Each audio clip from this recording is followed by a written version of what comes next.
Whoa, the beat drop. Alright, YouTube. Yo, welcome back. Today we're playing a Song of Sunlight. Y'all know what it is. Let's go. Oh, well, yeah, let's go. Yeah, man, with the beat like that, you had to go in. Can't miss out.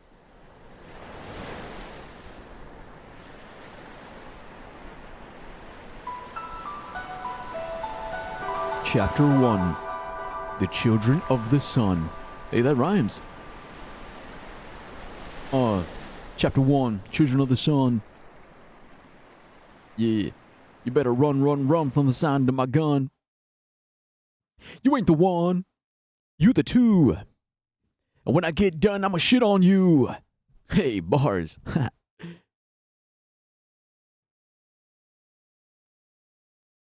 You guys still like me, right? What? You get it? Like number 2, shit on you. See, it's clever. It works. It's got layers. It's got layers.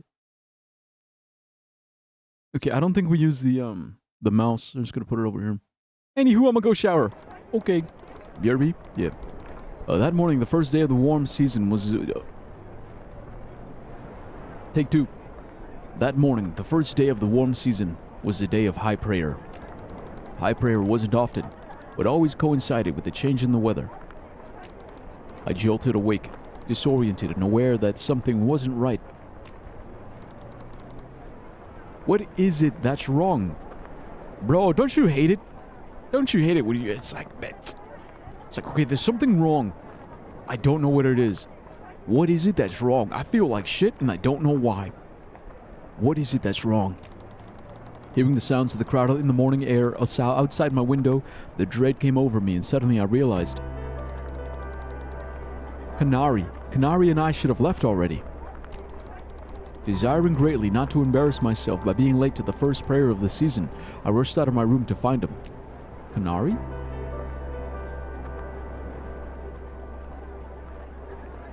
Okay, so is it Wazd? I can use my arrows? What?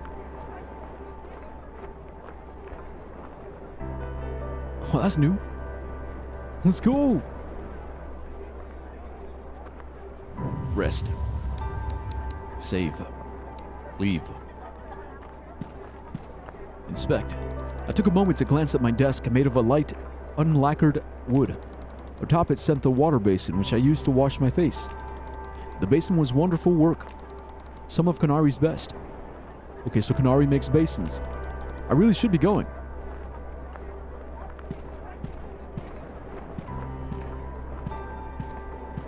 Speak. Hello? Kanari was sitting at the small table in the hall between our 2 sleeping rooms.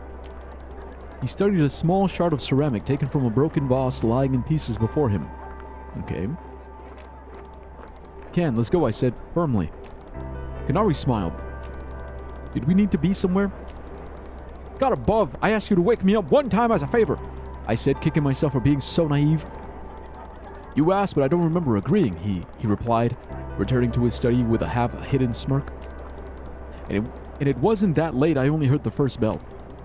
It really was quite like Kanari to It really was quite like Kanari to leave just before he was expected to be somewhere, arriving shamefully late and without worry nonetheless. More often than not, it led to frustration, but there was a part of me that admired his unbothered manner. Hey, look, you know what they say, a queen is never late. Everyone else is just early. Well, a very small part. I stared at him expectantly while he continued to examine the ceramic. After a long few breaths, it quickly became apparent that Kanari didn't plan on leaving anytime soon. Bruh. Do you have to do this right now? Yeah, we've got plenty of time. If we left right now, we'd be early. Doesn't prayer start at the first bell? Well, yeah, but nobody gets there at the first bell. But oh, that's right, if you weren't sitting towards the front, she'll be offended or something. She? I have no idea what you're talking about. Who? You're changing the subject. We can't be late for 2 prayers in a row. Don't you know how that looks? Bad? Kanari turned to face me and shrugged his shoulders. Thanks for the look, Rain. Do you honestly think they'll hold us back just for missing a few prayers? And I'd rather pray on my own anyway. Just go ahead if you want. I'll even take the fall for this one. I shook my head. Oh no, I'm in no rush. I could wait all day, I said with bravado, attempting to seem relaxed. I was calling his bluff. Kunari gave me a frank look, pursing his lips. We locked eyes, and after a moment, he couldn't help but crack a smile. Leaning back, he sighed dramatically, making a show of throwing up his hands and putting on a weary expression. All right, since you're begging me, he said, setting the ceramic back down on the table. That's not what happened, I said, offering him a hand. Oh, because he said, since you're begging me. Since you're begging me, that's not what happened, I said, offering him a hand as he reached for his walking stick. He waved it away and came to his feet slowly, resting his weight entirely on the left. Okay, so he's got a leg injury. He gave me a small nod. Oh yeah, he's got a walking stick.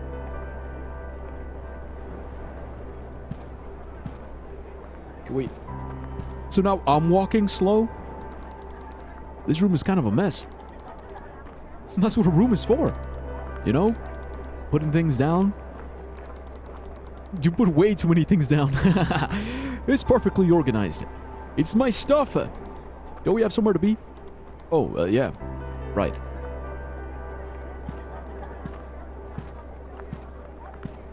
Your room is a mess. Yeah, it's supposed to be. It's got all my stuff in it. Like, imagine going to someone's house and saying, oh man, your house is full of stuff. Of course it is. Like, man, whose stuff is this? Look at all this fucking stupid ass stuff in this stuffy ass house. Is this yours? Shit's ass.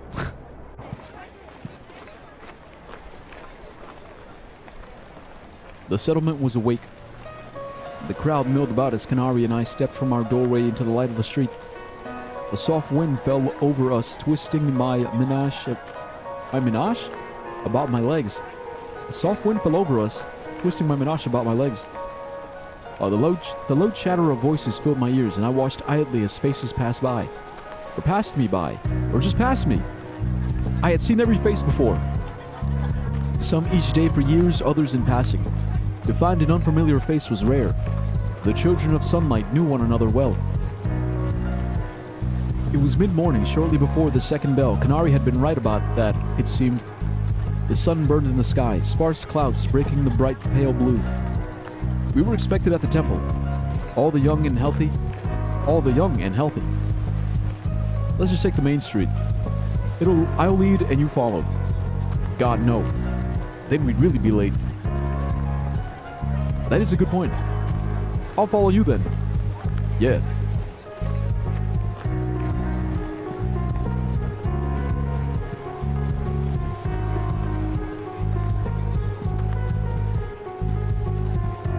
It's like a shiny thing up there. Hello. Whoa. It's a journeyman peacekeeper. Why do they all look the same? They got the same face. Oh, good morning, Autumn. Good morning, Yarshi. How's your shift been? Pretty uneventful this morning. Every once in a while, I'll have to break up an argument or something. That's really it this time of year, you know? Sounds like a perfect fit for you then, Varshi. Oh. Hello, Kunari. I haven't seen you. Wait, I see you haven't changed a bit. What the fuck? What does that mean? Hey, come on now. Kan and I really need to get to prayer. See you later, Varshi. Yeah, what the fuck does that mean? Oh, you haven't changed a bit. You're still the same fucking ass white piece of shit motherfucker I've always known. It's like hell, shit. My bad, bro. So those are the peacekeepers. In other words, the police. Conversation among the crowd, while frequent, was in low, hushed tones. I took in pieces of conversation as we walked along the weathered cinder brick road. What have you heard? Have you seen the fields? No, I don't know. And so on. Alright, is it just me or is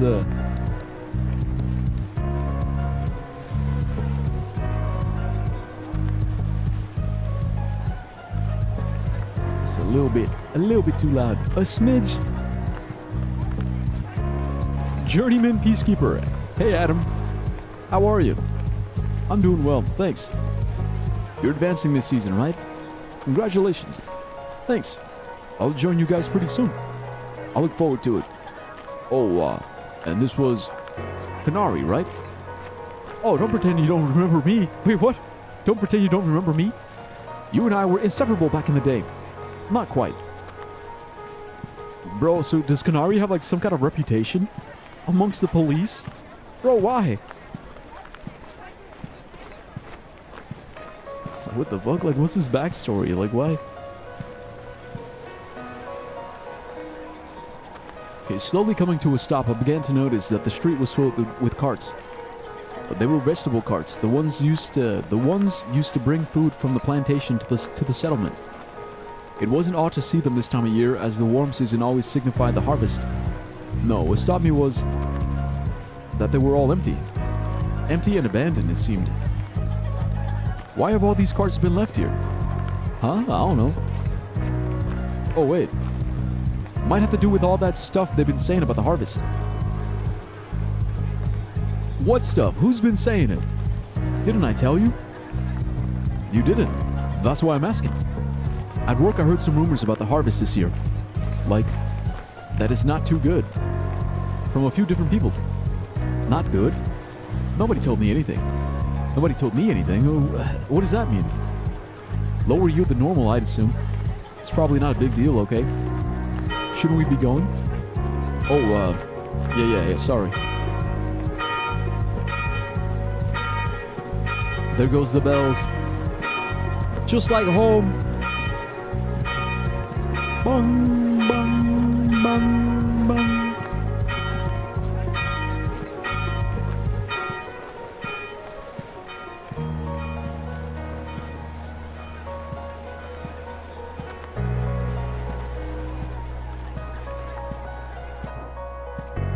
Yeah, I don't want to get too distracted because I do want to see what happens. By the time Canary and I made our way to the last block before the temple, the crowd had already dispersed.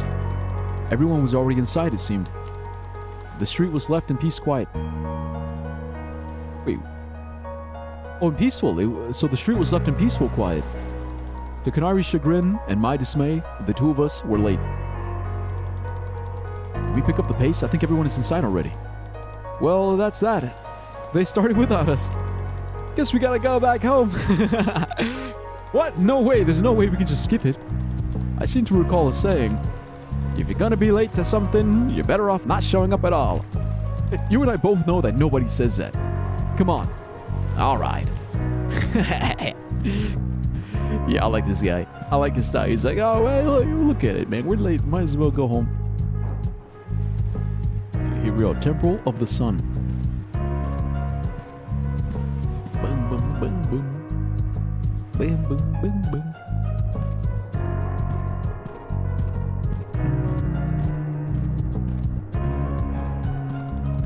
The room was quiet and smelled of ash. Canary and I filed in, the space crowded with many already kneeling in a ring around the center of the room. Dimly lit, the only source of light was a bright beam of sun streaming in through an opening in the ceiling. The light cast against the floor in such a way that no person knelt directly in it, instead surrounding the radius of the circle ever so slightly, or ever so closely. Canary and I found an open space a few rings from the front, kneeling and folding our hands in the proper manner. As people continued to enter, I scanned the room. There was my father, sat towards the back, across from me in the circle.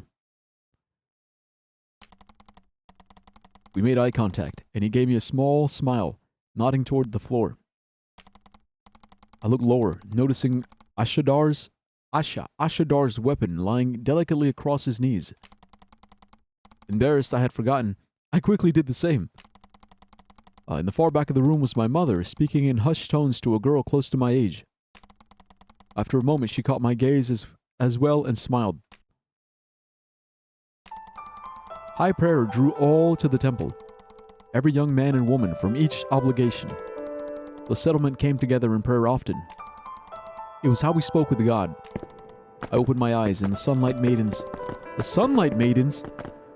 had made their way to the center of the circle. Hey, yo, maidens! Bro, you should have told me sooner. Wait, there's girls here? Maidens? Oh shit, I gotta comb my hair.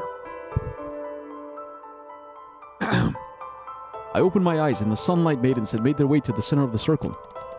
The deep red of their clothes was striking amidst a room of browns and grays. Some were young as I, if not younger, while others were nearly as old as my own mother. MILF! In a line they came quickly and quietly, their pale skin bathed all at once in sunlight. I looked closely, but she wasn't there. Not yet. She, a girl about my age, stood toward the front of the group. Her name was Farik. She raised her hands to the sky, then brought them down gently, suddenly speaking. Hear us, God. See us, God, for we are here. Her voice was soft, but carried throughout the chamber. We are still here, O God. We are here, where you left us. We have not gone away. We have not forsaken your blessings and your gift to us. The girl closed her eyes. And so we ask you. At this, we lowered our heads nearly to the floor. I felt Kanari do so to my left. Grant us safety. Grant us healthy children. At this, she paused. I looked up, suddenly aware of her face. Her expression was strained. Grant us good harvest. She paused again. Uh-oh. Uh-oh. Give us guidance if we have strayed from your plan. And grant us strength in the coming seasons. Whatever hardships we may face, please, O God. What? The image of the street and the empty vegetable carts returned. Maybe it was true then. Maybe the harvest hadn't been good. I was pulled from my thoughts by the motion of Kanari returning to a kneel beside me. The rest of the room had already done so, and I pulled myself up quickly. I noticed in the small fire lit by the other sunlight maidens. And another had begun to approach the circle. She strode confidently, yet her face was obscured, the hood of her menage pulled low. The long braid of her hair The long braid of her hair spilled out to one side, gently swaying as she came near. I don't know, man. I don't know what it is about a braid, but braids are nice, right? Like a nice braid. Her step, the way she held her hands at her waist. I knew it without seeing her face. It was Sachita. Sachita? What is she? She's cheating. Stepping into the light, the other maidens made room by the fire. Farik watched closely. I couldn't read the expression on Farik's face. Sachita stood for a moment, unmoving, seeming to ignore anyone around her. And then, all at once, her hands came forward. She held them upwards towards the open sky above. In her palms there was a soft glow of indigo light. The air seemed to shimmer, small specks of dust pulling closer and closer to the center of her cupped hands. There was a soft, dull sound, and suddenly, the light was gone. In her hands was a small wooden figure, something like a woman. Sitting down, she held it above the flame for a long moment. An offering. Your gift to us, and our gift to you. Sachita spoke more softly than Farik. Opening her hands, the figure fell into the flames. Quickly, it caught and began to smolder. White smoke rose from the fire and into the morning air. Clasping our hands, we raised them above our heads. The eyes of the room were on the smoke as it danced upward toward the light. But I was watching her. Sachita, too, after a long moment, raised her head to watch the smoke. But the motion was quick, and her hood fell back from her face. Yo, she looks beat up.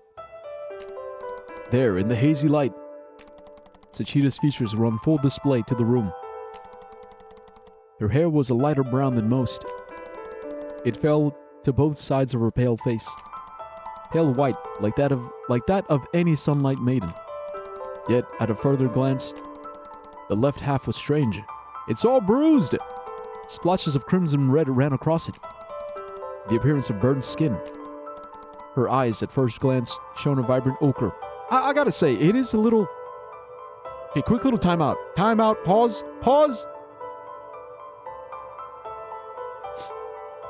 I guess I get the, I get that, Like the visuals they're giving us, it's like these tones, right? These earthy tones. It's like paper. It's like looking at a paper book. It is not much color. But like, how you gonna show me this, right? Like this light brown paper background with like some, what is like dark purple? Like some dark purple splotches. How you gonna give me this as a visual? And then in the writing say, splotches of crimson red ran across it. The appearance of burnt skin. These don't look like burns, they look like bruises. Also, it's not crimson red. It's like purple. Her eyes at first glance shone a vibrant ochre.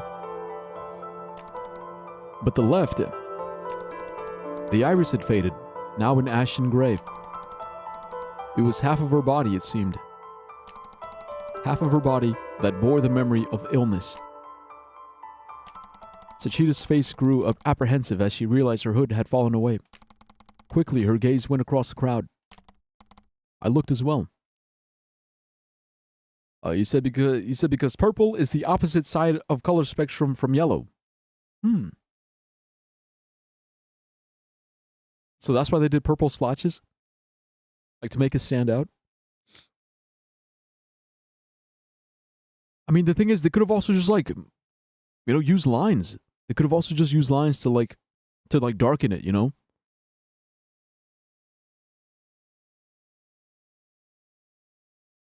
I don't know. Look, I just got some. I've got some notes. Just a bit of creative notes. But it's an indie game. Look, it's an indie game. Let's just keep going. Quickly, her gaze went across the crowd. I looked as well. I knew what I would see. Where faces before were neutral. Now they were strained. Some looked away. Others let their mouths fall carelessly into short frowns. I looked to Sachita again, and at last she looked at me. Something came over her face for a moment, but just as quickly it was gone. Sachita put her hood back on. The ceremony continued for a short while longer. Each of us prayed quietly, and eventually it was time to leave. There was work to be done. Alright, it's pretty weird. Did you see that new girl? What's her name? The one that gave us the prayer. Huh? Oh, yeah. I think her name is Farik. She was pretty. You don't even remember her name, bro. Like, yeah. Why do you? General Ed. She's our age. We used to play together, remember? It's not like we've spoken since then. Just then, a girl emerged from the temple doorway. She clutched a notebook under one arm tightly as she descended the stairs towards us. Parava's hair was long and she wore it tied up high on her head. Parava? Huh. What you playing? Bro, read. Read. You see? What's under here? Or maybe it's over here. I don't know. Is it... Where's the title? Check the motherfucking title. Look here. Command title.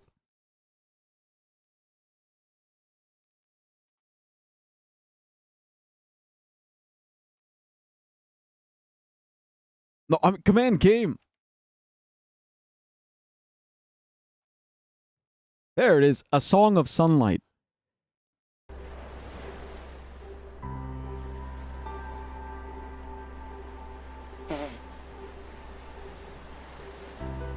But it's story driven. So far it's like story driven. Like almost like a visual novel. But there are some like puzzle elements that we're gonna get into. Okay, so Prabha's hair was long and she wore it tied up high on her head. It was certainly too long for a potter, but for some reason the kiln let her grow it out longer than was practical. Prabha was a very hard worker though, so I could see why they might make an exception for her. She stopped a few feet short and smiled at us, giving Kanari a wave. You said, those are great! Yeah, I know what kind of visual novels you be reading, bro. I know what you are. Those are great! Yeah, of course you'd say that. Nuh-uh. Right, no, right. Right, yeah, me neither, bro. Me neither. Good morning. Wow, Ken. You're actually here. I'm shocked. I thought I was gonna need to come to your rooms. I exceed expectations, as usual. Aram, you had something to do with this, right? Not really. Not really. Yeah, that's a lie. I gave him a little push out of the door. A little kick in the ass. I don't remember it that way. God's light, Ken. Aram is too good to you. I don't know what... I don't know about all that. No, hold on. She makes a really good point. You see? Don't you realize that you and I have good lives? Ken, you have one job. Just one. And they bring us our meals and, all you need to do is show up to the temple on time every few days. Prava? No, I'm not finished yet. Come on, Prava. It's early. Okay, fine. But don't complain today. We have a lot to do at the kiln. Let's get going. Alright, alright. See ya, Aram. Goodbye. We'll see you later tonight, I think. Yeah, see ya. Okay, so Kanari. Kanari works at the kiln with Prava. What's wrong with dating sims? There's nothing wrong with dating sims, bro. Like, you think that's what I'm trying to tell you? No, man. There's nothing wrong with dating sims. You're good, you're fine. You're good, you're fine. But, like, I know what you are, okay? I know what you do. And you know what? Respect. I respect it. But also, you can't hide. Can't hide it. Okay, it's fine. It's okay. It's okay. Prava held out her arm for Kanari to take. He hesitated for a moment, but soon took it with a roll of his eyes. The pair made their way down the stairs and started in the direction of the kiln. Prava insisted on walking Kanari every morning. It's not as if he needed help getting there, but he humored her anyway. Kanari wouldn't ever admit that, of course. I looked at the sun in the sky for a short moment. It's time. I should head to the armory. I can't be late myself. This was an important season. Kanari and I were very close to advancement. It felt odd taking a short breath. My future was in front of me, close by. Wow. Hide what? I'm so lost, bro. Help! Yeah, don't worry about it.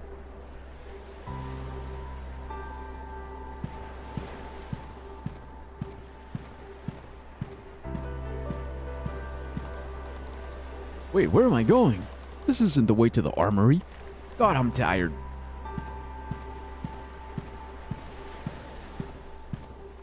Bum, bum.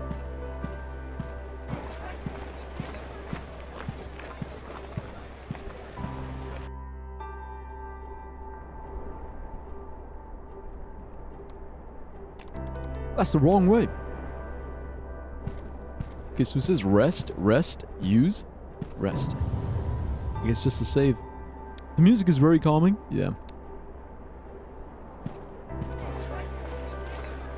Oh. Upgrade items. Let's go.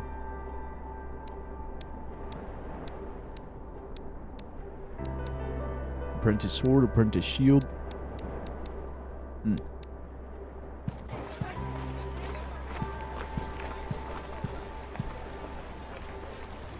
I took my place among the oldest of the apprentices, gathered in a small crowd. Wound bearers of all age moved around me in the courtyard. Wound bearers? Some of the boys near the back noticed my presence and gave me a small nod. I smiled and nodded back. Father stood apart from the group.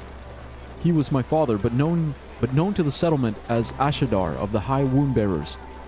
Noticing my approach, he nodded in my direction and began to speak. Whoa. This will be the last season of your apprenticeship. For 8 long years, all of you have trained within these walls. You have trained so that you may do your part to improve the lives of the people of the settlement. It is our obligation to keep our loved ones safe and to maintain the island's peace. But you all know, advancing to journeyman is a significant right. Journeyman! And so the settlement must see that you are prepared. It has come time that you demonstrate the extent of your skills. You will be facing each other in combat these next few weeks. Tournament, Ark, let's go. Show me the flame that I have cultivated in you. Show me the fire the children of the sunlight hold within themselves. Understood. Sir, yes, sir. Our voices came at once, the familiar call and response. Father gestured, and we formed the familiar ring. I felt the morning's uneasiness begin to fade. Why did the morning prayers shake me so much? I don't remember. Father looked in my direction and nodded. I stepped into the circle. Clasping my blade in one hand, I assumed neutral position. Father scanned the ring of wound bearers before settling his eyes on Sajan off to my left. Sajan. Sajin? Sajin. Like Satan. Satan? Sajin? Sajin was somewhat taller and darker in complexion than myself. Nodding, he stopped into the center of the ring as well. He gave a small smile, nervousness palpable on his face. It was hard to hide my own. It's early. Usually we have time to warm up. I felt my muscles tense. I shifted the grip on my weapon. Father had us beginning immediately. Wait, Father has us beginning immediately. I should win this. I need him to see me win. Okay, press. Don't press. No, don't press. Press now. Okay, in order to block an oncoming attack, press X at the correct time. Right at the outer ring touches the inner ring.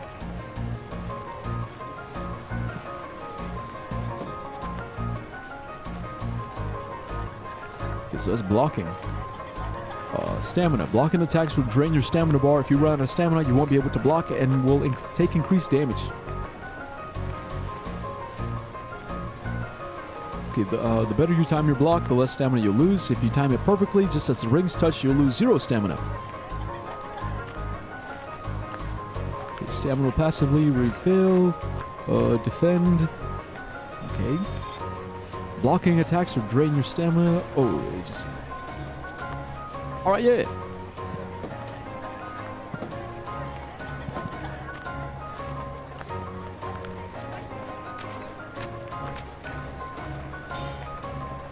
Oh, that's it. Okay, now it's your turn to respond. From your command menu, initiate the attack by pressing Z. Tasks cost stamina, so be sure don't use too much. Don't press. Press now. 5 damage. Alright, cool. Got it. Yeah.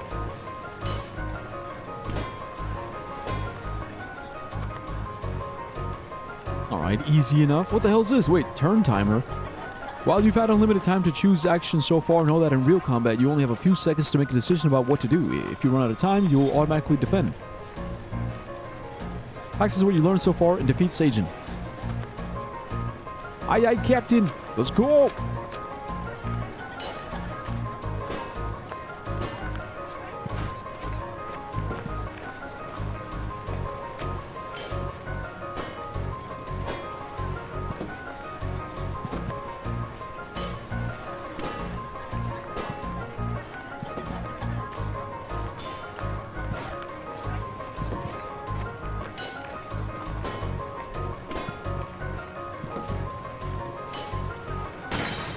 Alright, yeah. Okay, pretty cool. You know what? Not bad. It's simple, but like the switching back. Like X. Like Z, X, Z, X. I think, yeah, pretty clever combat system. Sajin wasn't down for long. He came quickly to his knees, dusting himself off and grinning. Breathing hard, I scanned the crowd for Father. He looked at me for a short moment, giving a small nod of approval. It felt great. Father called out. Again. Sajin got to his feet, and we assumed our starting positions once again. Let's go! Intermediate. Wait, evasion? Certain attacks can't be blocked and must be evaded. Just shift. Shift X? X shift? In order to evade, press shift while holding left or right. Okay. Forwards or backwards.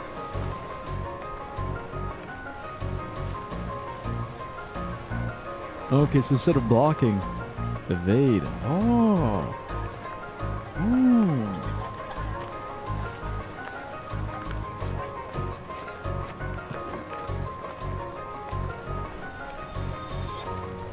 Okay, while heavy attacks must be avoided by evading, you can choose to evade any attack instead of blocking. However, evading costs significantly more stamina. Okay. Fuck!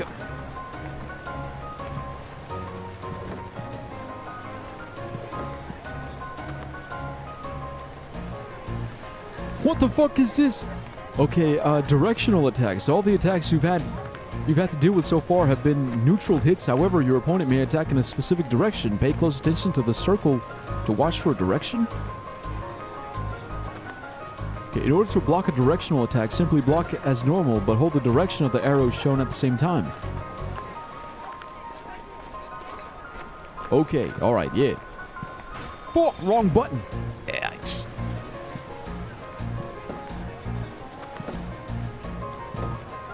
Alright, yeah. Okay, now you've learned all the fundamentals of combat. Use what you learned to defeat Sajin again.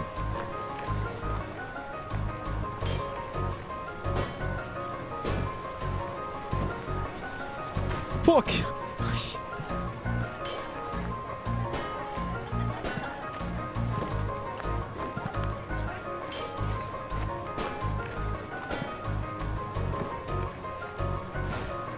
Fuck!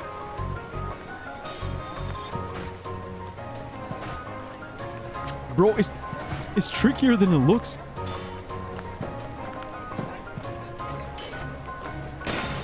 There, we got him. It's like square, circle, left, shift, block, dodge, block left, block right. Before I realized it, midday had come. Father signaled to the courtyard that it was time to break for the meal. The group began to file inside, exhausted. My hands behind my head, I took a moment to breathe deeply and recover. I noticed Sajin at my side, chest rising and falling similarly. Hot. He gave me a sidelong look and grinned. God's light, Aram. You've gotten way too good. Is this heated rivalry? You're pretty good. You ain't so bad yourself. I'll be sure and return the favor tomorrow. I smiled back and helped him to his feet. I had been trained with Sajin for many years. We weren't close outside of the armory, but he was a friendly face. Sure, Saj, I said playfully, but you'll have to try harder than that. Sajin laughed and clapped at me on the back before turning to head into the building. Yo, why is there some eroticism going? I followed a few feet behind. The room was filled with long tables. Wound bearers typically sat amongst those their own age. I looked across the room, noticing the set of the tables where my group was eating. Nearby sat my father. We made eye contact and he smiled. Just then I had a feeling I wanted to ask him something. I strolled near and sat across from him, folding my legs underneath myself. We gotta talk to Dad. You did well earlier. Sajin is larger than you, but you maneuvered around his size advantage well. Thank you, Father. I don't tell you often enough, but I love you, son, and I'm proud of your skills. You're so goated. You're so awesome. You're my boy. I love you, son. I'm very proud of how your skills have grown these past few seasons. When the current season has ended and it comes time, you will make a fine temple guard. Temple guard? Really? Is it certain? That will be my concentration? Temple guardianship. How boring. What the fuck? So I just sit around letting people in and out, and the occasional assassination attempt? That's boring. I've recommended it to the Eshan many times. They have great foresight and always make the wisest decisions. So yes, I'm sure. Father smiled. Suddenly, I recalled what it was I had wanted to ask him. The empty vegetable cart splashed through my mind. Just then, a young boy came by, passing steaming ceramic bowls. I took mine in my hands, feeling its warmth. But something was odd. It was half full. Aw, shit. Aw, shit. I looked up at Father, taking small bites. Father? Oh no. Oh no, people are talking. They're talking. The food is running out. Yes, Aram? Isn't this less than the normal portion? It is. But why? Motherfucker, you know why. I'm certain the Eshan will make an announcement in due time. This has happened before. Before you were born. I didn't think I would live to see another. But alas. So then, does this have to do with the harvest? Yes. It's called famine, Aram. Famine! When the yield of vegetables is lower than normal, lower than what is necessary to feed the settlement. Famine. So, it's gonna happen. People are gonna die. Also, yo, what's up, Oxman? The hangout was tough. Sick. It seems that way from what I've been told. There may be difficulties soon. Oh no. Oh! What sort of difficulties? It is often difficult to determine a fair distribution of food among the settlement. Whatever the decision, wound bearers must serve to enforce it. When you advanced, you will play a part in this. I did the same. I don't really understand. That weapon you carry, Aram. It gives you a special right among the children of sunlight. Ah, shit. Also, my friends are angry at me for having yet another crush on a probably straight guy. But he hugged me at the end and waited in the waiting room for my appointment with me. Boy, this was tough. Wait, that's why? Just because he hugged you and waited in the waiting room for your appointment with you? I'll get over though. No, that's sweet. That's sweet. Aw. Aw, he hugged you. And he waited. Aw. Oh. Oxman got a little crush. Oxman got a crush on probably a straight guy. Boy, shut your bitch ass up. No, never. No. I love love. I believe in love. You gotta love that man. You gotta hold him. You gotta tell him. Tell him what it means to you. Tell him how you made him feel. Or tell him how he made you feel. Thank you for waiting for me, bro. It means a lot to me, bro. Thanks for that hug. This shit not love. It's a lot. I mean, it's how it starts. Is this not how love starts?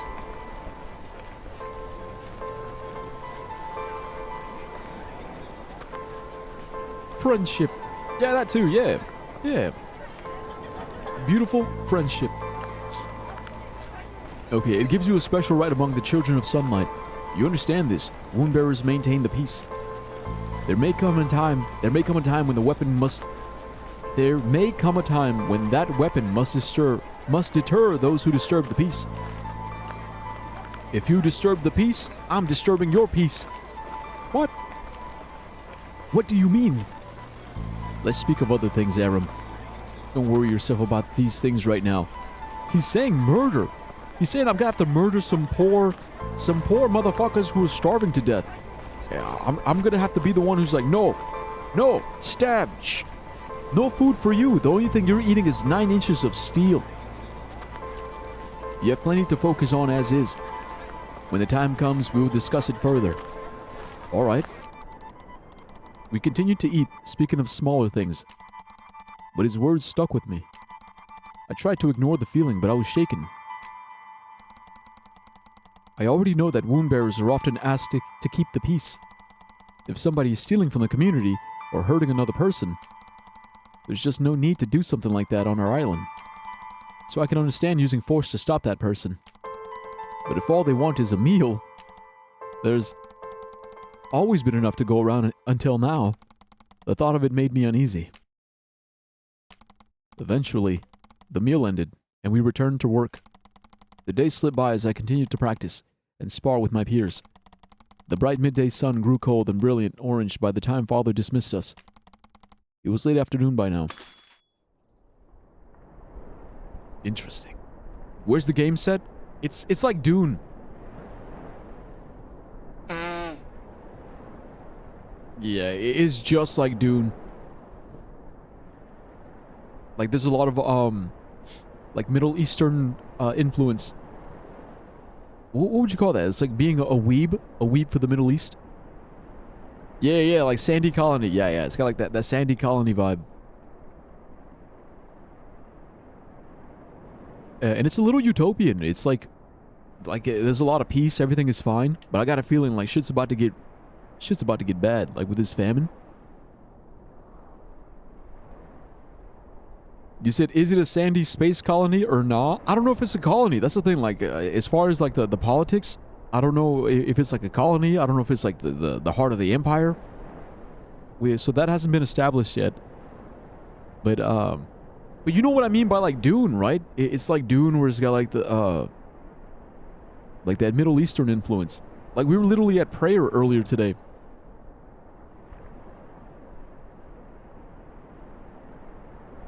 Look, I just started, okay? I started like maybe 1 hour ago. Could have just said Middle Eastern, bro. But I was saying Dune not because it's like a sand colony. Dune in the sense that it's like, I don't know. I guess it's just giving me Dune vibes.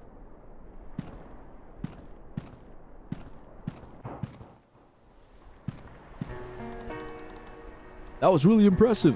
Earlier today, I mean. You didn't lose a single match. Really? I guess I didn't. Heh. You're pretty humble about it, Adam. I think you've become one of the best in our age group. Humble? Nah, it's not like that. I just don't see any of this as competition. You guys... you guys aren't even competition. It's just for fun. It's just a warm-up. Once we advance, we'll all leave this sparring behind.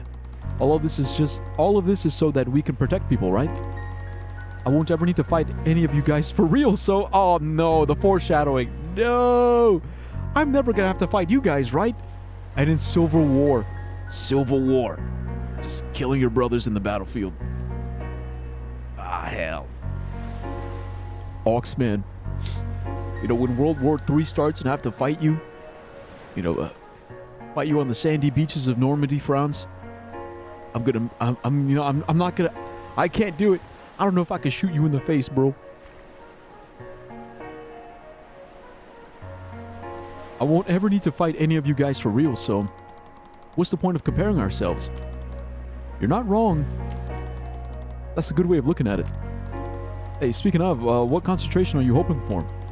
I'm not sure yet, but probably peacekeeping. Temple Guard sounds pretty dull.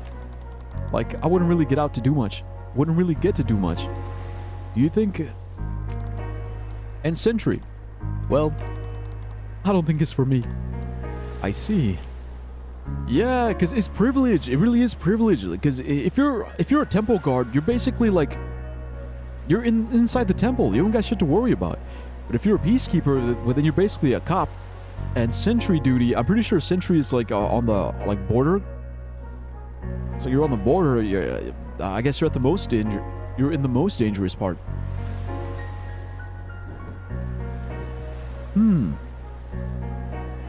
Interesting politics here. Who's this? Oh, Sajin. Hey, staying late, huh? Was hoping I might run into you. Oh, sorry.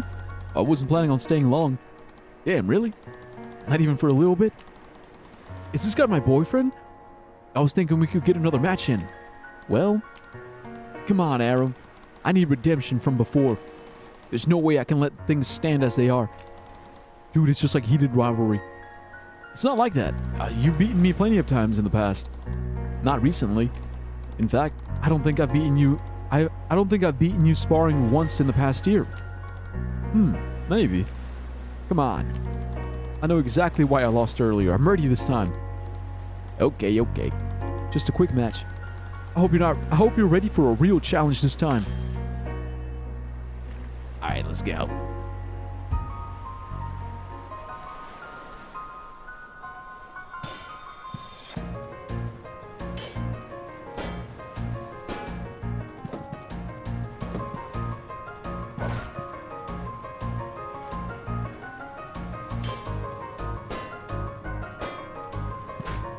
Fuck!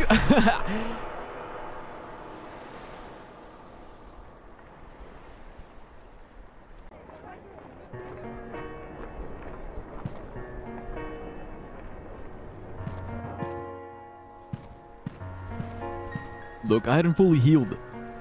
I hadn't fully healed anyway, so doesn't count. Fuck!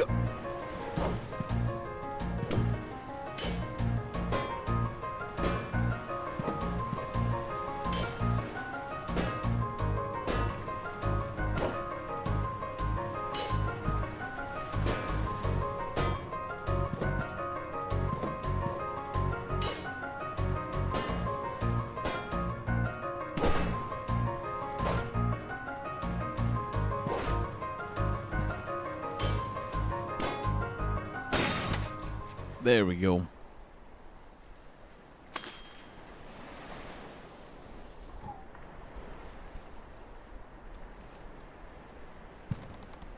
God above. There's no damn way. Again? Not bad. If it's any consolation, you made me work much harder than before. Yeah, spare me the pity. Looks like I'll have to double down my training from now on. This isn't over, you hear me? Not over. I'll beat you one of these days, Aram. Foreshadow. Sure. Whatever you say, bro. I already know, man. I already know, dude. It's gonna be Revenge of the Sith. You were my brother, Sajin. I hate you. It's setting up. I know it is. It's just setting up for just like backstab, betrayal. Oh, hello, Aram. Good evening. Coming by to get more training in? Not today, though. I really should. Any extra practice you can fit in will only help. Good on you for staying after. Ha! I've got a long way to go. We're not in the same category after all. You're pretty much guaranteed to make Temple Guard, right? Your father's word must go a long way. Favoritism, nepotism. Yep, nepotism. Raise the fucking nepotism. They know. Oh, I wouldn't say it's certain by any means, but he literally said it. Your dad said it earlier. It's like, oh, I know for a fact. You will make Temple Guard. But he definitely wants it. Well, even if he wasn't a high wound bearer, you'd be eligible for any concentration you wanted with skills like yours. Dude, like, this is... I don't think I've spoken about it enough on stream, but, like... I always hate it. I hate it when motherfuckers would come up to me. Like as a child, I'd be a kid, and grown-ass men would come to me, and they'd be like, oh, yeah, like, I know your dad. I'm cool with your dad, so, like, here, have this. Like they would try to, like, give me special treatment. And I don't know, it always made me feel weird. Like, on the one hand, I was like, on the one hand, it was like, okay, all right, cool. Like, thanks for the special treatment, but on the other hand, I was kind of like, no, I don't want it. I don't want it. Like, if I'm gonna get special treatment, I want it because of me, right? Like, not because of my dad. That's what it was. I didn't want my dad to be the reason I was getting special treatment. I want it to be because of me. It was something I did, something I said. Yeah, so it's just like... It's politics. Okay, Journeyman Peacekeeper. Well, if it isn't Ashadar's son, what are you still doing here? Need something? Hello? I was looking for Journeyman Kabir. Wasn't he on storage duty? He was. It's me now, though. Seriously? Well, is there anything spare? Anything spare for barter?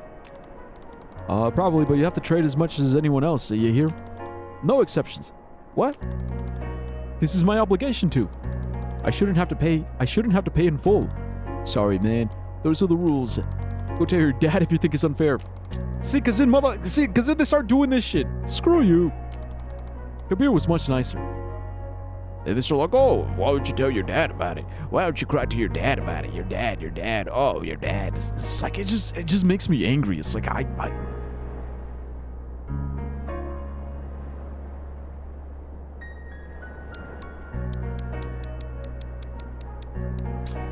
Okay, what's he got? A bunch of shit I can't afford.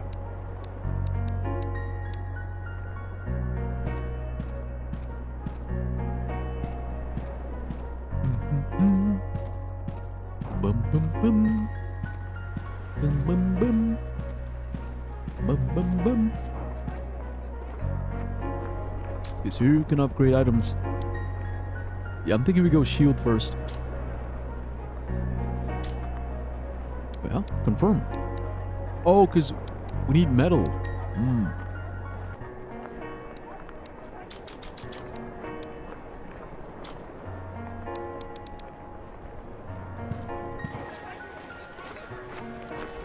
I stepped into the street and admired the fading orange light. The rest of the afternoon is my own. I suppose I could return home and read. Or something. No. I realized then what it was I really wanted to do. I'll go look for her. I'd like to see Suchita today. I'd like to hear her voice. Romantic. Is she still at the temple? Is she still at the temple? I should go look.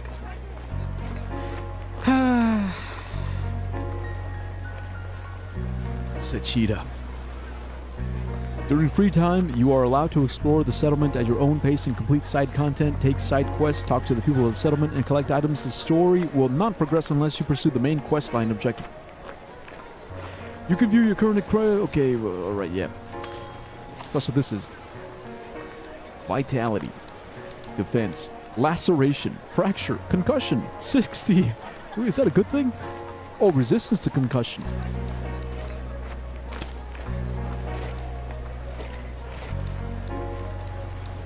It's my shiz. Mark of Honor.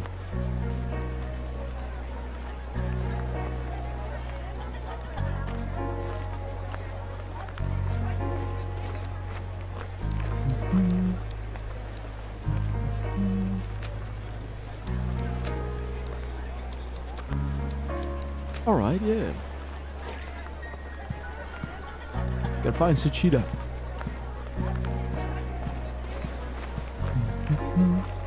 That's the wrong way. Not this way. Okay, got it. Bum bum bum. Bum bum bum. Bum bum bum.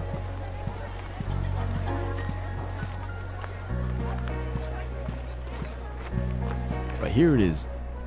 Temple of the Sun.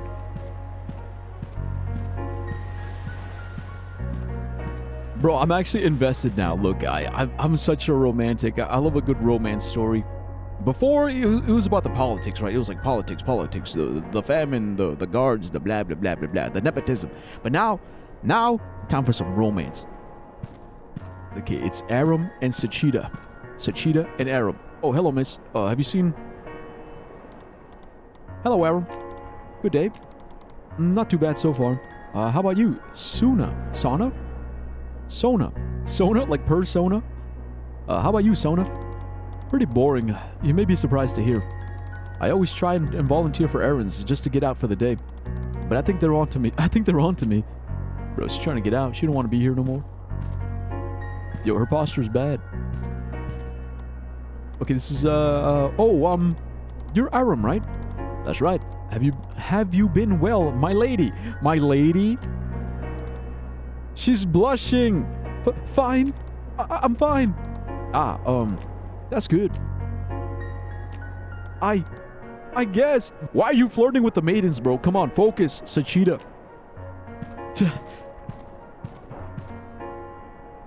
Okay, one more. Wait, what? Yeah, what the hell is this? Pick up? Oh, it's just an item. Bandage. A boy? Yeah, I'm sorry. I know I'm not supposed to be here. I don't really mind. Oh, shit! Hey, I recognize you. Isn't your mother a high priestess? Yes.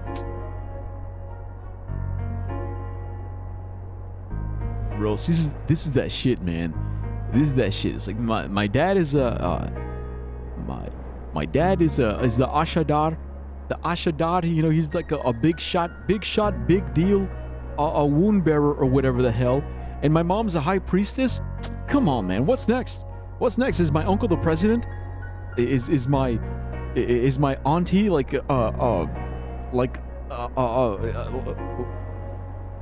fuck, I can't even think of anything. It's like, it's just privilege. That's right. You're always here looking for that one maiden. Sachida, you know her, I assume? Yes. We're not friends. Oof. Right. Awkward? Are you supposed to be back here? Well, I'm not gonna stay for that long. I'll be in and out. That's what he said. I think I'm supposed to tell somebody if there's a boy back here. No, really, I'm not up to anything bad. Well, if you were gonna do something nefarious, you wouldn't just tell me about it, right? I'll be going then. Good evening. I'm just talking to everybody. It's pretty fun. Good evening. Did you need something, wound bearer? No, sorry. Well, I do, but, not from you. What the fuck? I see. I need something, but not from you. You're not the one.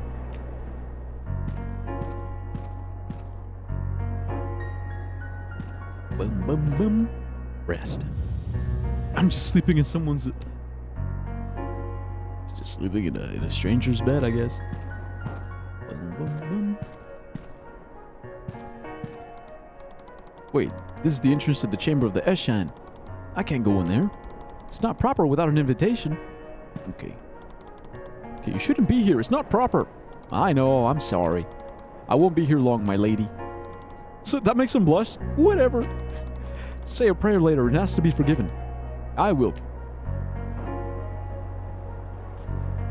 They picked up another bandage. Okay, but there she is. That's her. Yo, what the fuck? Oh, no, it's Malia. Malia? Hello, my love. How was your day? Good, Mom. Wait, that's my mom? Thank you. It's exciting, isn't it? You're so close now. Haha. Are you tired of hearing that? No, it's alright. I'm excited. But, oh, I see. Are you here for her? I was just wondering where she might be. That's all. Ah, of course. I should have known you wouldn't stop by just to see your poor mother. Bro, the guilt trip? Mom, come on. It's not like that. It's not like that. I'm teasing you, love. She left a few minutes ago. Do you know where to? I think she mentioned the tree. Got it. Thank you, Mom. Love you. I love you too.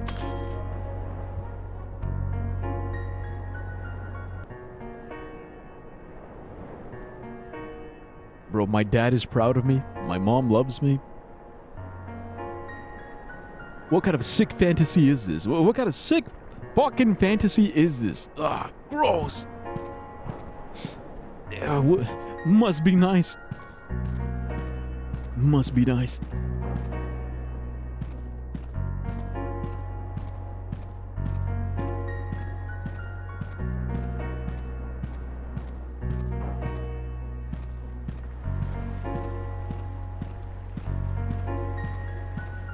Boom, boom, boom. Boom, boom, boom. Boom, boom, boom. I think I'm going the wrong way. Okay, yeah, the arrow's over here. I am curious about Sachita though. Like, what's... Because I'm assuming, like, because this whole build-up is setting her up as, like, the main romantic interest. So I wonder what's her vibe gonna be like. Because so far we don't know too much about Aram. You know, Aram is pretty chill, I guess.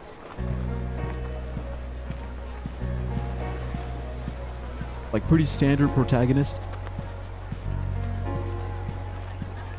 I think Kanari's a little bit more interesting than Aram, actually.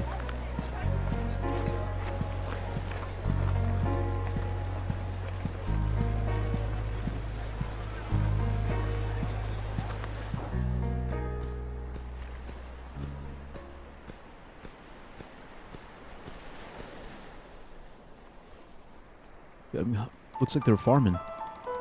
I stopped for a minute and I looked out at the fields. Apprentice farmers knelt to work in the fading evening light. They looked so solemn in their work. I had never paid it much mind. These fields, I thought. Are these fields really all that separate us from hardships? I tried to think of what it might be like if there was little food to go around. I could take a smaller portion. Yeah. I would be fine with that. Somebody else who needs it more than me. No. I would be okay with it, maybe. But somebody else? What would they have me do? What would they have me do if that person refused?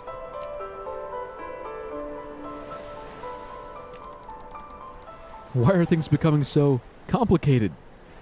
Aw, shit. I should be going. I don't want to miss her.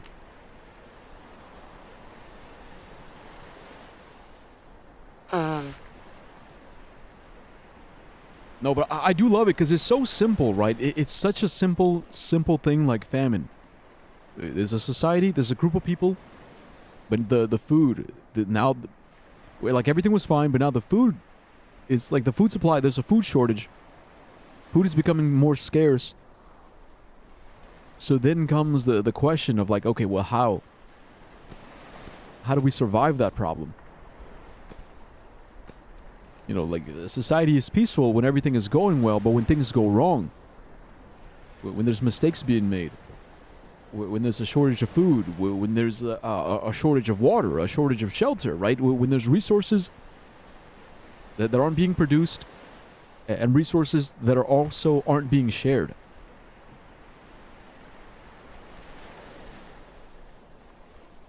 That is the essential question of politics. And I think it is important, right? It's a very, very important question.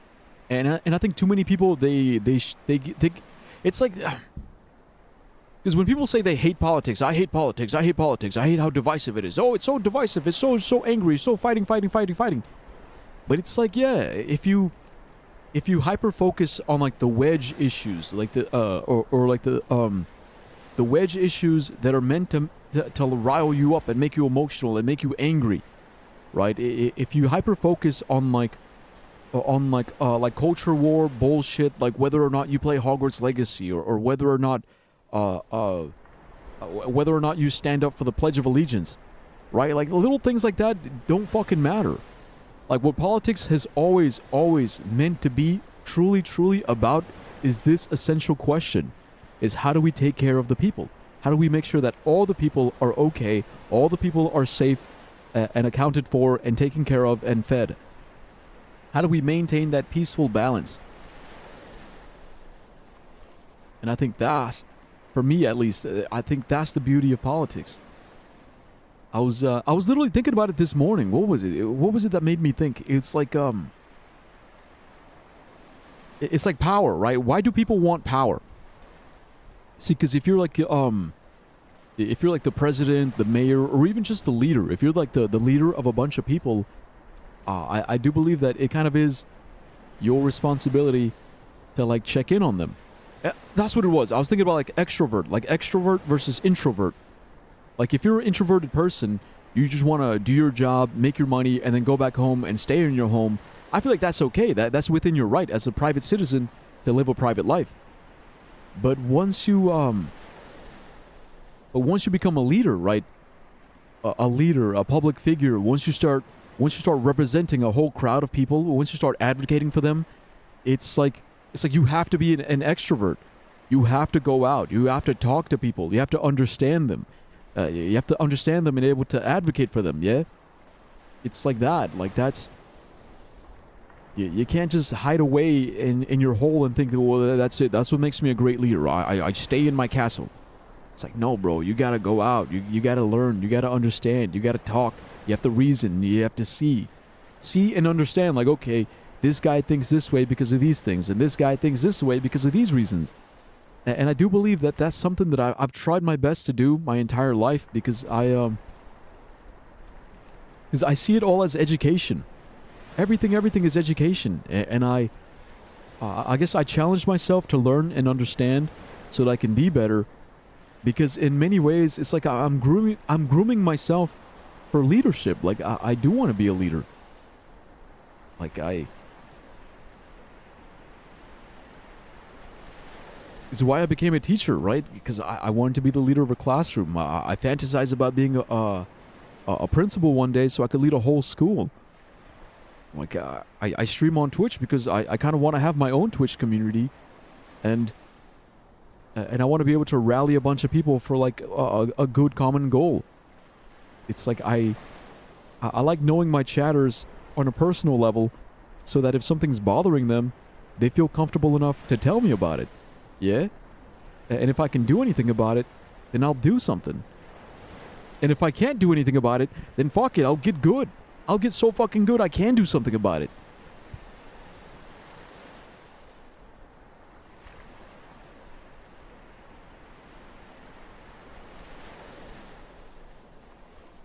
Yeah.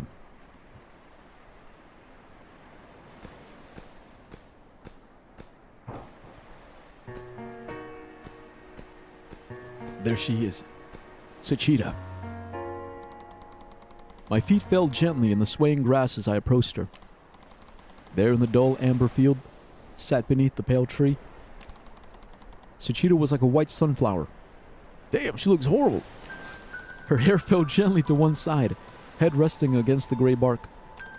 Her eyes were closed, but not in sleep of any kind. I knew she was awake, thinking. In the sea of ash and orange, she stood out with an orange brilliance. Or she stood out with a brilliance, not an orange brilliance. The brilliance of a lone flower among dying grass. I'll be clear.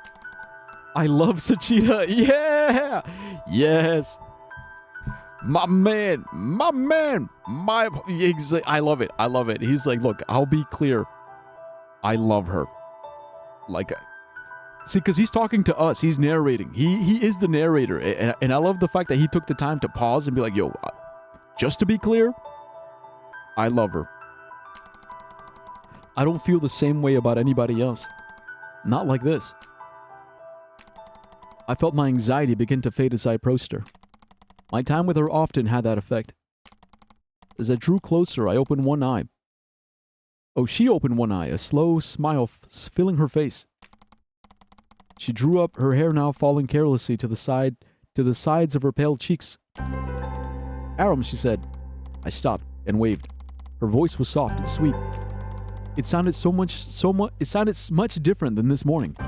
Perhaps it's hyperbole, but I could have sworn the notes of her voice carried far beyond the tree, out and over the hills. That is hyperbole. She seldom spoke with a volume of any sort, even giving sermons. No. But it was engrossing. The sort of voice that draws your attention, and feels like the sun on your skin.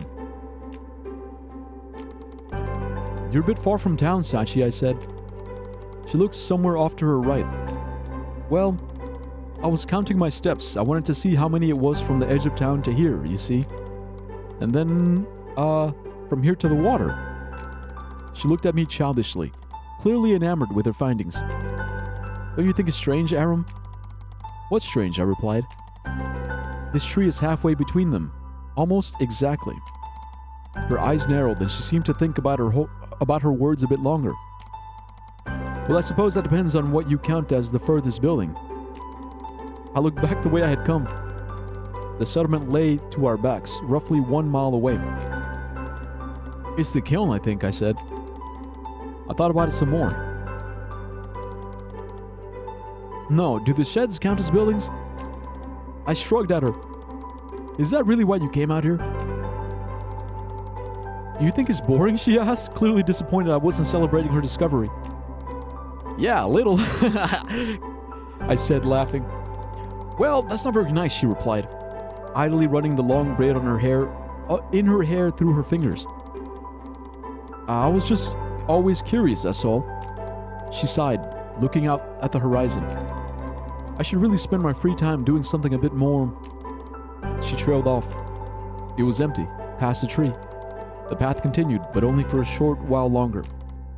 After that, it was simply water. Water and nothing. The horizon, touched by hints of amber light, met the edge of the sea. Sachita patted the ground beside her. Do you want to sit for a while? I can't promise it'll be very exciting, though. I nodded awkwardly, suddenly realizing I was somewhere between leaning and crouching. I sat next to her, crossing my legs. How was it today, she asked, turning her gaze from the horizon. You're, what, a season away? I nodded. Yeah. Bro, this is so sweet. Okay, wait, I need some water.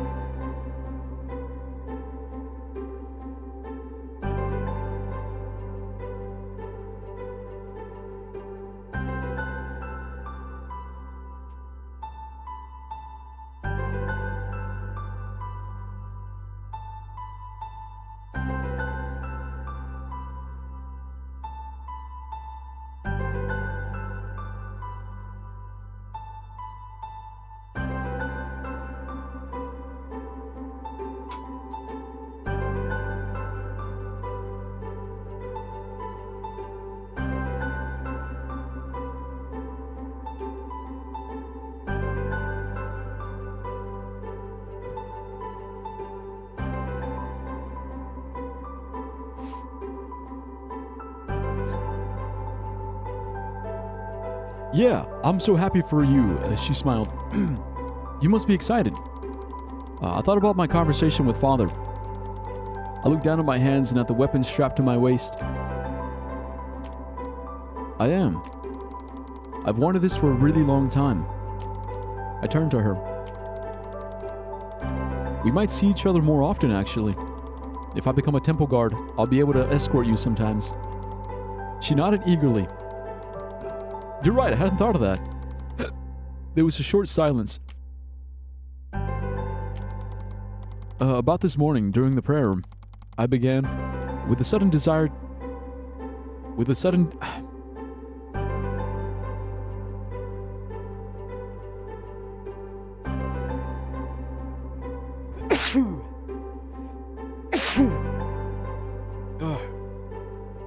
Bless me.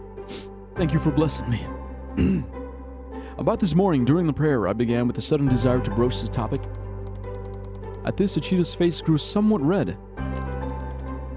That was so embarrassing, she began. No, listen, I cut her off. I was gonna say that I don't think anyone minded, really. It was an innocent lie, but insincere all the same. What, that her face? That they saw her face? Sachita gave a small laugh. They did, she said quietly. It was an accident. It won't happen again. I felt embarrassed having brought it up, but who cares? Like, why is this such a big deal? What, she's not allowed to show her face? What? Just because it's gonna upset some people? Bro, what? I felt embarrassed having brought her up. The effigy was perfect, though, I said, trying to change the subject. She shook her head. Thank you, Aram. But it wasn't. Come on, Sachi, I said in reply. You know it's better than I can do. Sachita smiled a bit. Well, wood is easy, you know, it's not very dense. That's right, because she like made it. Not for me, I said, stretching out my palm. I closed my eyes, trying to remember old breathing exercises and focus techniques. I hadn't been taught any formal archimancy at the armory in years, after all. I fixated my mind on the small wooden figure Sachita had made this morning. My outstretched hand grew warm, and after a few seconds, I opened my eyes again. I heard Sachita's soft laugh before I had the chance to look at what I now held in my palm. The hell is that? It was made of wood, that much was certain. As for the shape, it was more like a bit of melted clay than anything remotely human.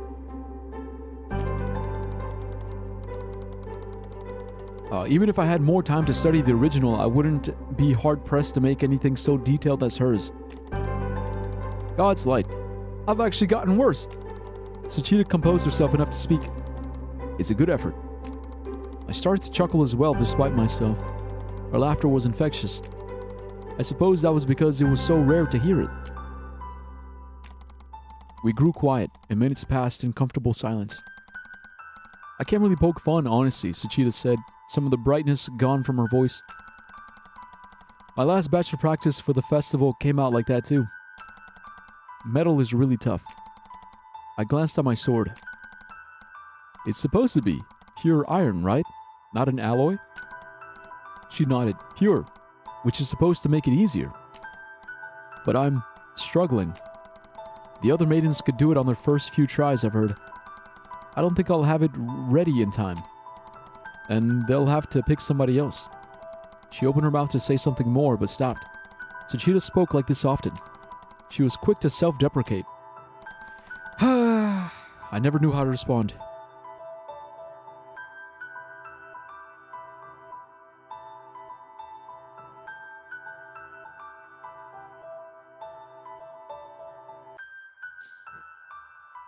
Sorry, yo, it's just allergies. A little bit of allergies.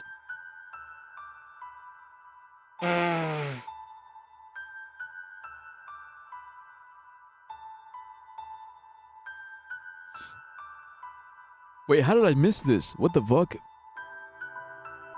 So, like, what was it, like 20 minutes ago? 40 minutes ago, Ox said, also they mad because I told I'll pretend to be homeless in his neighborhood so he'll let me in. Boy, I might be a Diddy Blood too, secretly. Yeah, how did I miss that? What the fuck? That's hilarious.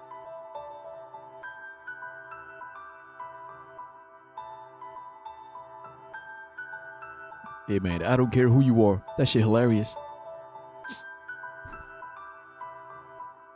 I never knew how to respond. I like to think that I know her quite well, but even so, what I mean is that encouragement is hollow sometimes. People pick up on it, and Sachita was adept at spotting lies. That's so true. It's... Bro, yes, man. Yes, yeah. It's so true. Because it's like, you don't want to do the cliche where it's like, oh, no, it's good. It's good. Your art is good. It's really good. It's good. It's good. It becomes so repetitive and boring. It's like, okay, what good how? Good how? What do you mean good? Give me something more than just good. It's like, what do you like? What does it make you feel? Like, what do you notice? Like, you know? I feel the same way with my music and my singing. People will be like, they'll just say something nice. They'll pick like one nice thing to say, and it'll be like, oh, I like it. Oh, it was interesting. And oh, it reminds me of this. It reminds me of that. And then that's it. You know, no one really bothers to like actually like study it further and understand it further and really notice the little details that I put into it. You know? Like, for me, that's more meaningful. It's more meaningful when someone actually takes the time to, like, really look at it, really figure it out, really study it, and say, oh, okay. Like, I noticed this one specific thing you did right here in this one song, and I really, really liked it. Like, for me, that one compliment means more. It means more than a million, oh, it's good, it's good, it's good. No, you're good, you're great. Yeah, cool. No, yeah, it's good, you're good. It's like that's meaningless to me. It's like meaningless feedback. So it's the same thing. So when someone is like beating themselves up and they're like, I don't know. It's like I try to be like really, really mindful of what I say, or mindful in the sense that I want to give them like meaningful feedback. Like instead of just the same old bullshit, whatever. It's like I actually hope to inspire them by like letting them know that I do see them, that I do notice. It's like I do care, you know? It's like I'm not just some random bum. It's like I see your artistry, I see it, I notice it, I admire it. Is Neo the exception? Yeah. Neo is the exception because he PMO. He PMO is like he already knows. He knows. He knows. It's like he knows the solution, but he just can't accept it for whatever reason. He just has a hard time accepting it. So it's just simple like reminding, like, oh, it's like remember.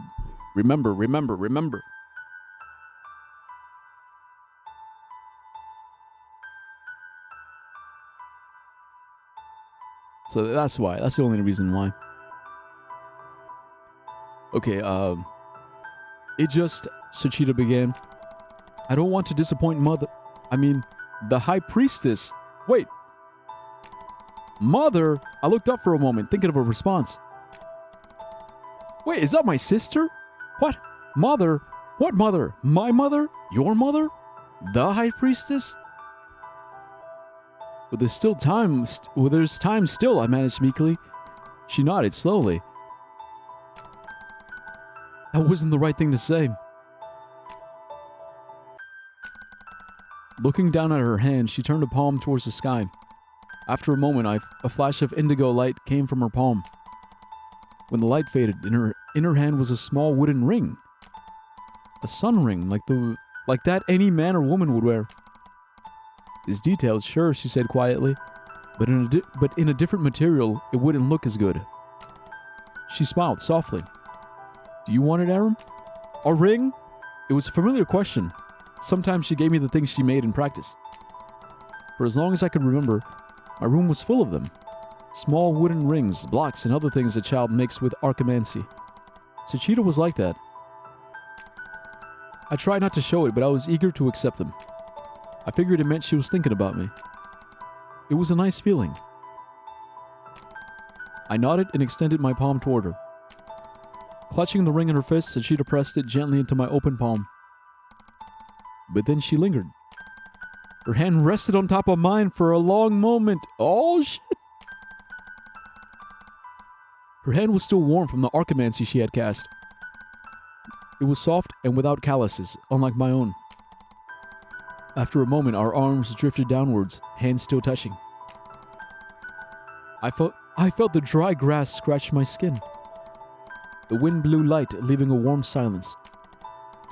There we sat as I looked at her. She faced away, staring out at the hills. I wish then I could know what she was thinking. It was these quiet but significant moments between us in which I wanted to know more than ever. Did she feel as warm inside as I did, sitting there under the tree? But suddenly I felt her hand tense. She pulled away quickly. Her arm returned to her lap and she sat up straight. Her smile faded. I have to go, Aram. I need to practice. No! Right. Pulling the hood of her menage over her head, or over her face, Sucheta stood dusting the grass off the hem of her dress. Okay, I replied. Stepping a few feet away, she turned to look at me from over her shoulder. I'll see you soon. Yeah, I said again. She nodded after a moment, walking away. And before long, as the sunlight faded, she had disappeared into the outer line of buildings making up the settlement. I watched her go. Sucheta, the girl that I loved. It had taken me years to notice it, but as I grew older, it became clear. Something was wrong with Sucheta. Something had always been wrong with her. I suppose I noticed the gravity of it far too late. She dying? It's not just that everyone hates her. It's not just that she hides her face. Why do they hate her? It's not just that she pulls away. I knew there was something broken about Sucheta fundamentally.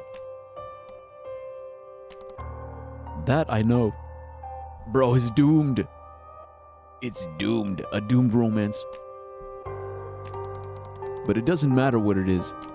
Because one day soon, I am going to marry her. I am going to marry Sucheta and keep her safe. If the world scorns her, then I will be there in front of her like a shield. All of her sadness, the things she holds inside, I will take them all away. As a wound bearer, I will have that kind of strength. I have a duty to the settlement, of course, but I'm not doing this entirely for them. It's for her. For her. My wife. It's always been for her. All right. Respect. I respect it. See, that's a man. That's a man who knows what he wants. Goddamn right. But everyone hates her? Bro, why? What, because of her face? That's so stupid. Who the hell? Oh, it's Kanari. It was really nothing, Prav. I'm fine. It wasn't nothing. You nearly lost a hand can. Hand can? Yeah, but I didn't, right? He's careless. Hey, guys. Hey, Aram. Oh. Hi, Aram. It's getting late. What were you doing out on the plantation? Not much. Kissing, hugging, you know, enjoying the sunset. Oh, I see. So Sachi definitely wasn't there. She might have been. So what? Nothing. Just wondering. Did you talk to her about this morning? That must have been so embarrassing. A little. I think it's fine. If you say so. I'll ask her at home tonight. Wait, you live with her? Prabal lives with her? Speaking of, can we head back now? I'm exhausted. Fine. But we aren't done talking about today, Can. Oh, of course not. Hand can. The three of us walked back towards the housing Kanari and I shared. Arriving at the door, Kanari waved to Prabha before heading in. I began to do the same, but Prabha put her hand on my shoulder. What? Aaron, wait up a second. He was being really weird at the kiln today. Reckless and stupid. Yeah, he does that. No, I mean, he's not being careful like usual.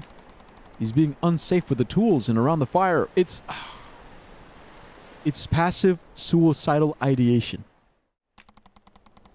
I'm worried he's gonna hurt himself by accident. On purpose, by accident. On accident, purposefully on accident. Prava, will you just talk to him? A little bit? He'll be fine, I promise. That's how Kanari is. You know that. Please, Aram. He won't listen to me, of course. You live together, and you know. You're both boys. It's a boys thing, you know, yeah, just casual suicidal ideation. So you drive a little fast, turn the headlights off, just swerve. Hands off the wheel. Maybe drink a little too much. Walk on the train tracks.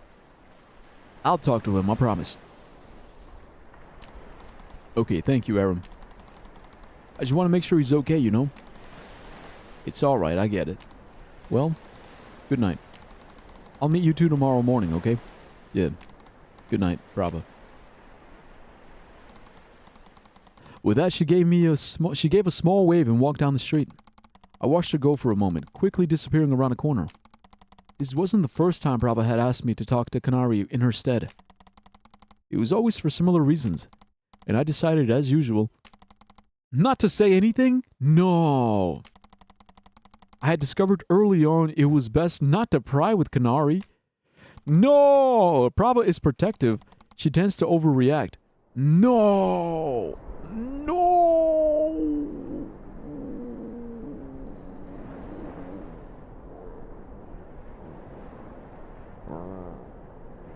Oh, no. No. I mean, not even a little bit. Not even like, oh, hey, what's up? How was your day? What's up? See, the thing is, it's like, I understand not wanting to pry.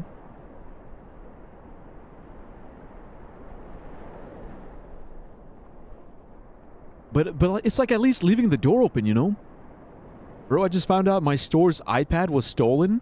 What? They stole the iPad? Who? You think it was a customer, or was it like an inside job? You're saying, yeah. Oh, a customer did? You can't even sell it, right? Because it's gotta have like hella trackers on it and stuff. Like, unless you know a guy, I guess.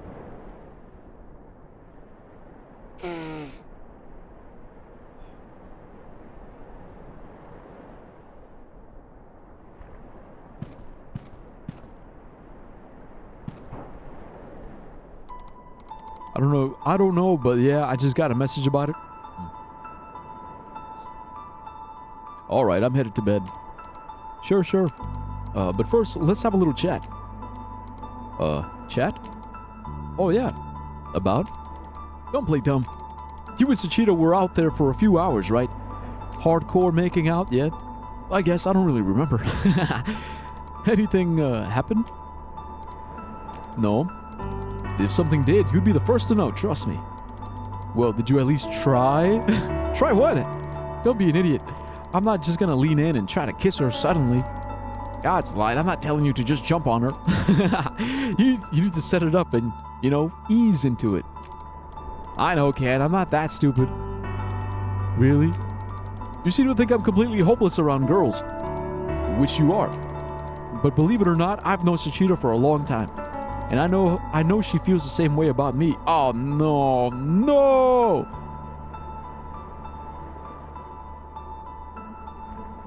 What if she doesn't? Is just? What's holding you back? It's not the right time yet. I'm still an apprentice. That's what you always say. So here's what I think. Do what you want, but don't wait too long. What do you mean? She's not going anywhere. You might be right, but she's not going anywhere, bro. She's gonna die. What do you mean she's not going anywhere? You know she's gonna die.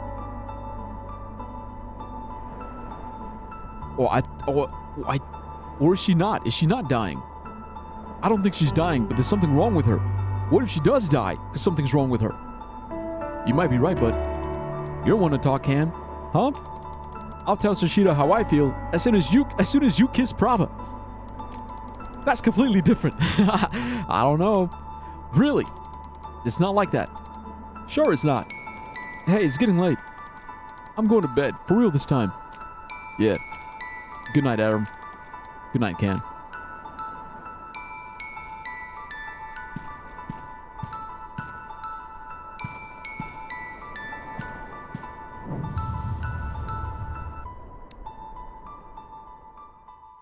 Bonne nuit.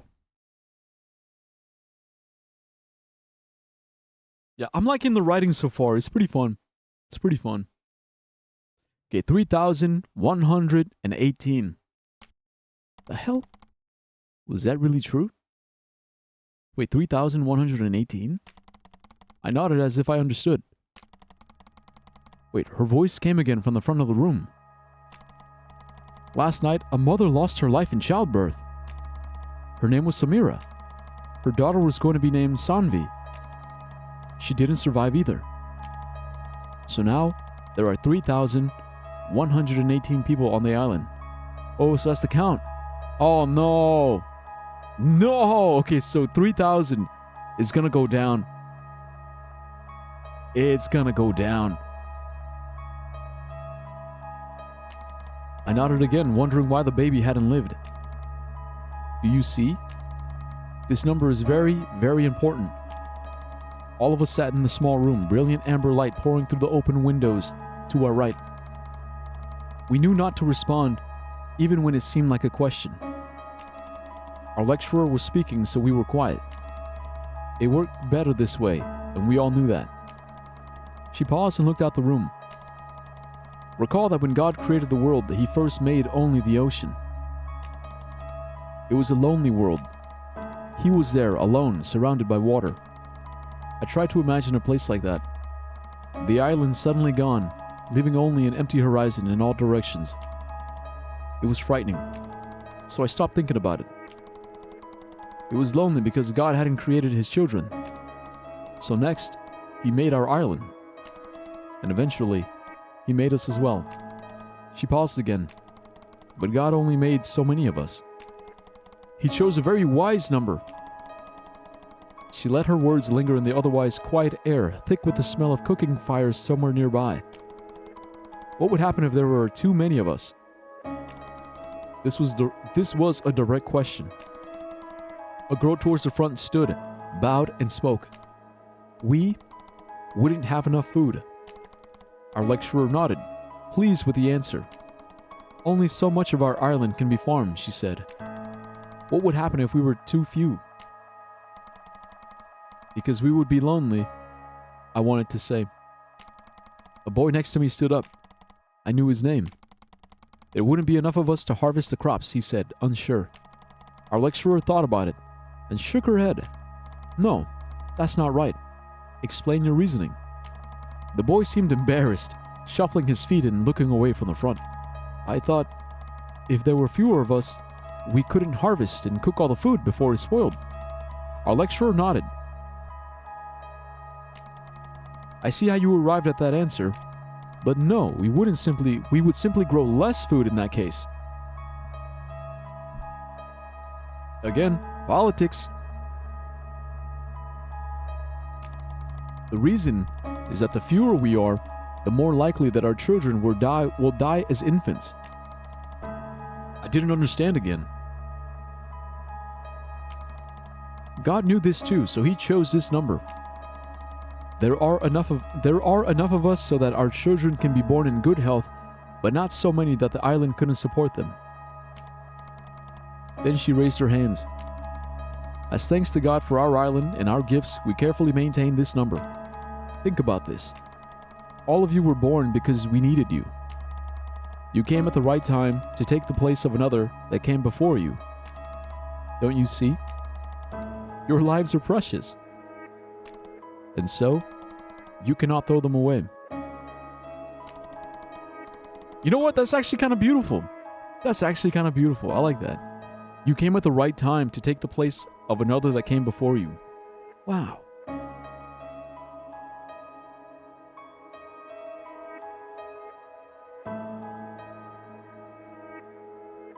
Yeah, I like that. That's beautiful. Okay, walking across the room, she pointed out a window, and she pointed towards the great hill that wrapped the island's northwestern edge. This is what I've come to speak of this evening. There is only one place on our island you may never go.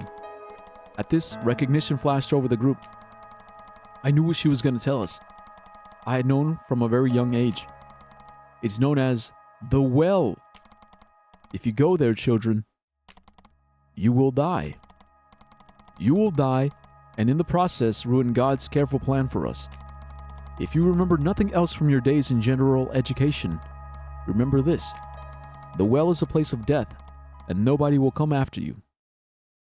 The Well. Oh, man, the Well, the Well, the Well. I like that. Yes. I think that's my earliest memory. I woke early the following day. Kanari, as usual, was off to a slow start. Miraculously, the two of us made our way down the stairs and onto the brightly lit street after only a few minutes. Prabha was there as promised, waiting for us, scribbling something down in her notebook. Good morning. Hey, how long have you been waiting? Not too long. That's good. Well, I like to wake up early. Unlike some in this household. I think she's talking about you, Aram. Yeah, sure. Well, we really should be heading out. We have to fire all those bowls. We have to fire all those bows from bowls from yesterday. Oh shit, yeah. That's gonna take so long. Sounds fun. Pray for me. Bye, Aram. Maybe we can all get together later tonight. I'll ask Sachi too. Yeah, sounds like a good idea. Yeah. Okay, with a wave, Prabha took Kanari's arm and left in the direction of the kiln. I waved back. Taking a deep breath, I started towards the armory. Another day of training and another day closer to my advancement. I thought about yesterday evening. Sitting under the tree with Sachita. Sachita. My mind was fixated on it. I couldn't get her out of my head. The desire to advance had always been there, but it was burning now. Burning in my chest. Don't wait too long. That's what Kanari had said. I won't. I'll be there for you, Sachi. Very soon.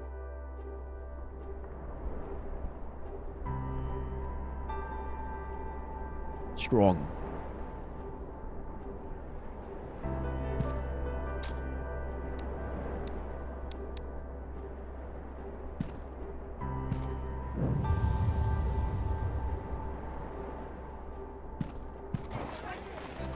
Okay, we began much the same as the previous day. My father was generally a man of little words. He gestured, the circle was formed, and we began to spar. Seijin was chosen again, along with the second apprentice I knew somewhat well. More fighting?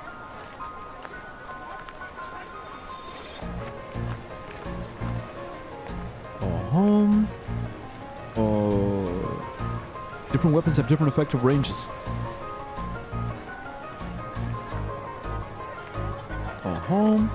Okay.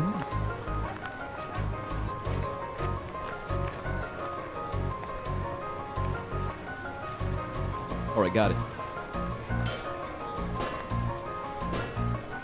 Try again.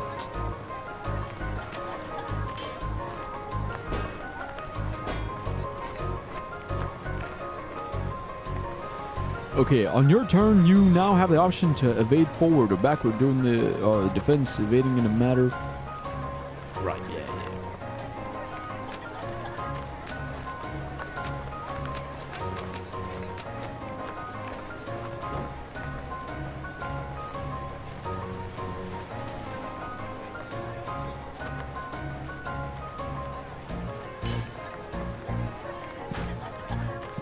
What?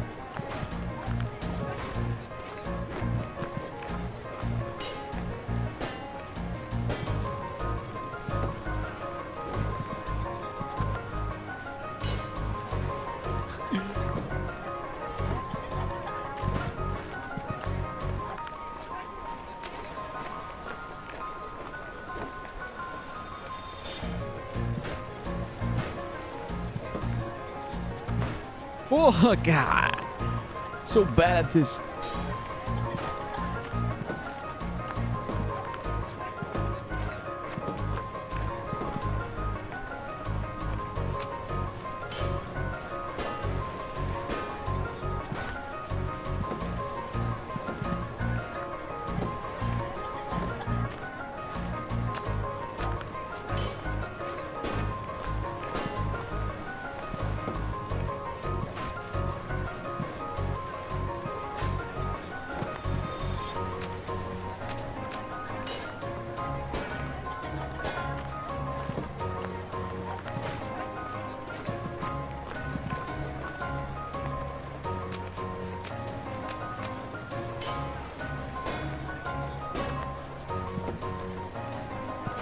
Too early. Fuck.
Fuck.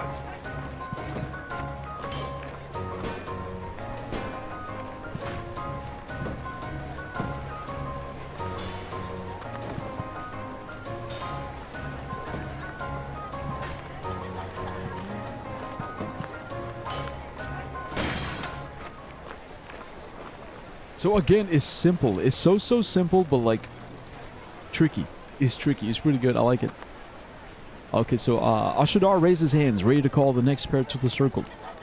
But there came a slight voice from behind the group. Hi, wound bearer. Ashadar looked surprised. Standing at the edge of the circle was a courier. A boy, younger than me perhaps. Yes? I've come with a message of summons for you, sir. Summons? It is a request from the Eshan. They would like to see you presently. I see, at once. If it pleases you, sir. Very well. Students, please stretch and practice your forms while I apologize. This matter also concerns the apprentice Aram? Aw, shit.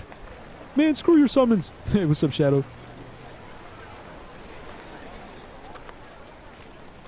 He should come as well. Aram. Father gave me a puzzled look. Uh-oh. Some shit's going on. Yo, how's it going? Same old, you know, just streaming. Streaming, dreaming, playing a game.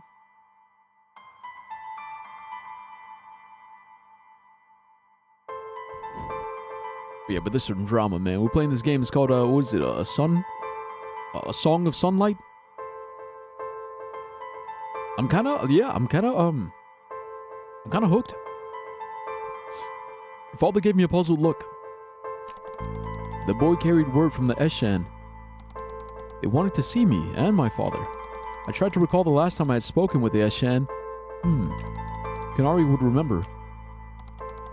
What is this about? I grew nervous as the uncertainty washed over me. The possibilities flooded my mind and I took a moment to recenter myself. I nodded slowly at father. He turned then to address the group. My son and I will step out for a short while. Keep active and await our return. Aram, let's go. Yeah. Please follow me. Aw, shit. Ooh, okay. I'm thinking about starting Elden Ring. I mean, Elden Ring's pretty good. I mean, yeah. Huge fan. Me personally, huge fan of Elden Ring, so fuck yeah, bro. Fuck it up, man. Fuck it up.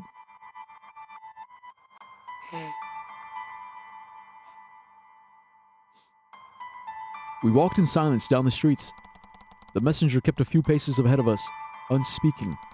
Eager for more information, I turned to speak to my father. Father, what have they called us for? He looked ahead, clearly searching for a reason himself.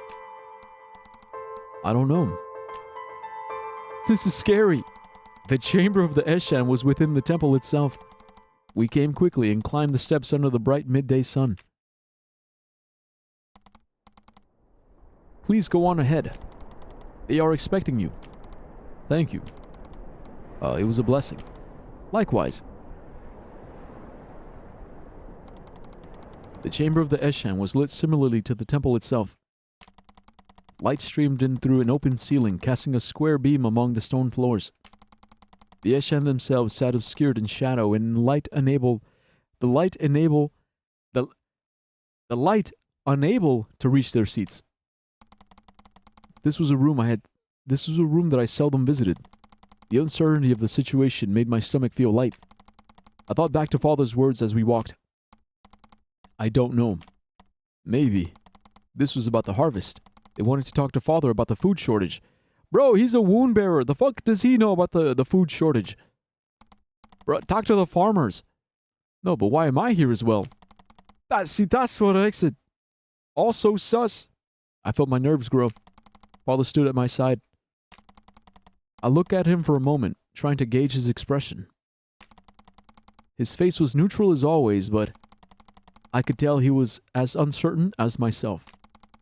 The reason they had requested me. Father bowed respectfully, and I quickly followed suit. Good day. Good day, Ashidar. It is a blessing to see you. A voice came from beyond the light. I trust you are well. How is Malia? Father smiled and gave a nod. She is well, as am I, Eshan. I recognized this voice to be Eshan Jia. He usually spoke first and often carried the opinion of the room.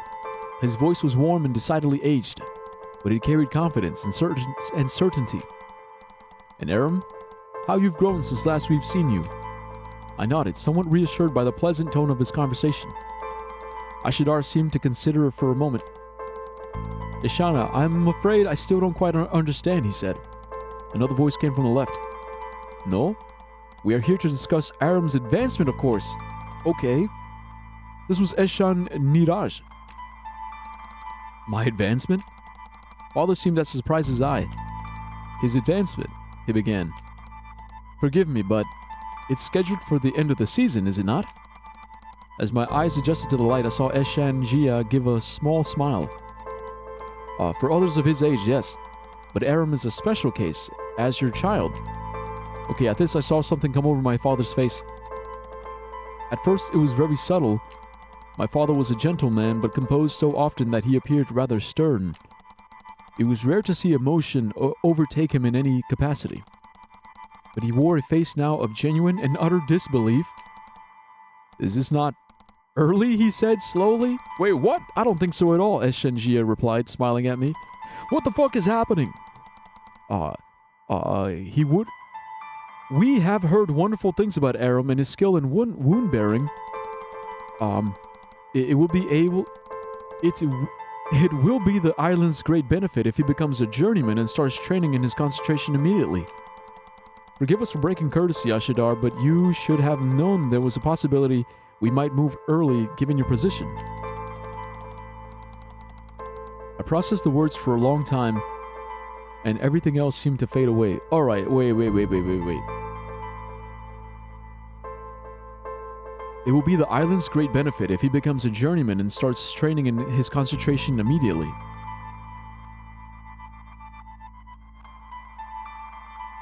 Okay. It was time already. My goal was within reach so suddenly. So it's like graduating sooner, graduating earlier, but like why? I felt my nerves give way to raw excitement. I was advancing early? I looked to Father, expecting the proud look he wore yesterday as I defeated Seijin. But his face was strained. Strained as if unable to follow a conversation of topics far beyond his understanding. I see, he said after a long moment. Well, I have recommended him for Temple Guard many times, as you know. Eshan Jia shook his head gently. Ashidar, you already know this decision cannot be made by yourself in this case. Ashidar's face lost more of his usual composure. Oh no! Not Temple Guard? See, oh no. That left. Suddenly I was speaking. So then, peacekeeping, or sentry, I said to the faceless figures ahead of me. Eshan Jia nodded at me. We're assigning more than half the group to peacekeeping last year. We assigned more than half the group to peacekeeping last year, so our choice was rather clear. he said thoughtfully. Sentry will be a perfect place for your talents, Aram. You should be very proud. I felt my pulse race. Sentry? I bowed deeply. I am very honored, I said. Father's voice came suddenly. Please, please, he's my son. Don't send him out there. Surely there's room for another in peacekeeping. Or temple guard. His voice was suddenly thin and frail. Hearing it was like submerging one's head into cold water. Something you are wholly unprepared for, no matter how trivial the idea seemed beforehand. Why does he sound so weak? My dad is a pussy. Why is he being such a fucking pussy right now? Come now, Ashidar, said Eshaniraj. This is where he is needed. Don't you trust the way of things? I know that you do. My father stood very still, and after a long moment he nodded and bowed his head. I do. Before I knew what was happening, Father and I were walking toward the base of the great hill. I realized then I was meant to begin immediately. Immediately? And immediately meant now. Wait, what? The daylight was beginning to thin. Well, not even like tomorrow, like right now? We walked ahead and I followed. He walked ahead and I followed. He was silent. I was similarly speechless, the shock of knowing I was advancing to journeyman early still washing over me. However, Father's reaction... It wasn't what I was expecting. What do I want him to say? To congratulate me, at least? That's what I had expected. This was a big day. The most important day in my life so far. Why won't he say anything? Our destination quickly drew near. Where the hell are we? Aram. What do you know about the well? The well? I know only what they told us in General Ed, I guess. It's forbidden. You can't go there. If you go there, you die. God will be made very, very angry at you. Tell me. Okay. It's a forbidden place. We're not supposed to enter. What else? And, it's where our enemies live. Our enemies live in the well? That's true. We have enemies in the well? What are they called? Ancestors. Yes. They wish us harm. Always. This is a necessity of our obligation. Of the 3 concentrations a wound bearer can take, this is by far the most important. If I knew that this would be... I didn't realize there would be so little time to prepare you. What do you... I've always known Sentry was a possibility. I haven't seen one before. Oh no! An ancestor, I mean. Oh, I was like, what do you mean you've never seen a Sentry before? So they just go into the well and they go missing, they never come back? But he's talking about the ancestors. I've only heard them described. Yes. And you may never see one. But you are a Sentry now. This is your duty to the settlement. Right. I'm ready for anything. Where we are standing now, no ancestor may make it past this platform. You must destroy them before they get here. Under no circumstances may they be allowed to enter the settlement. Of course. I understand, Father. I'm ready. Really, really, really ready. You've been preparing me all this time, right? Aram, I had hoped. Never mind. It's time to begin. Dude, it's like Attack on Titan. It's like that one scene where everyone's like deciding like where they're gonna go. And everybody wants to go inside the wall, right? Everyone's like, oh, inside the wall, inside the wall. Because they're so scared of like going out. Yeah, so scared of like going out because they think they're gonna get like killed or whatever the fuck. And it's like a whole political thing where like all the high-ranking rich kids, it's like they're the ones inside the wall. But then like Eren Yeager, he's like, fuck it, I want to go out. I want to go a scout. I want to join the fucking scouts and kill those goddamn fucking titans. And it's like such a big deal because everyone's like, oh my god. Oh.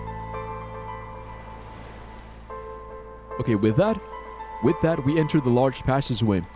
I didn't know what to expect. I hadn't set foot here in a long time. Not since... I don't recall. Hillside Tunnel.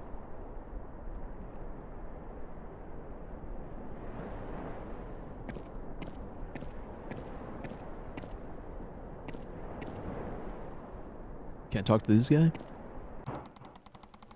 We approached a group of 3 young men. They were sentries, journeyman sentries. Older than myself, it seemed.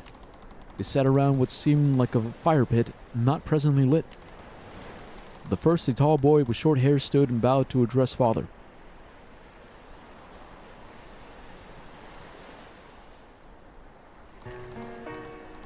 Kian. Kyan? Cian. Kyan. It's like Ryan? Over the K. Ryan? Kyan? I like Kian. Kian. Hello, sir. We were told to expect a 4th. This is Aram. He was scheduled to advance at the end of the season. However, it was decided he would begin training as a sentry immediately. Oh, I see. Hello. I think maybe we've met before. Maybe. My name is Kian. The second boy stood and bowed similarly to the first. The third, appearing as the oldest, remained seated. Instead, he nodded in my direction. Tough. It's a blessing to meet you. Tala. I look forward to serving with you, Aram. Likewise. This is Rayash, by the way. The 3 began to converse quietly, and I turned to look at my father. He stood very still, his gaze distant. I followed his eyes and properly considered my surroundings for the first time. It was there, perhaps 200 feet ahead of me. The well. The great stone doorway. They were swung wide, far too wide to move. Far too heavy to move. Plainly carved with little detail. The entrance to the well. Something about it. The color and the materials of the door. It felt wrong. It stood out from its surroundings fundamentally. I felt the doorway watching me. I felt it begin to creep into me. From every corner of my gaze, the doorway watching me? So this was that place. That place where we were never supposed to enter. Sometimes it was easy to forget that the well was there at all. It seldom came up even in stories and less so in daily conversation. But even so, we all knew. I'm here all the same, I suppose. Aram, I must take my leave. I understand. I am prepared. You have given me everything I need. Aram, please, listen to what they have to teach you. We'll talk more about this tonight. Okay. At this, Father wrapped his arms around me. He embraced me for a long moment. I was startled more than anything else. I couldn't recall the last time he hugged me. But before long, he was gone. Giving me one last nod, he disappeared beyond the mouth of the entrance tunnel. The 3 returned to their seats around the empty fire pit. Tala, the middle in both height and stature of the 2 other sentries, waved me over.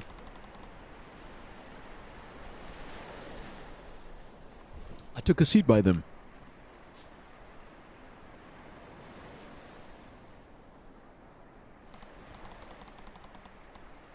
Well, I suppose we should go over the shifts. Right. I'm sure you know some of them already, Aram. Not really. I've heard about it from some of the journeymen, but I think Father really wanted me to become a temple guard. Yeah, he wouldn't tell me much about the sentries. Really? Well, no matter. I'll start from the top. Our job is essentially to watch the well at every hour of every day. But we need to sleep too, of course.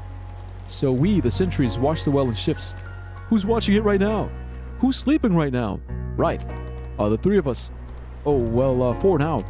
We watch the well from mid-afternoon to about past sunset. Just watch? Yeah. It's the majority of what we do. Just what? What? Just sit and watch. But what about the ancestors? Honestly, they don't attack very often. sometimes we go a year without seeing a single one. And even then, they show up half dead already. I see. But what if they do attack? Well, you're the youngest, so you stay behind and out of harm's way. Until you get a feel for how to handle them, that is. I couldn't do that. I would be there at the front. I would be there at the front with you all. Don't worry, Aram. We won't think you're cowardly or anything. That's just how it works when we train new sentries. Yeah, don't sweat it. We all went through something similar. Alright then. I can do that. There is something else you should know. There's a part of your duty as a sentry. It's a part of your duty as a sentry. Oh, the well. There's a reason we are forbidden from entering. If you go into the well, I remember I'll die. Without a doubt. Right. It's true. If for any reason one of us fell down there by mistake, we are not permitted to attempt any sort of rescue. That person is considered dead. They are dead. What? Why? That's just the way it is. Come now, we're wound bearers. Remember what they taught us, right? We have a fire inside ourselves. Our lives are important and we don't lose them. That won't ever happen. Don't be afraid. Wait, what? We have a fire inside and we never lose them? Don't be afraid. So we'll die, but also we won't die? What? Okay, yeah. I get it. No, you don't. You don't need to worry about me. I won't get in the way. Of course not. We're glad to have you, Aram. The three of us were getting pretty bored with each other. That much is for sure. So now we got a new guy, okay? New guy to pick on. Yeah, you can't imagine having to stare at Rayash's face for hours on end each day. Yeah. Wait, what? Screw you. Like you're such a ray of light. Hearing you tell the same 3 goddamn stories over and over again. At least I have something interesting to talk about. Rayash grew red in the face and he began shouting, the banter devolving quickly. I looked at Tala, who was laughing at the childish display. I couldn't help but laugh either. So this is how I would spend my days from now on. Here, with these 3, under the evening sun. It was an odd feeling all at once. The feeling of being where I had always dreamed of being. Is this really it? Thus the day began to slip by. I don't recall how long it had been, but eventually we were sitting in a comfortable silence. True to their word, we simply rested and watched. At one point, the 3 attempted to give me tips on swordplay, but found themselves too lazy to demonstrate physically. Thus the conversation came and went as the hours slid past. The 4 of us sat around the fire, which had been lit now in the growing shadow of the evening. I was strangely lethargic. I had expected to be exhausted, but instead I was relaxed. Something dawned on me just then. Glancing quickly at the looming doorway of the well, I turned to Tala with a question.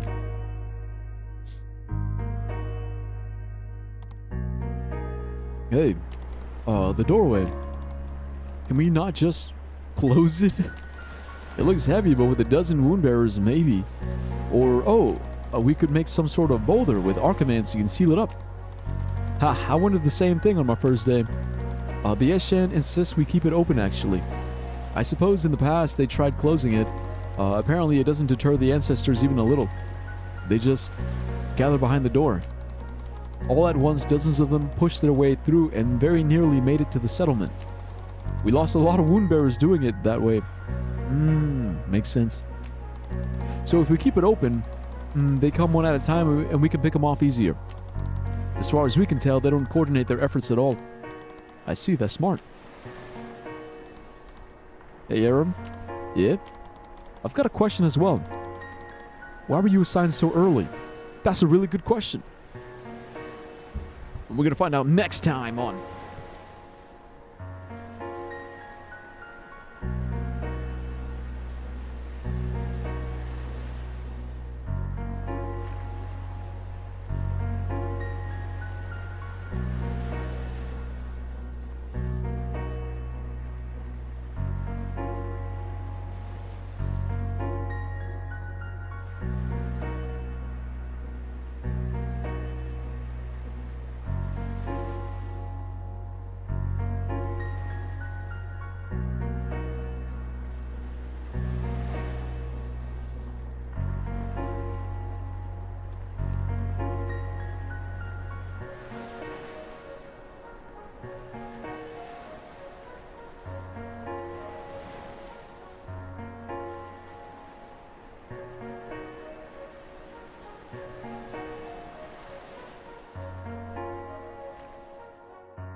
Alright, y'all, how we feeling tonight? Feeling good? Feeling loose? Feeling right?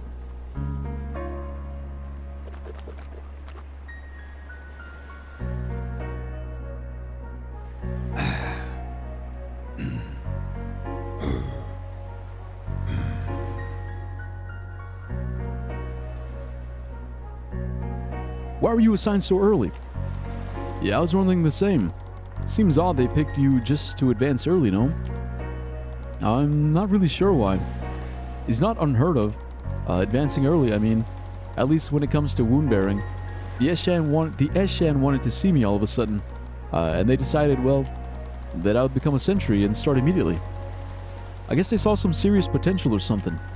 Now I'm expecting a lot of with a story like that. I'll try not to disappoint. Hey, how long have you all known each other? Too long. Shut up. But he's right. Kian and I have been friends for a long time. Yeah, we met in General Ed. I'm sure you have a few friends like that too. It's hard not to find common ground with somebody you're forced to see every day, right? Yeah, I know what you mean. I suppose I'm the odd one out of this group. I met Kian and Rayash about a year ago when I was assigned to this shift. Don't sell yourself short, Tala. You're a lot more interesting than Kian. What the hell? I know it doesn't seem like it, but I think we all get along pretty well. I guess. It's nice to have a new face. I'm sure you'll fit right in. Thanks, Kian. I appreciate it, really. I'm just happy to finally be here, even if I'm not a journeyman yet. Thank you for your kindness so far. Of course. The conversation dwindled once more, and the four of us continued to pass the time resting. I tried to stay vigilant and keep myself seated in such a way that I could quickly get up and have my weapon in hand, but before long, I was leaning against the wall comfortably. Bro, it really is. It's like sentry duty. Like, I can imagine it. I thought it was going to be more exciting than this, but like, it's basically guard duty. So you're sitting there and you're practicing like, okay, if somebody shows up, I'm just gonna, but then it's just like, after a while, you just...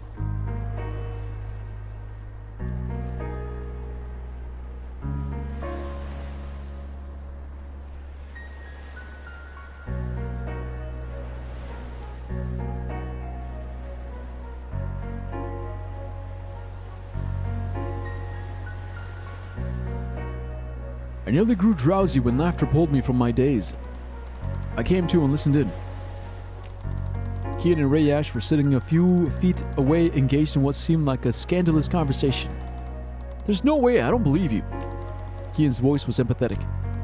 Well, it's true, Rayash replied confidently, leaning back and putting a hand behind his head. I don't need you to believe me, because it happened.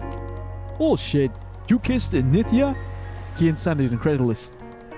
Rayash gave a sultry smile. Heh, more than that, young Kian. We've been meeting after my shift for a few weeks. Sheesh, this isn't fair, groaned Kian, falling backward in defeat. How is it that you can land a beautiful girl and I can't? You've got the personality of a clay bowl. What can I say? Women are simply drawn to me, Rayash said, his ego blinding. Rayash suddenly turned, shooting me a dirty grin. By the way, Aram, you've got a girl, right? Ah, shit, the question caught me completely and utterly off guard. My mind immediately went to Sachita. Her face flashed through my head as I thought about the question. I imagine her lips. No, not yet. I said, frantically thinking of a way to change the subject. Kian chimed in. No? Any girl you got your eye on? Maybe, I'm not sure. I replied, avoiding their gaze. Why is he so nervous, bro? Come on, just tell him. Just tell him. I couldn't possibly tell them how I'd had my eye on one girl for as long as I could remember. Never mind that the girl was Sachita of all people. Fortunately, Tala broke in and saved me with a sharp remark. I'm sure he's asking because he's worried he has competition. Damn! I can't imagine Nithya is too committed to that relationship knowing Rayash. At this, Kian erupted in laughter. I followed suit, happy to distract from my non-answer. We all laughed. Rayash too. Rayash too. We laughed. And we laughed. And laughed. Oh.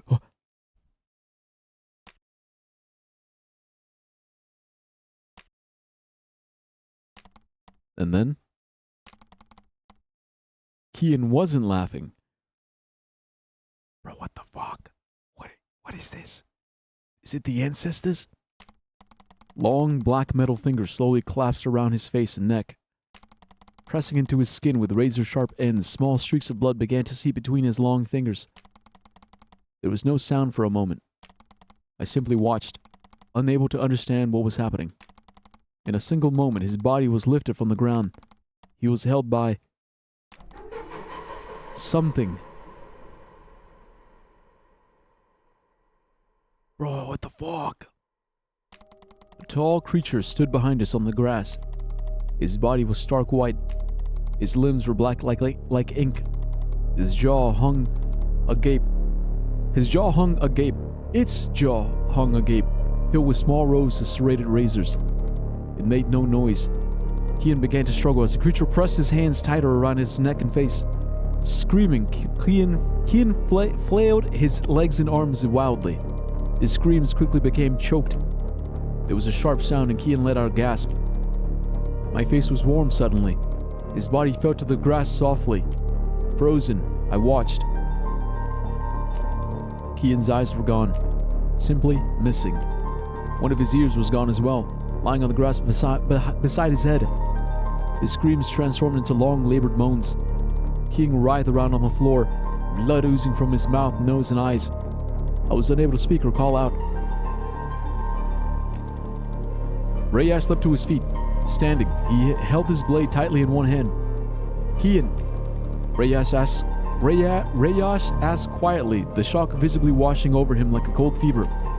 Kian! Suddenly he was shouting. I heard Tala's voice beside me, racked with panic. It moved so quietly. How did this happen? Tala leapt to his feet, his own spear now in hand. The creature tilted his head and began to advance, moving silently through the grass.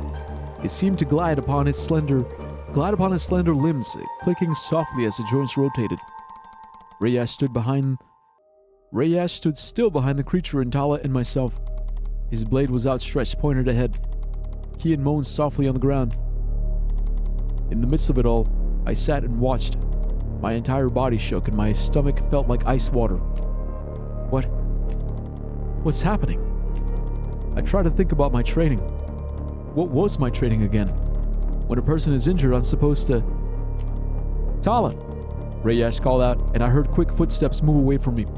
Tala ran right, his spear in hand, trying to flank the creature. It slowly turned its head, watching Tala approach. At that moment, Rayash lunged forward, his blade glinting in the evening's light as it made an arc from head to toe. There was a sound of metal upon metal, and the creature recoiled as the blade connected with his head. Tala drew closer, but it reacted swiftly. One of its long arms shot out at Rayash. It was a sickening sound. Instantly, Rayash's arm was gone from the elbow up. Blood poured from the wound, dripping from the hanging tendon and splintered bone. He collapsed, screaming. There was a dull thud. The arm landed by my feet. I'm supposed to treat the wound. I tried to come to my feet, but stumbled and fell. I can't look. There was the sound of metal striking metal once more. I heard another scream and the sounds of struggle.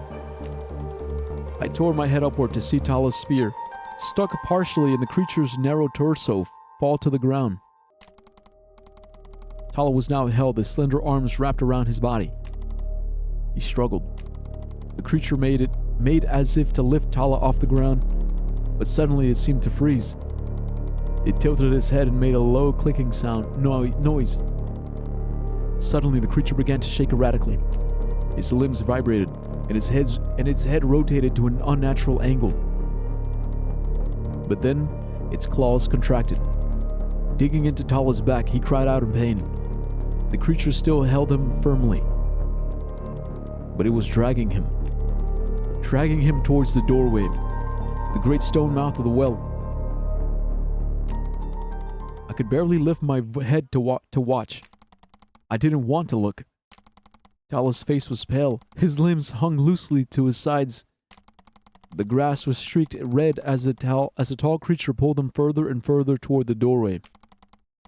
He gave me a look and then... "Aram," he said softly. And then they were gone.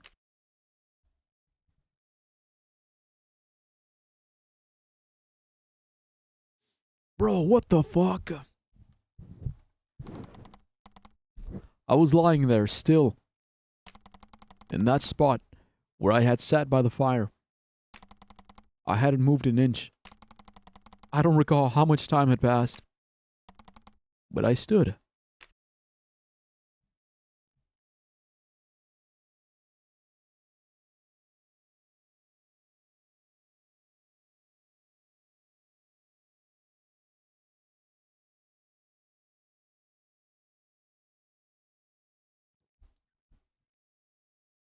The timing is crazy.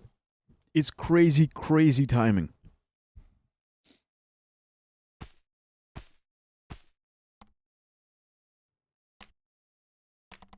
Rayash? Are you...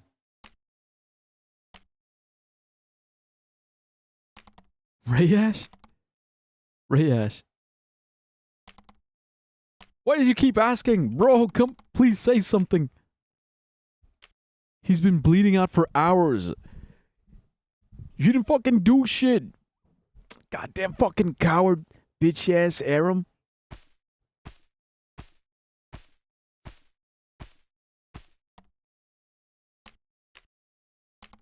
Kian.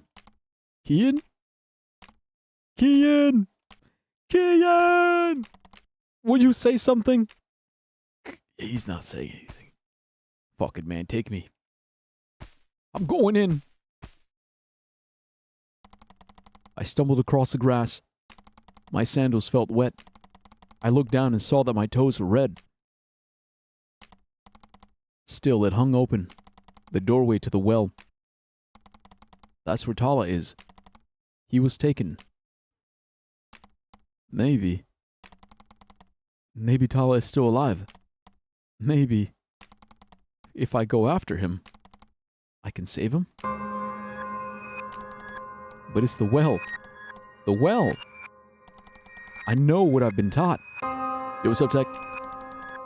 I know what they told me. If I go into the well, I'll die. Nobody will rescue me. I'll die, and my head felt hot and my stomach felt light. I bent at the waist and was quietly sick. If I do this, am I going to die? I won't see my family again. Anybody. So why shouldn't I just run away? I stood and looked at the doorway.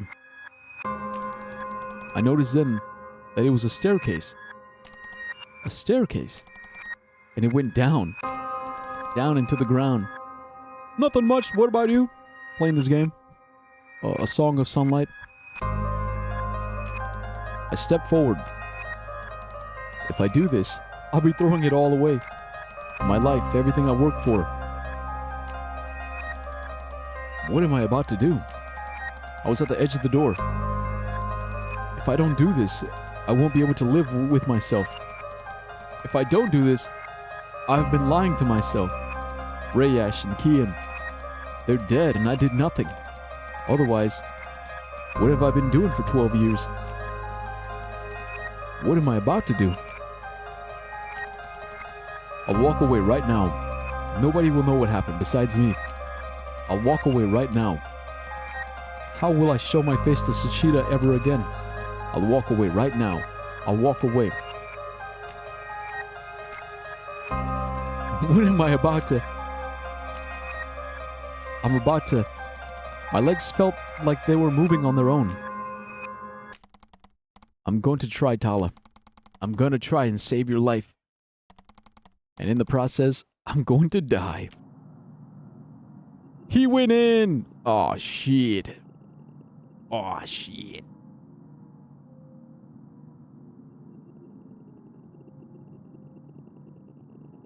Yeah, I respect it.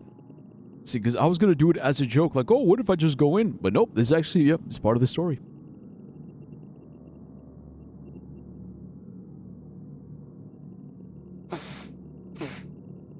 Yeah, also, excuse me, like, it's like my eyes are watering more, but it's not because of the story, it's because I'm feeling like, I've been feeling weird sinus. Like light allergies. Not super, super heavy, just like light.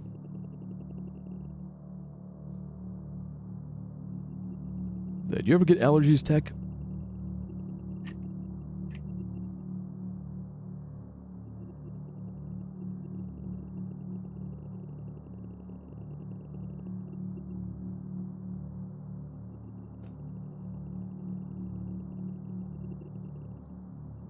Yeah, I do.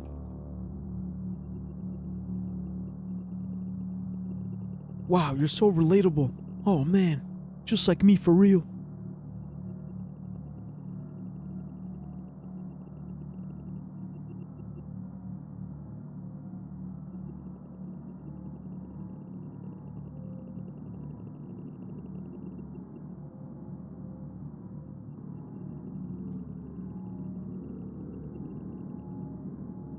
Burning red eyes, watery nose, arm pain. Arm pain?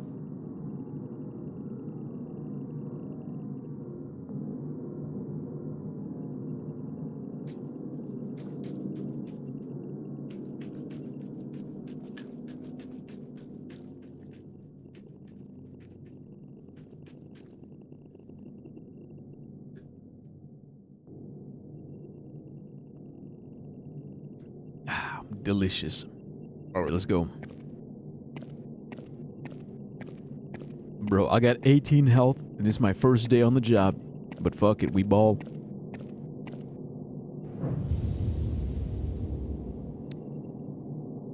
Alright, well, we got a save point here. Cool. I'll take it. The staircase ended. I came to a large room. The ceiling was low. It was dark. The space was odd, empty, and wide, yet it felt small. There was a faint light ahead of me. I saw a red trail. It's this way.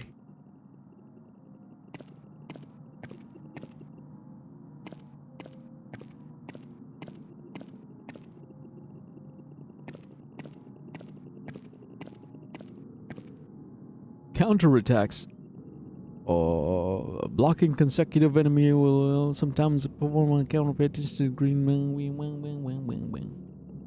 Bing bong bang bing bang. Meter fool immediately launch a counterattack. Alright, yeah, we got it. Cool, yeah. I entered a vast space. Vast.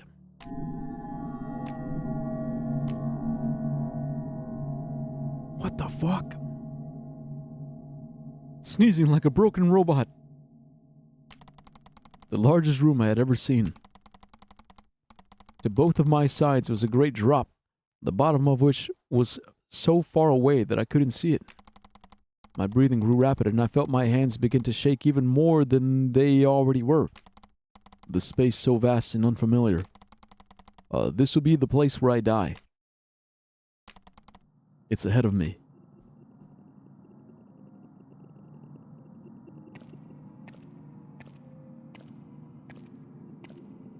Bro, I gotta say, this game is not what I thought it was gonna be. I don't know if I confused it with like a different title. But no, yeah, this is not what I thought it was gonna be. Because like, what the fuck is that?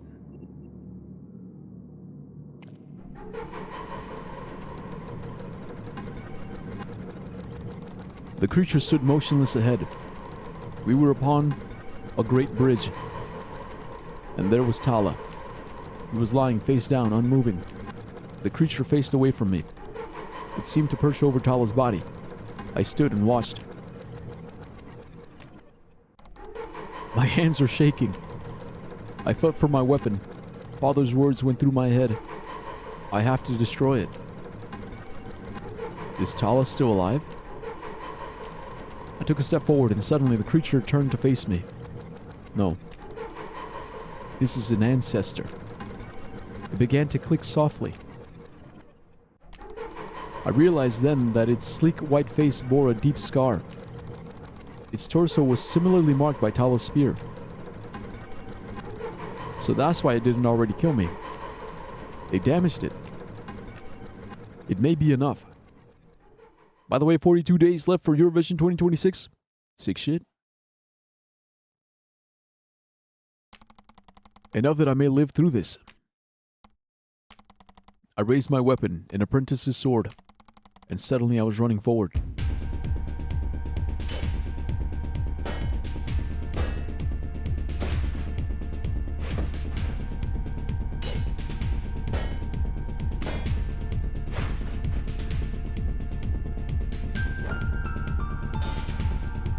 Fuck!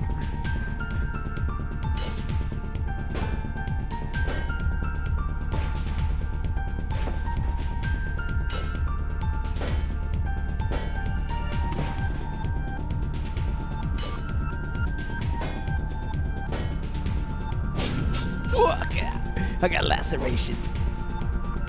Okay, luckily he missed it.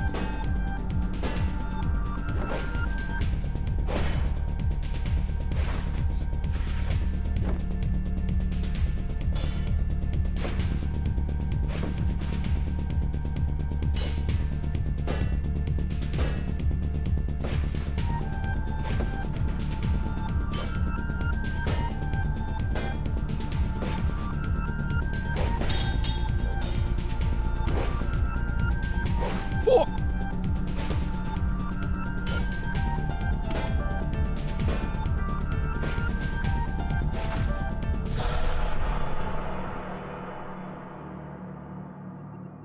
Bro, I was so close, man. If it wasn't for that goddamn laceration, I would have been fine. Okay, but also I got some bandages, but how do I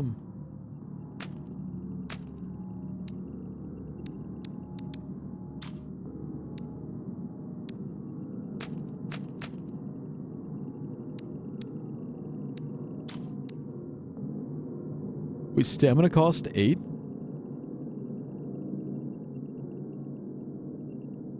Oh, okay, so it's passive. Passive restore for a few turns.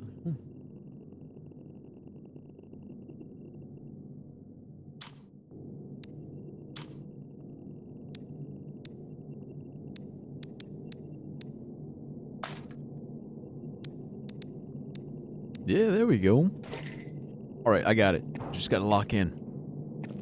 Just gotta lock in. We can do this. Come on, team. Can we do it? Yes, we can.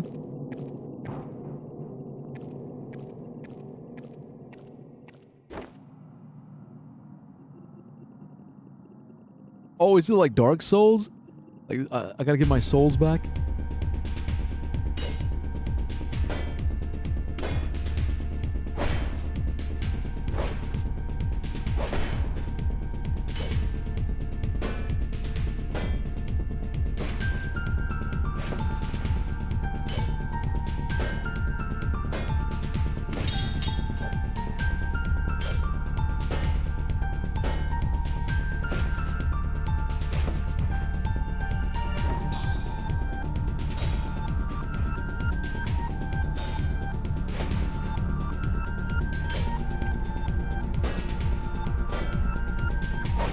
Fuck.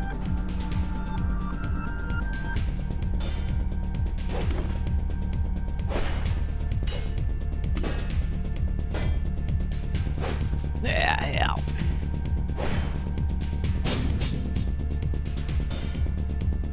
No!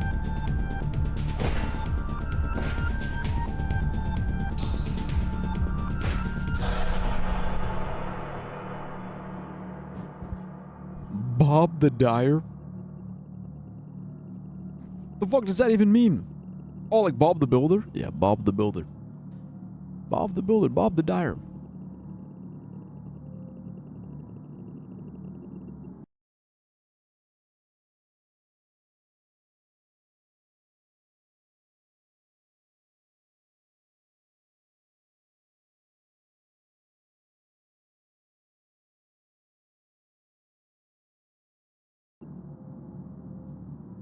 So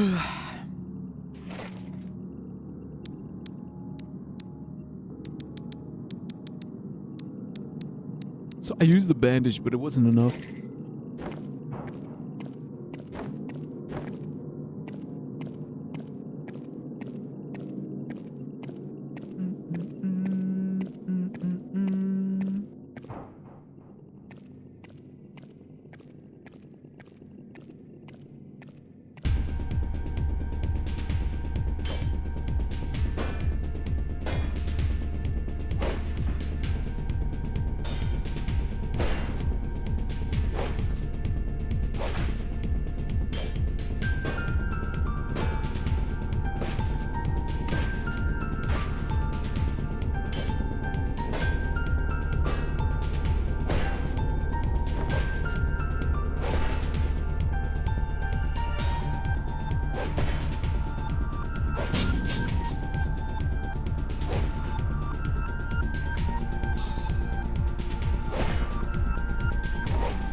Fuck!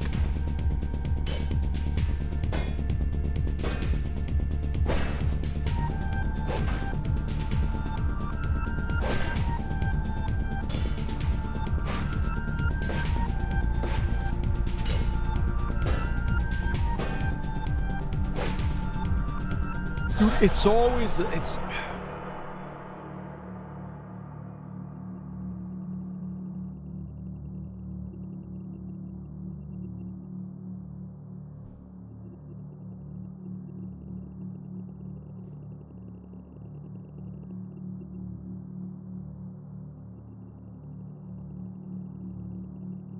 Is the color that throws me off, is because, like, in my mind at least,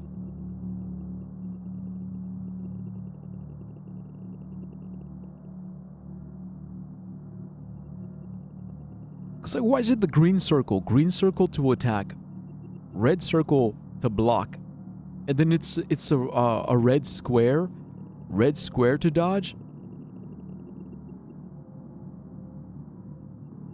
It's like, I don't know, man. It's like shapes and colors. Shapes and colors are throwing me off.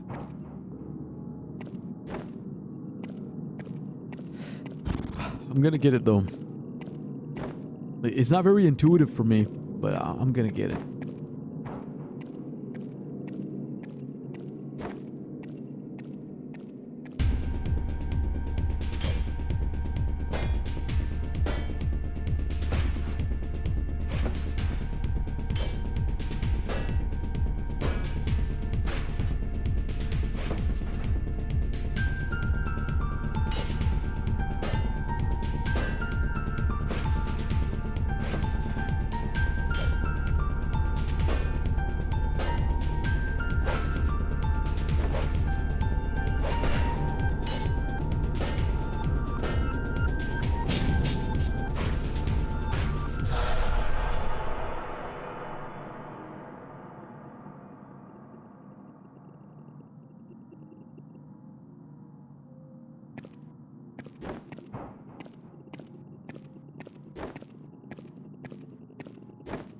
Wait, has this blood always been here? Guess I'm just now noticing it.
Also, I lost my runes. I lost my runes, my souls.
Motherfucker.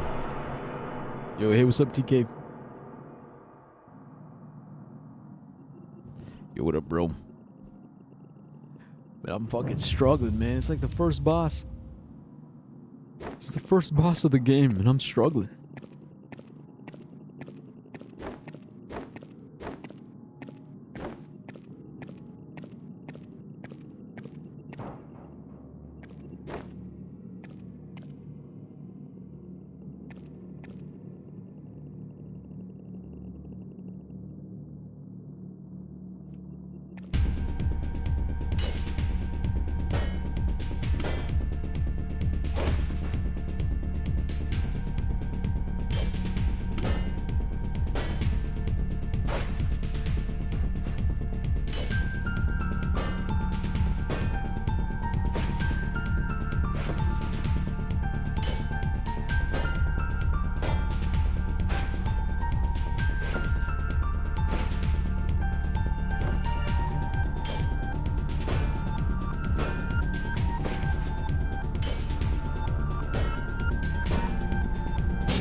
Oh, God.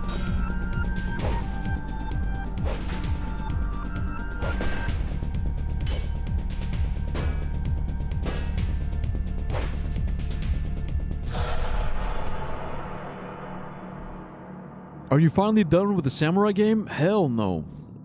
Hell no, bro. Nah, man, I'm just taking a little break.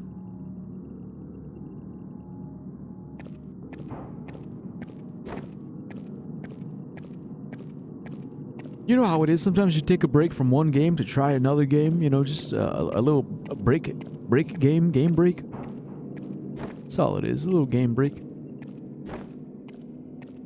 You're saying fuck? Why are you saying fuck? What? Yeah. What? You don't like Sekiro?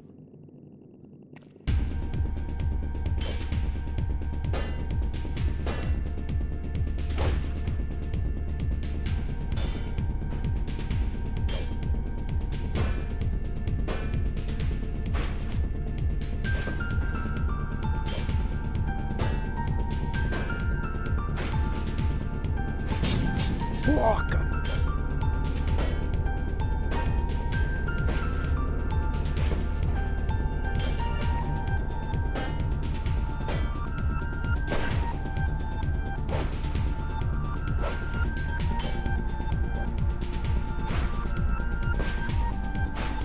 Fuck.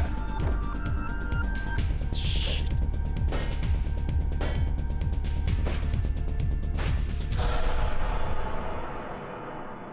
I missed the fucking bus. It was right there. It's sad. Just get the helicopter. Alright, I'm being so honest. Sekiro is becoming what the Chernobyl game was for... What Chernobyl game? You mean Stalker?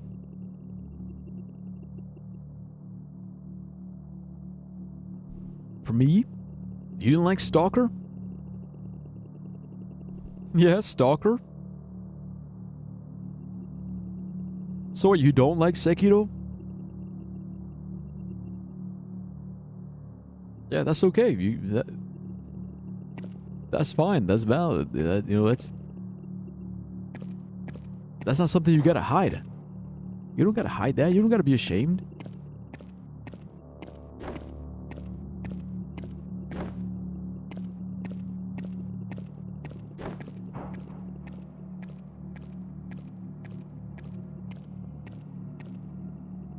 Stalker was fun to watch, but after a while I got tired of watching it.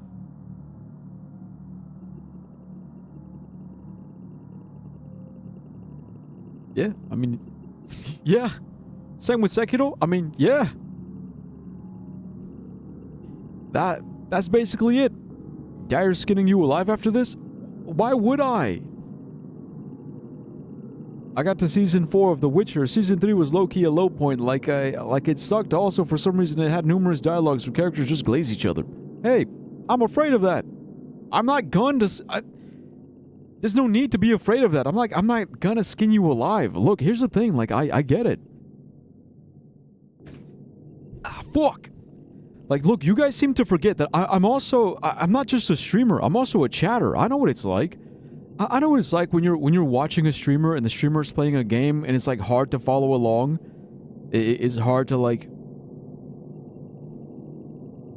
It's like you put it on the third monitor, right? It's like third monitor stream, second monitor. Yeah, Souls-like, exactly. It's Souls-like. Sekiro is Souls-like. It's the same boss with the same moves over and over and over again. It's like you're just sitting there. It's like you're there, and you're waiting. You're basically waiting for the streamer to beat the boss. So he can finally go, fuck yeah! Yeah! And so the chat can finally go, GG's, W, big W. It's like, yeah, I know how it is. I know how it goes. Like, I'm not naive. I'm not stupid. I'm not delusional. Oop, he looked kind of scary. Yeah, this guy, yeah, he's pretty scary. And then the next boss. Yeah, exactly. And then the next boss. Ain't Hollow Knight like Souls-like? Yeah, it is. Yeah, it is. Hollow Knight was the same. You remember how, like, I struggled with so many, like, bosses?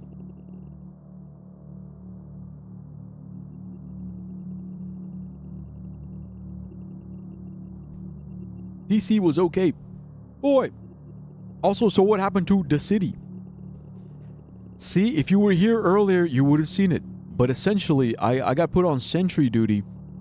And on sentry duty, I got to deal with these kinds of motherfuckers. And this motherfucker just killed 2 of my homies, and he kidnapped the 3rd motherfucker. It's my first day on the job, and I got this fucking bullshit to deal with. So that's what happened to The City. The City is fine. I'm out here fighting for my honor. And even on the 3rd monitor, it feels like the streamer is just occupying it after some point. Yeah, see? And that happens. Like, after a while, it's like, okay, like, I don't know what the streamer is talking about. I don't know what they're playing. I don't know what the hell is happening. Like, so, that's right. So even if it's on the 3rd monitor, after a while, you're kind of like, all right, I'm gonna put something else on the 3rd monitor because I'm totally lost. And I just don't get it. And that happens, bro. Like, that happens. It's fine. It's normal. It's a normal part of it. You said maybe it was the art style that kept me interested in Hollow Knight. I mean, I don't know. Maybe it was the art style. Maybe it was the music. You never really know. You never really know with these kinds of games. It's just, it could be anything. It could be anything. Everything. It could be one thing, 2 things, 3. That's why I don't sweat it too much. I don't sweat it too much because it's like, I know it's a little boring to watch, but it's like, if you want to watch, you can. If you don't want to, you don't have to. It's all right. Like, I'm not going to get my feelings hurt. You're saying it feels wrong leaving stream after such a short period of time? It's all right, TK. Look, you don't have to feel bad. Don't feel bad, okay? Like, I'm not going to guilt you into staying. I'm not going to guilt you into watching, okay? Don't feel bad. Don't feel bad. Don't say it feels wrong. You know, some days are it, some days are not it. It's all good. It's all good. I'm not going to guilt you into staying. I'm not going to do the classic thing where it's like, okay, you'll leave the stream on, please.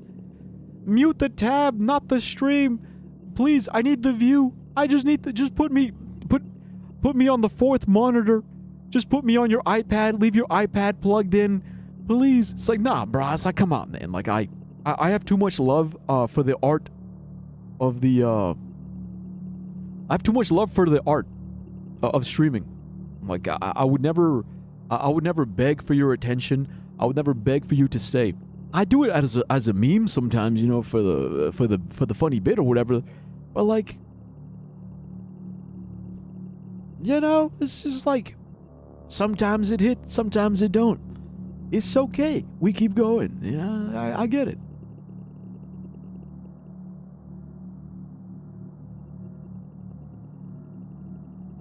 So there you go. So that's my TED Talk. Dire, do I fight it? Okay, I get it. Yeah. I'm glad you get it. Yeah. It's low key. It's fine. If you're not into it, you're not into it.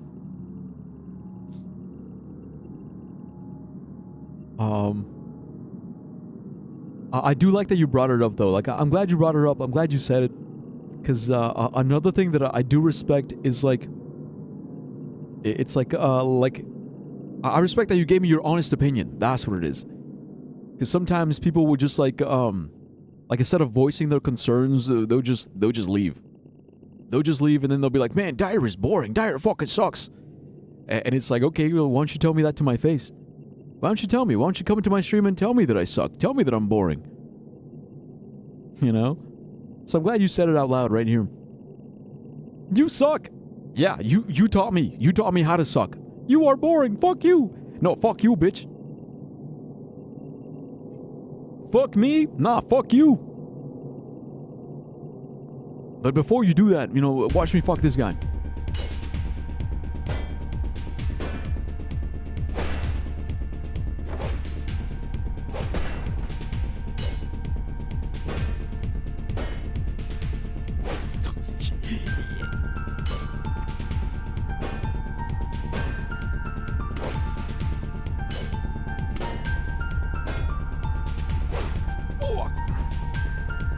Fuck, too early.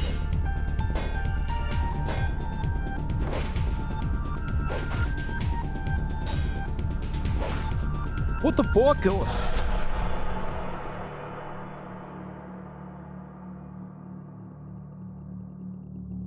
There was no option to block, so what? I was just dead? I was just DOA? I mean, yeah, I've been getting bored of it since you got back on from the last little break you had. But at least you understand it. Wait, what? Getting bored of it? You mean Sekiro specifically, yeah?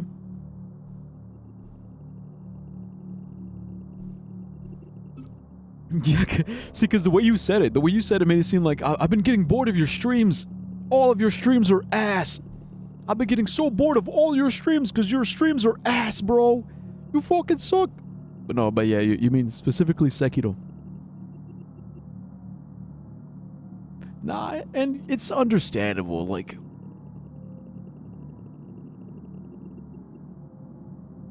Because I don't want to say you're missing out, but like, there was some hype moments. I did have a lot of hype moments. Like with the ape, man, I struggled so much with the ape. But when I finally got his ass, I was like, bro, I was like in the flow state. It was awesome the way I fought him. I was in the motherfucking flow state, just like, shoo, shoo, shoo, shoo. Then I got it. I beat him. I fucking beat his ass. And then when it was like the second guardian ape, oh man, that shit was stressing me out too. I was like, and now there's another monkey, and there's two monkeys in the same cave, and I was like, fuck. But then I locked in, and I realized if you take out the second monkey, he's actually a lot weaker. So I was like, all right, you know what? Let me focus on the second monkey, and then I can take out the original monkey. And then when I finally did it, I was like, fuck yeah. I was like, yeah. Not only that, but I did the immortal ending. I severed his immortality, and I got a new upgrade from it. I was like, hey, cool shit. But that's me though. That's like my personal experience with the game, and that's why I do like it, and that's why I want to keep going. I want to go back. So I guess it's like a me. It's for me. Also, TK, if you don't like it, just don't watch it. Like, I was the only person watching Disco Elysium because no one else liked it, but I skip most Souls-like streams because I don't like them. Yeah, see, yeah. It's like... It's cool. It's cool because it's like for certain streams, certain chatters show up and they hang out, and then for like other streams, like other chatters show up and hang out. Like, it's different audiences, different crowds, different communities, and I think that's fine. It's fine, it's valid. Because at the end of the day, we are a community. We all kind of like know each other. It's like we're cool. We're cool enough that we don't have to bond over the same video games every single time I stream. You know? At least that's what I'm going for. I'm going for the kind of community. It's like we talk, we vibe, we fuck with each other. You know, because we are who we are, and not because of the game that I'm playing or the game that I'm streaming. I'll be back later. Alright, Tech. Yeah, see ya, bruh. See, and that's why it used to feel so wrong for leaving early. But yeah, I was there for the monkey. Also, I took a pic of DC walking awkwardly and sent it to him, and he said, "You migrant, what the fuck? Base DC? For real?" What the hell?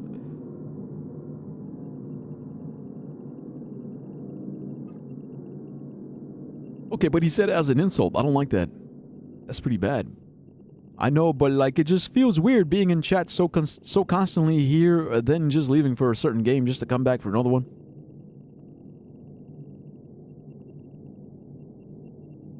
I guess.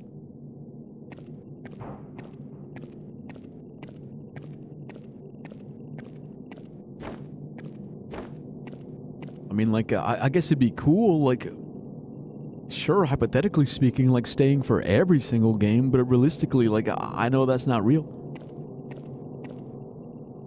Yeah, like, realistically, like, I think it's a bit... It's unrealistic. It's unrealistic to expect every chatter to show up for every stream, or for every game, and for every stream, and every activity, right? It's like, nah, like, I know that's not real. Maybe I'm thinking too hard. No, it's fine, man. You're processing. That's all it is. You're just processing it. Like, it's not a bad thing. Is this bait, Dyer? Wait, what? What's bait? Chat, am I muted? Wait, what? Boy, he's an Arab. He's a migrant himself. Wasn't born here. Oh, okay. Never mind. Yeah, he is based. Yeah, in that case, he's based. Maybe my FOMO kicking in. See, it could be that. It could be that. It's like you're... It's like you think, It's like in your mind it feels wrong because it's like, oh man, like what if I miss something? Or maybe it kind of feels like cheating, right?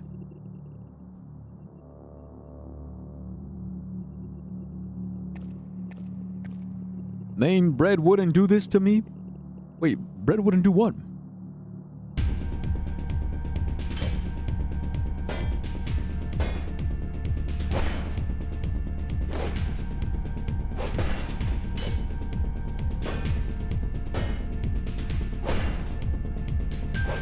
Fuck!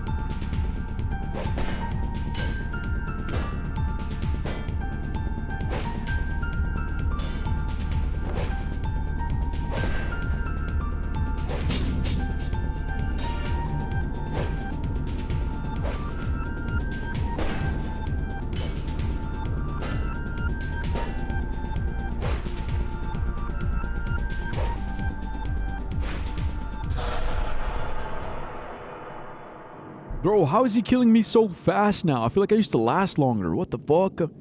Hello wrote a message and you ignored it. Twice, I might add. Wait, which one?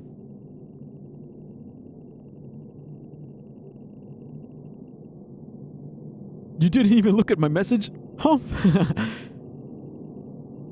Dyer, would you suck at rhythm games? Wow, Dyer, you would suck at rhythm games. It's not even rhythm. It's the circle. It's the circle. You know what it is? It's... Fuck it, I'm gonna use math. I'm gonna use math to explain this.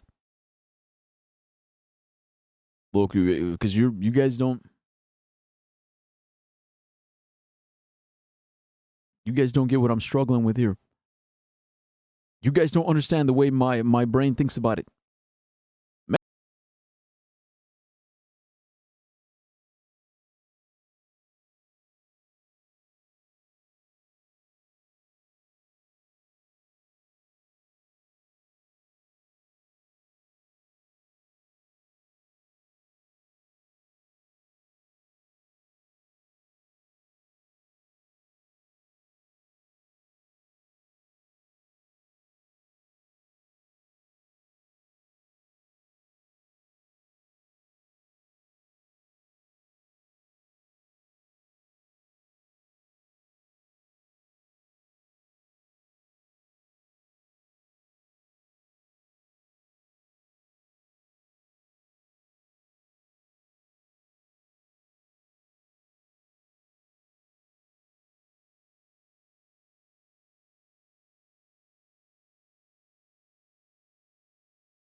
Yeah, so that's my issue. That's my problem. That's my issue, that's my problem. It's the same thing in Elden Ring. It's like I end up like dodging too soon, or rolling too soon, trying to parry too soon, blocking too soon.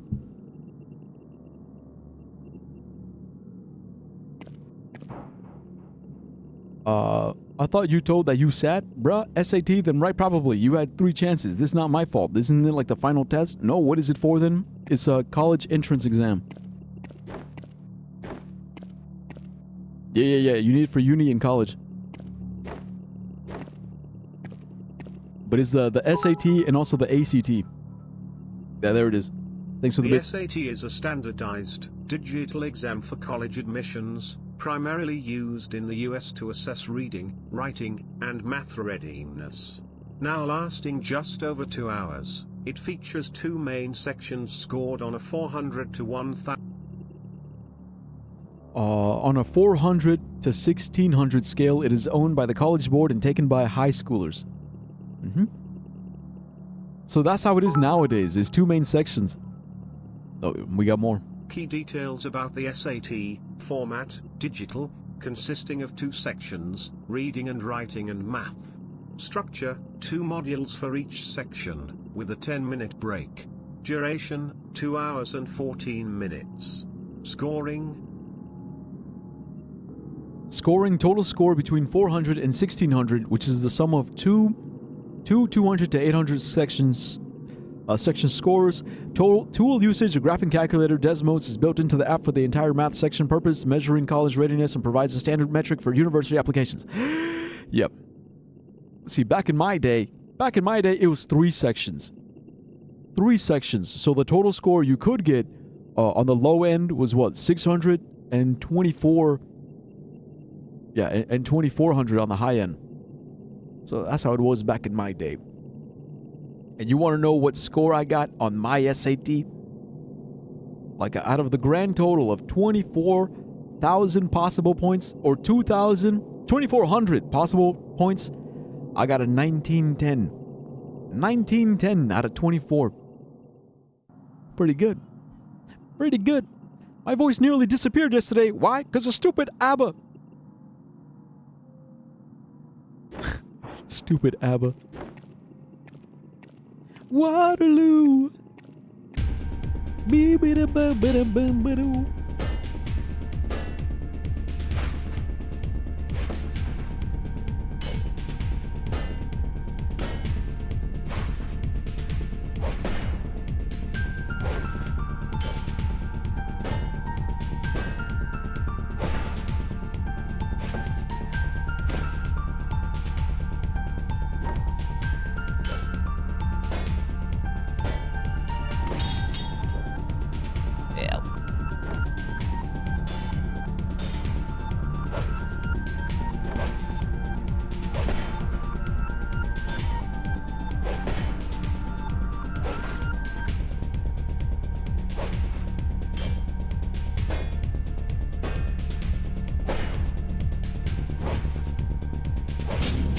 What?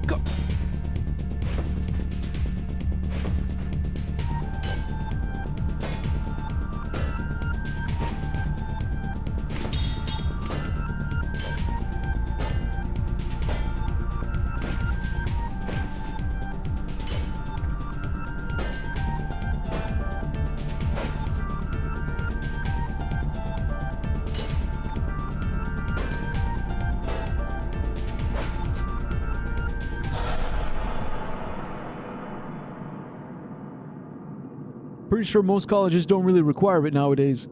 Yeah. Arbiter exam for me is 4-6 hours German. You choose what type to write, what type of text to write. English 4 hours, 1.5 orally. You choose what type of text to... Yeah, blah, blah, blah. Technically the Mamma Mia version, but I sang The Winner Takes It All and shit was hard. Good fun though. Yeah. Sounds lovely.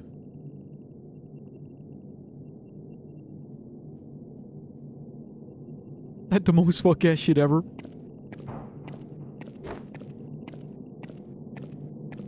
It's pretty convoluted, but you know what? I like it because they cover their tracks. Or they cover all their bases. Like, bro, you want to know how bad it is in America? In America, it's so bad, you can actually,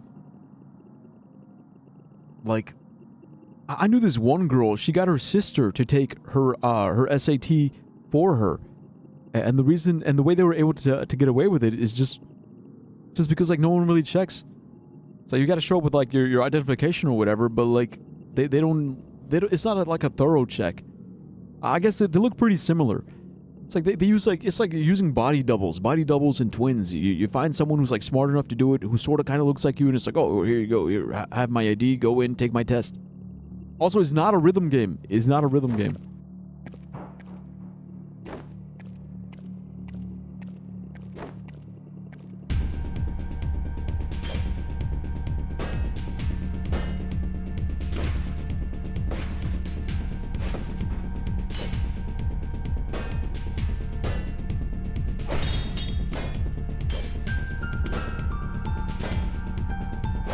Fuck!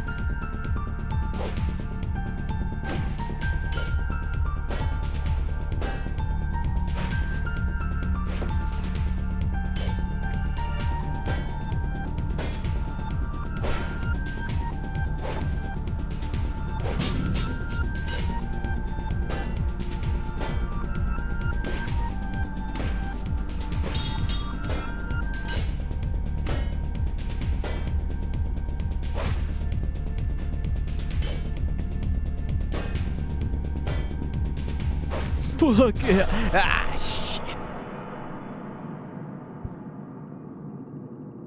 I pressed the wrong direction. I dodged down, or I blocked down instead of blocking to the right.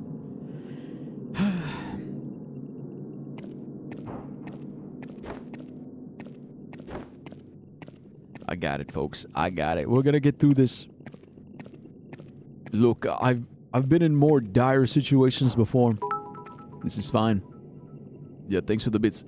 Usually 4 to 5 subjects, such as German, math, English, another foreign language, 1 science or social science, at least 1 oral exam. The exact subjects vary by state.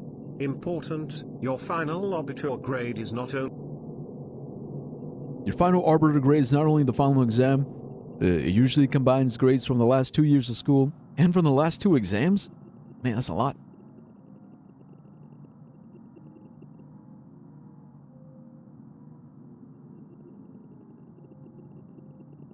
I keep thinking it's Wednesday.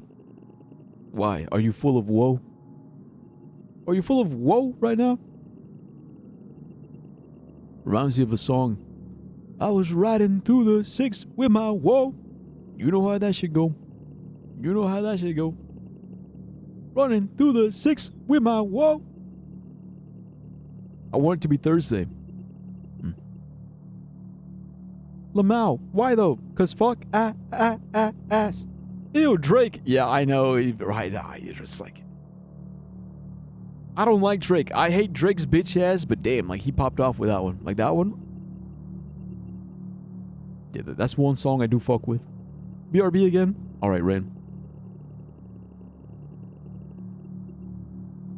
Boy, y'all judge grades from the school as a whole. Yeah.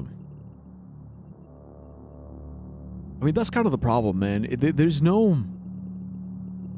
The problem with standardized testing is that there is no hardcore, real way... It's just hard, man. How do you judge someone's level of knowledge skill? Right, like, how do you do so? It's like...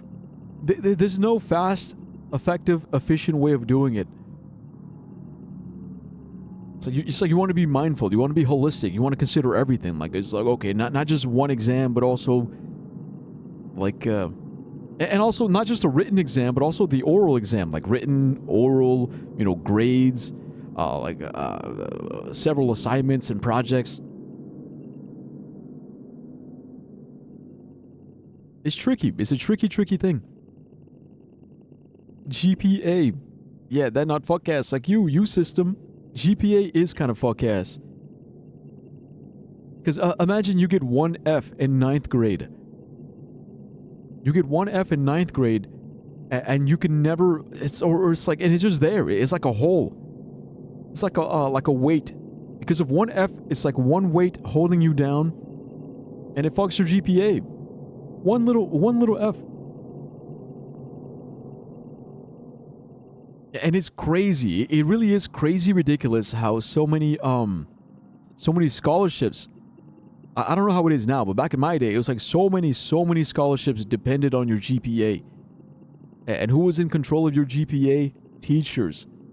So if teachers wanted to fuck you over, they could fuck you over.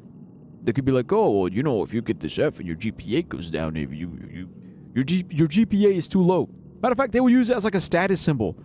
They'd be like, okay, well, if you got the right GPA, then yeah, you can come to this meeting. Come to this meeting about college readiness and preparedness.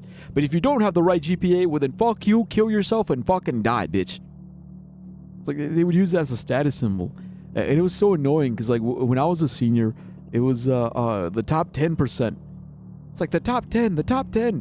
It was like nonstop. There's just like the top 10%. The top you are the top 10% of the class. So blah blah blah blah blah blah blah. And it was just like, I was like, what the hell? Like, why are you guys why are you guys glazing us so hard?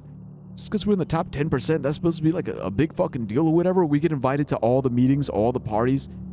It's like, I just gotta like, I didn't like it. I never really liked it.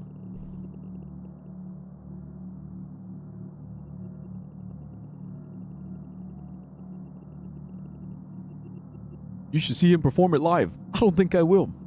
Hell no. I am never gonna see Drake live.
Is it because I don't have enough stamina? Is that why?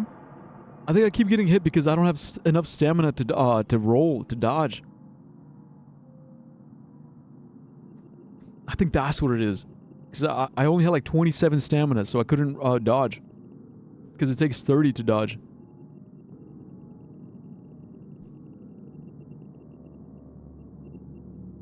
Fuck GPAs. GPAs are the dumbest thing ever brought into society. More dumb than people with low GPAs. I agree, yeah. Because it's so stupid. Because you know what else affects your GPA? Fucking art class. Oh, I took a music class, and I took a music class, and the teacher was so fuck ass. He didn't grade any fucking shit. He just gave at the end of the semester, he just gave everybody C's. Never gave any work, never gave any tests. We just fucking ass bullshit the whole time, and at the very end, he just gave everybody a fucking C. So now I got a C in his class, and it's fucking my GPA. W, music teacher? Hell no. You know why the music teacher didn't do fuck-ass fucking bullshit? Because he was too busy grooming minors. That's why. He didn't give a fuck about teaching the class. He was grooming minors.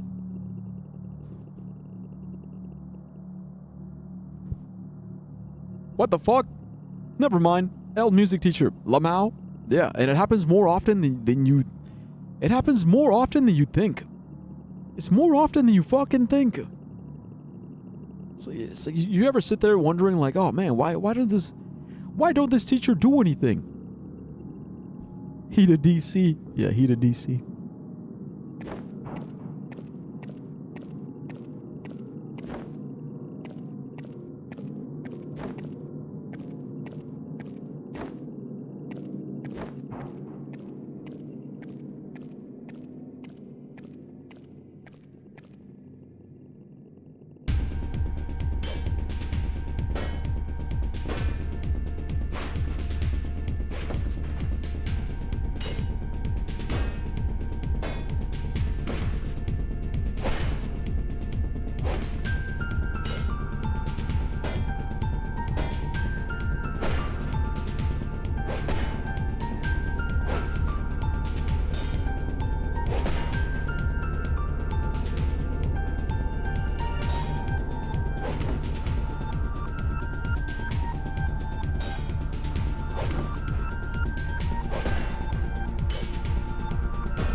Ah, shit. Yeah, see.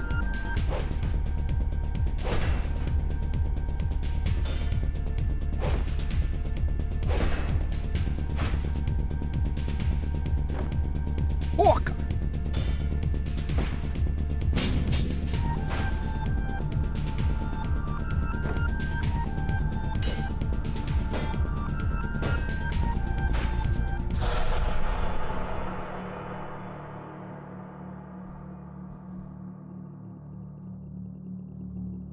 Wait, he did DC, more like EC, Epstein Crust, because I probably wouldn't have known. Vanished. Lamel, boy, hello. Yeah, why you do that? Do what? I just got here. We also hugged with DC. We also hugged with DC, yeah. DC and I. You hugged his ass. Boy, nah. I mean, you did say DC, yeah. I hugged DC, yeah.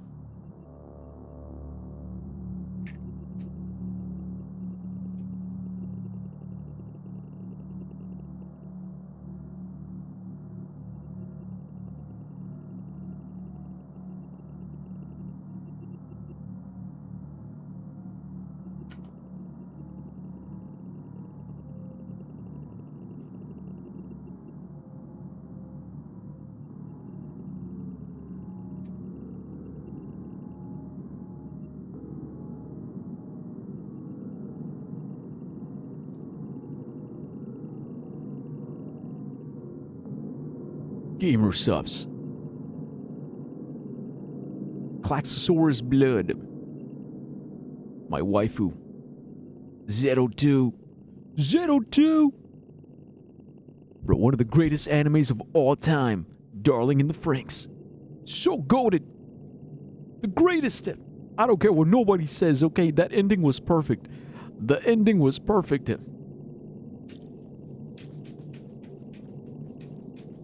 The perfect ending. But okay, I think I see what my problem is. My problem is I keep running out of stamina. I gotta be more careful with my stamina.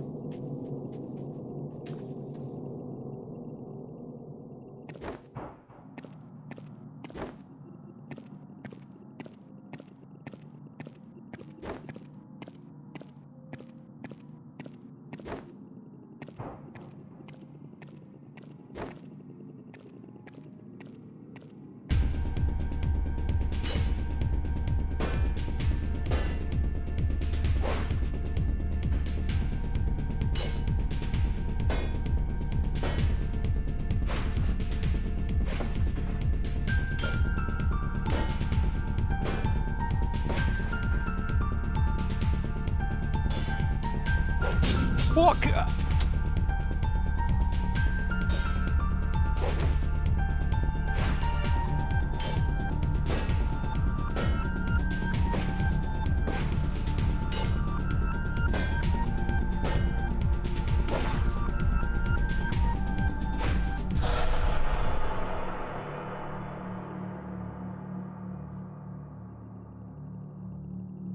Bro, why am I struggling with this? D-O-N-E. Done.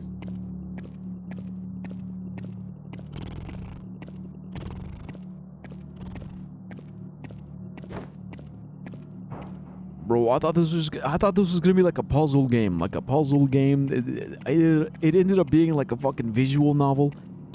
I got this fucking bullshit. I'm so bad.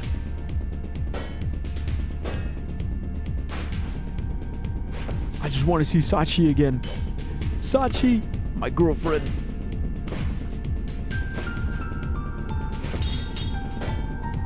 My girlfriend who I haven't asked out yet. I gotta make it back. I gotta do it for Sachi. For Sachi.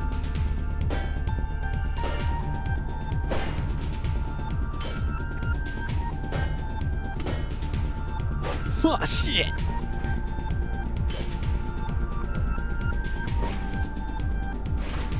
I fucking missed it.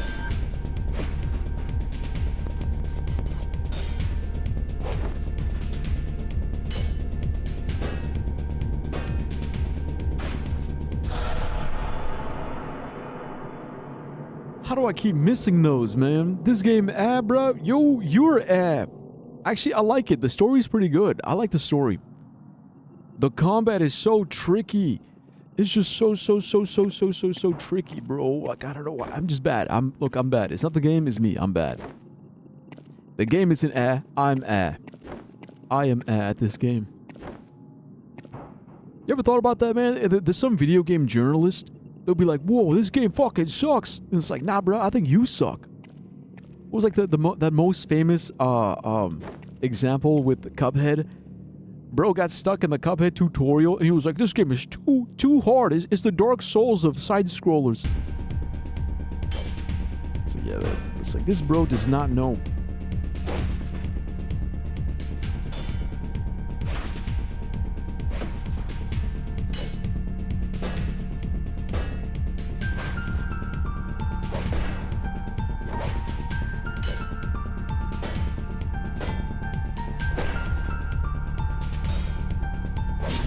Fuck!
Fuck!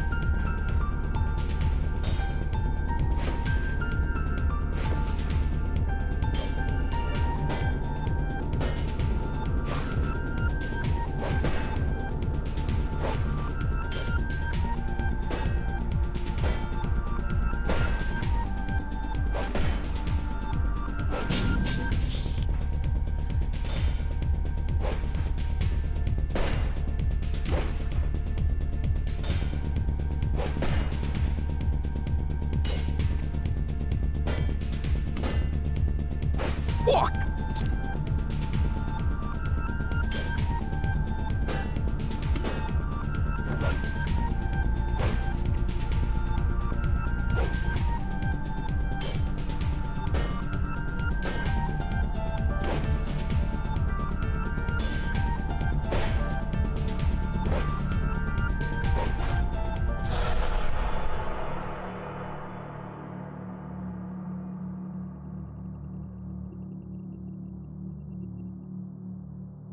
What?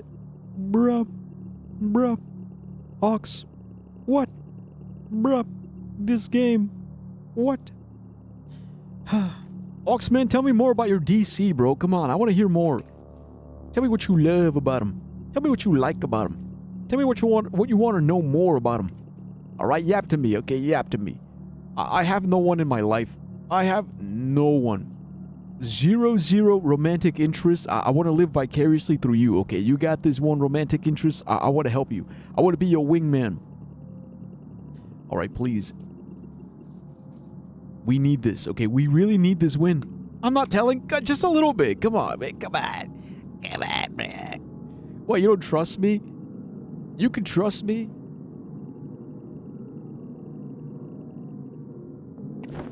You're too shy? You're too scared?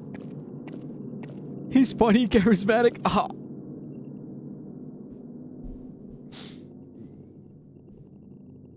All right, tell me more. I want to hear more. Boy, look,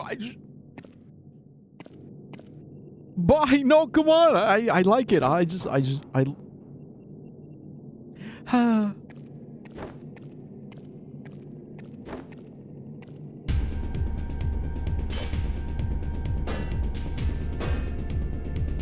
Bro, you got me swooning. I'm swooning over here.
Ouch.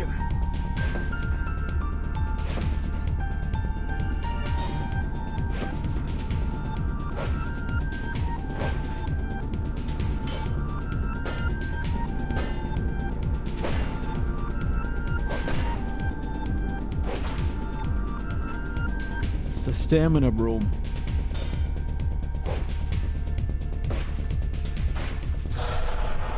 So it is stamina. Okay, I got it. What else should I tell, bro? What do you think about when you think about him?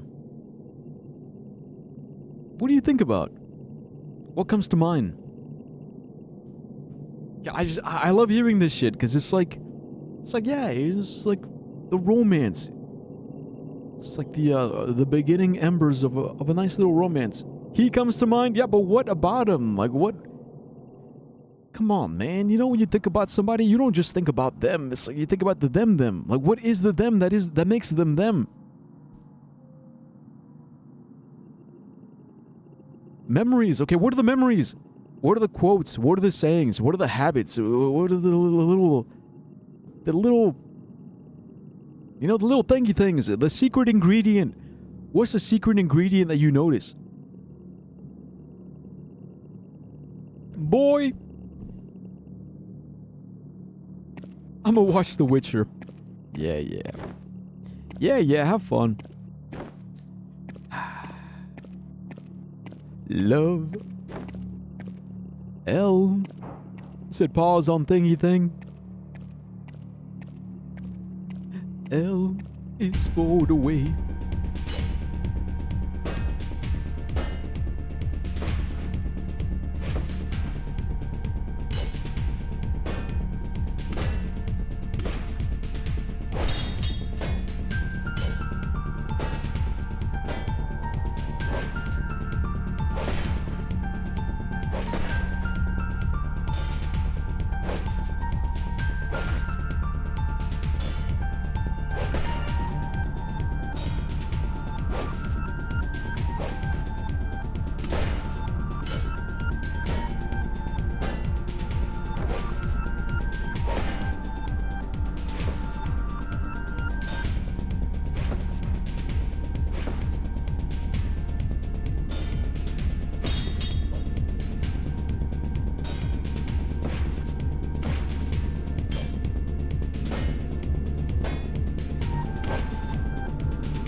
Oh my god, 1 HP. 1 fucking HP, dude. Finally. Finally. Whoa.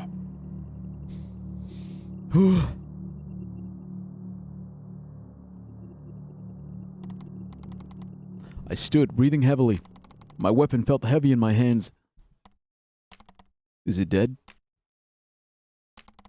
There was a sound then. Low and repetitive. It's my heart. No, it's... On unsteady feet, I stumbled forward to where Tala lay. I tried to say something, to speak his name. I tried and nothing came. I bent to reach for him and fell to my knees. I placed both hands, now free, on his back. The sound returned and it rang in my ears. It grew louder. Wait, I tried to drag Tala inch by inch. I tried to drag him back towards the stairs. He was heavy and cold. Tala is dead already, isn't he? The sound grew deafening in my ears. I stopped and let my hands fall to my sides. And I looked up. I looked up and for the first time, and truly considered the place I currently was.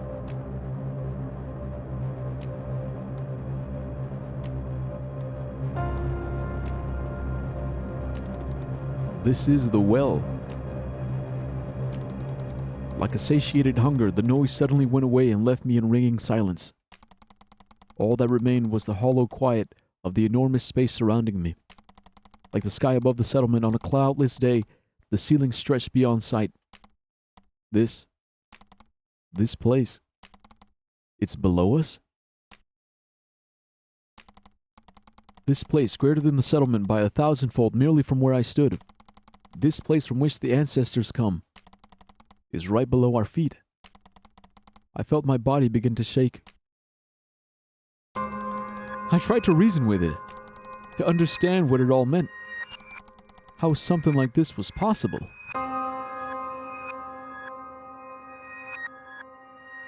Also, yes, he was talking about DC. How something so horrible sat beneath us. It can't be. Why is it here? What's its purpose? This is why I was chosen to become a sentry? To prevent anything in this place from crossing over into our peaceful island? I thought about it. I thought about my dreams of being a journeyman. I would be a temple guard confidently protecting the settlement under the warm sunlight. I would be by Sachita's side when she needed me. But instead, I'm here. Those old dreams seem so childish now, faced with such monumental darkness. The overwhelming feeling grew and I felt like lying down. However, out of the corner of my gaze, I noticed Tala's body stir. What? It was slight, perhaps a shallow breath. The motion was enough to tear my eyes from the vast space above me and regain my attention once more. What was I doing? I had something I was doing. Tala. He's still alive. Gripping him tightly once more, I pulled with all my strength. Slowly, I pulled him towards the long staircase.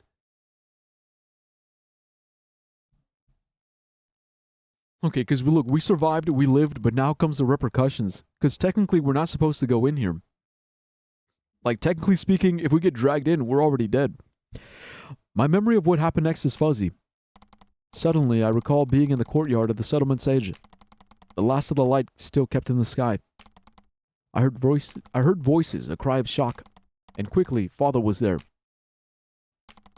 I recall his arms around me.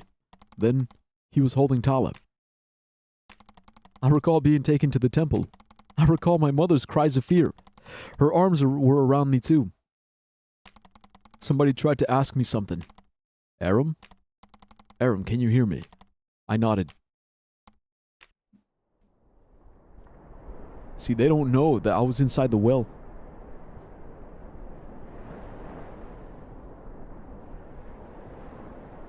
So was Tala. Some time later, I sat very still and looked down at my knees. My mother was there too. She held me close. Aram. She spoke very softly. Aram, love. You need to go to sleep. I tried to say something in response. Nothing came out. I shook my head. I felt her shift, moving her hands on top of my own. She flinched, pulling away for a short instant. My hands were still as cold as ice. They were as cold as the well. Why don't we say a prayer? A prayer for the two we lost. I nodded.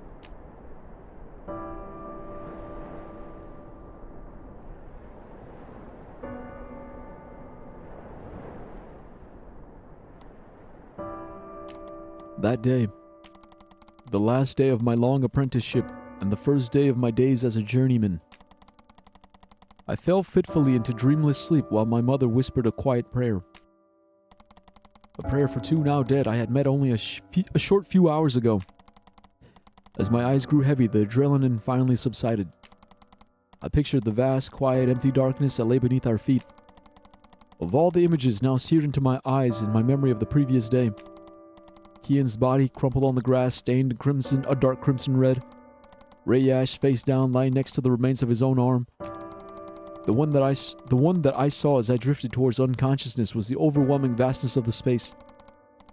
It was in my head and it wouldn't go away. As if the well itself was calling to me.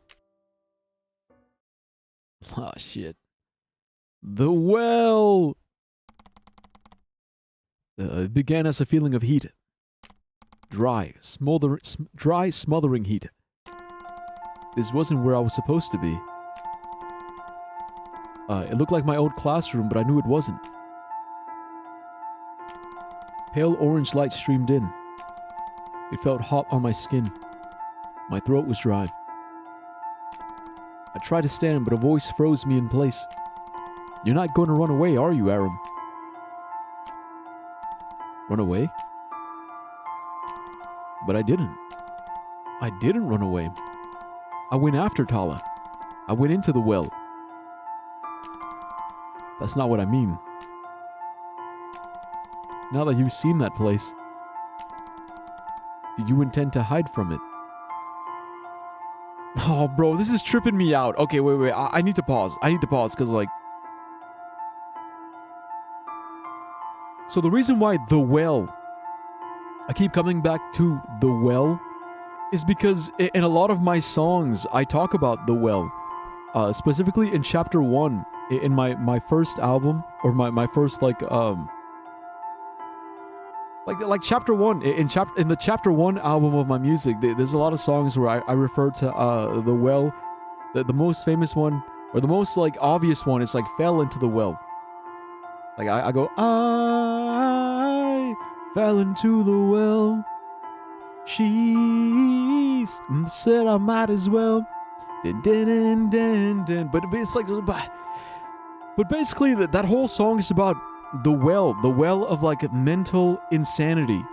It's like falling into the well, going deeper and deeper and deeper into the abyss, because it's meant to represent the abyss of sadness, misery, meaninglessness, hopelessness, just like it's the well. I called it the well, and I loved it because well rhymes with hell. So it's like, oh yeah, I fell into the well, might as well. Here I am, I'm in hell. I'm in hell, might as well because I'm in hell. Hell, well, hell. It's interchangeable. So here, the way he's speaking about the well is so similar. It's like that place of darkness, that vast empty space. Do you intend to hide from it? It's like, because once you've had a taste of it, right? Well, once you've had a taste of that deep, like pit, that fucking pit of sadness and despair, once you've had a taste of it, it's like, what do? Do you avoid it? Do you hide from it? Do you pretend that it doesn't exist?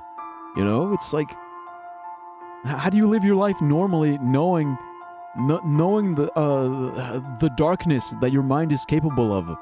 It's like, I know my mind is capable of, like, creating these constructs for me.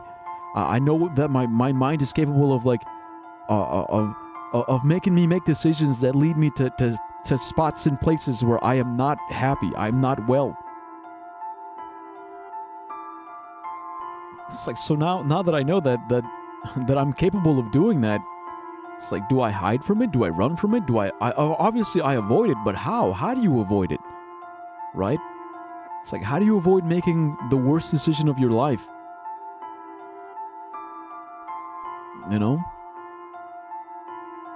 Like, it starts with understanding it. Like, understanding your worst habits, understanding your fears, understanding what makes you feel hopeless. Right? It's like being able to stare into that abyss and saying, yeah, I know you. I know. I understand. That is my abyss. That is my well. That is my darkness. That's my shadow. My demon. My ghost. Whatever you want to call it. That is me at my worst. I know it. I understand it. It's like, I face it. I don't run from it. Right? It's like the dragon. You don't run from the dragon. You're not getting chased from the dragon. You are the dragon. Now that you've seen that place, do you intend to hide from it? Surely you won't be afraid to see it again. Again? Why would I? You did so well yesterday. Well? You were so brave, Aram. I was? Oh yes. And of course, who could forget a sight like the one you saw? Yeah. I can see it clear as day. I can't keep my thoughts away from how it looked. Of course you can't, Aram. I know you're curious. I know that you want to know more. Yeah. So, I'll ask again. Are you going to run away?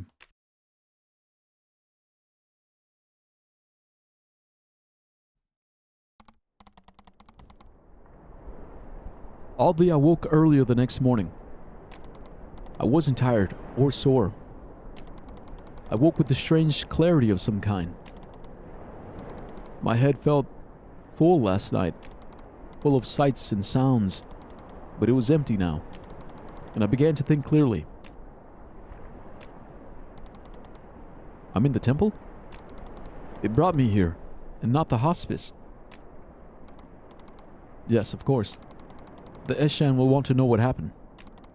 And I'm the only one left alive. No. Mom said 2 last night. Only 2 had died. So he survived then. Tala. See, now I'm wondering, like, did Tala see it as well? Or were they, like, passed out for the whole thing? Like, what do they remember? Wait. The Eshan will want to know what happened. How is it that Tala was spared? And what my part in that was? Suddenly I felt fear flicker through my body. See, because I'm going to have to explain. I went to the well. I had forgotten. I broke a cardinal rule. I went into the well after Tala. I went into that one place we are forbidden to go. They warned me not to. What will they do if they find out? What if Tala already told them? I need to find him and make sure. It's early and I don't hear anybody outside. I should be able to sneak out of this room and look around. He must be somewhere close by. Alright, mission, find Tala.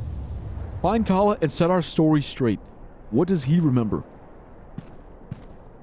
Because look, after all the fucking bullshit I've been through, ain't no way I'm going down for this. Hell nah. Wait, upstairs?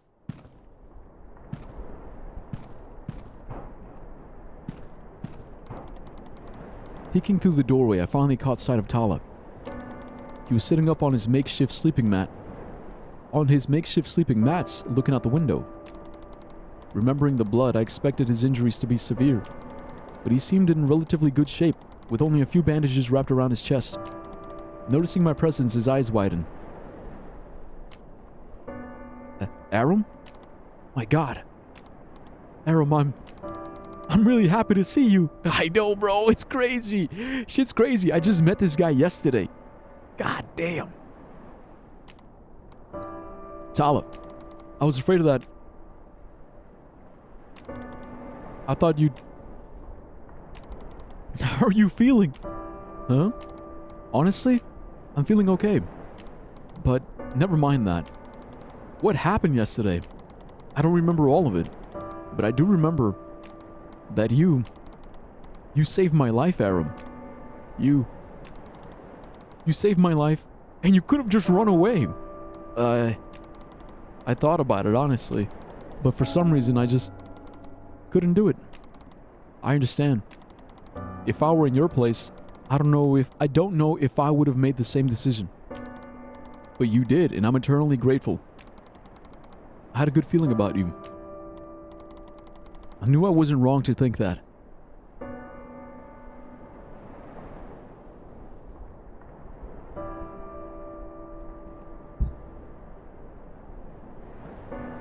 Honor. That's honor. Tala. Kian and Rayash. I know. At least, they're together now, in the sky. This never should have happened. What do you mean? An ancestor like that. I've never seen one so big. So big and undamaged. And of all the days, it appeared on your first day with us. It was planned. That's why I think it was planned. It's crazy fucking timing. Crazy timing. It's like they knew. It's like they fucking knew. I don't understand it either. But listen, Tala. I have something to ask you. I think I already know. Don't worry, Aram. I won't tell anybody what you did. Okay, to save me. Okay, so he knows. It's the very least I can do. I won't tell them you and I went down there. Really? Thank you, Tala. Of course. It'll be our secret. I should probably return. I imagine the Eshan will want to question me soon. Right. Rest well. We'll speak soon, Aram. I began to walk out the door, wanting to return to my room before they found me seemingly missing. But just then I stopped. Suddenly, in the back of my mind, there was a question. It was a request, something that I desperately wanted to ask Tala. It seemed illogical, insane even. Yet somehow, the thought of the well returned. The desire to make sense of what I had seen. Like, did he see it too? That's what I want to know. So he knows we went into the well, but what did he see down there? Like, did he see, like... Did he see it? The empty darkness beneath our island of blessings. It came out suddenly.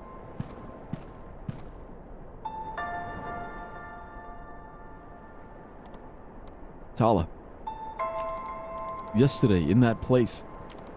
In the well. Didn't it make you wonder? Wonder? Aram, what are you talking about? It was so vast and empty. Why? Why is it there? I don't know. And I don't need to know. It doesn't matter. Listen, Tala. Don't you want to know more? How such a horrible thing could be beneath us? Like, where does it come from? What's it doing? Like, what is it made of? Why me? Why us? Why now? There's so many questions. Don't you want to know? Where is it the ancestors come from? Why do we call them ancestors? No. I know everything I need to know about ancestors. They killed 2 of my friends. I know. But I want to know more. Aram. Sorry. I should get back. Bro, I'm the same way. It's like, I also want to know more. I'm such a curious George. I'm such a curious fucking George. It's like, I want to know more. I want to know. Like, why? Why? And what's this thing? And what's that thing? And how's this connected to that? And what's the connection of it all? I think the Eshan will want to speak with me soon. I could say the same, like, I like knowing, I'm scared of not knowing. Yeah! See, Shades, you get it. But for me, it's not that I'm scared of not knowing. I guess sometimes I am. I am kind of scared of not knowing. But I just like knowing. I like knowing. I'm scared of not knowing if there's something that I should know that I could be prepared for. Like, that's what it is. It gets scary when it's like, wait, should I get, like, prepared? Should I start preparing? Like, what? But besides that, on general, I'm just curious. I like knowing things.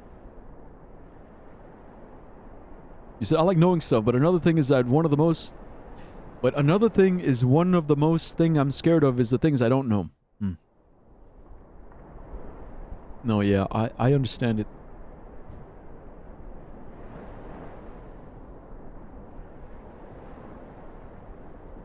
I mean, it is pretty spooky.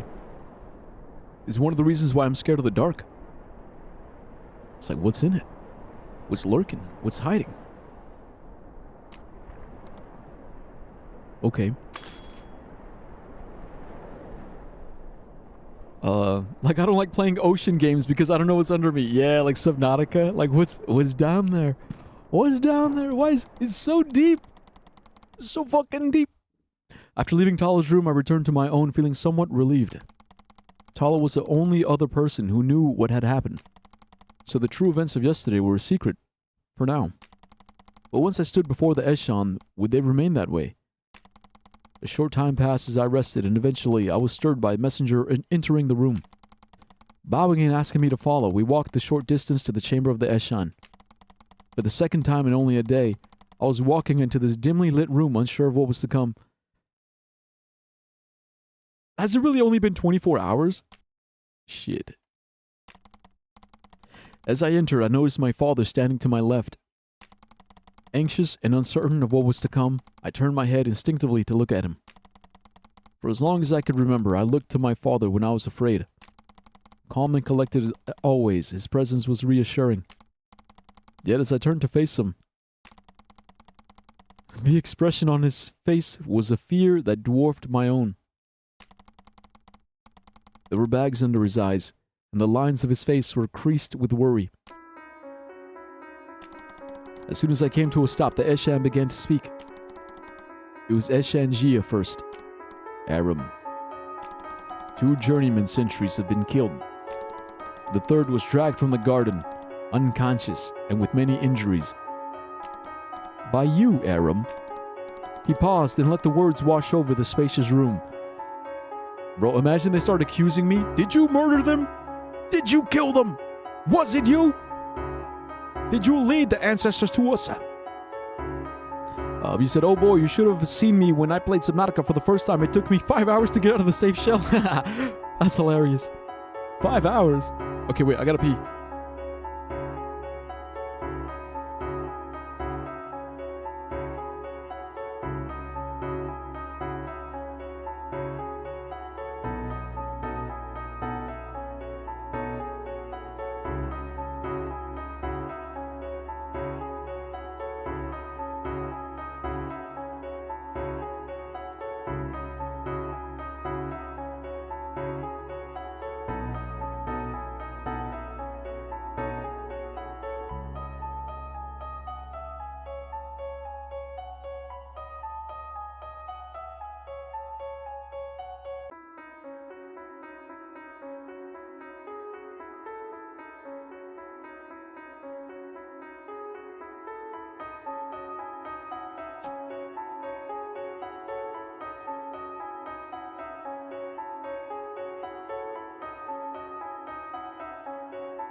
Alright.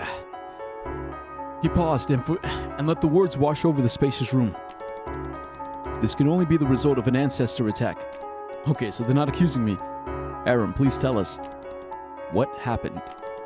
I stood in silence for a short moment, trying to decide how to describe exactly what had happened. What could I even say? How could I describe my cowardice? Sitting there, doing nothing as the ancestor killed Kian and Rayash. I managed. It's as you said. An ancestor appeared, suddenly. It moved silently and Kian and Rayash, I stopped, unable to put my words into the horrible forms their bodies made lying upon the grass. For a second I thought you said incest? Of course you thought that. In the brief silence my father interrupted, his voice severe. Please, Ishana, why must he be forced to speak of these things? We already know that an ancestor is responsible for the death of 2 children of the island. Eshanjia raised his hand for silence. Ashada, please, he said firmly. We understand the fear you feel for your son, but Aram has done something remarkable, don't you see? Even in the face of such horrors, allow him to speak. My father opened his mouth as if to say something more, but quickly closed it, casting his eyes downward. Bitch! I started again. Suddenly, it was holding Tala, tightly with his hands. And then, I stopped. And then what? I can't tell the truth. I can't. So then, I'm going to lie. I'm going to lie to the Eshan. Even 1 day ago, I don't think I could have even entertained such an idea. But now, I took a short breath. It turned away for a short moment, and that's when I made my move. Kian and Rayash, they had already damaged it. They died, so I could have a chance to win. So I attacked, and it ran away back into the well. Stopping abruptly, I lowered my head. The thought of my lie now out in the open, filling me with dread.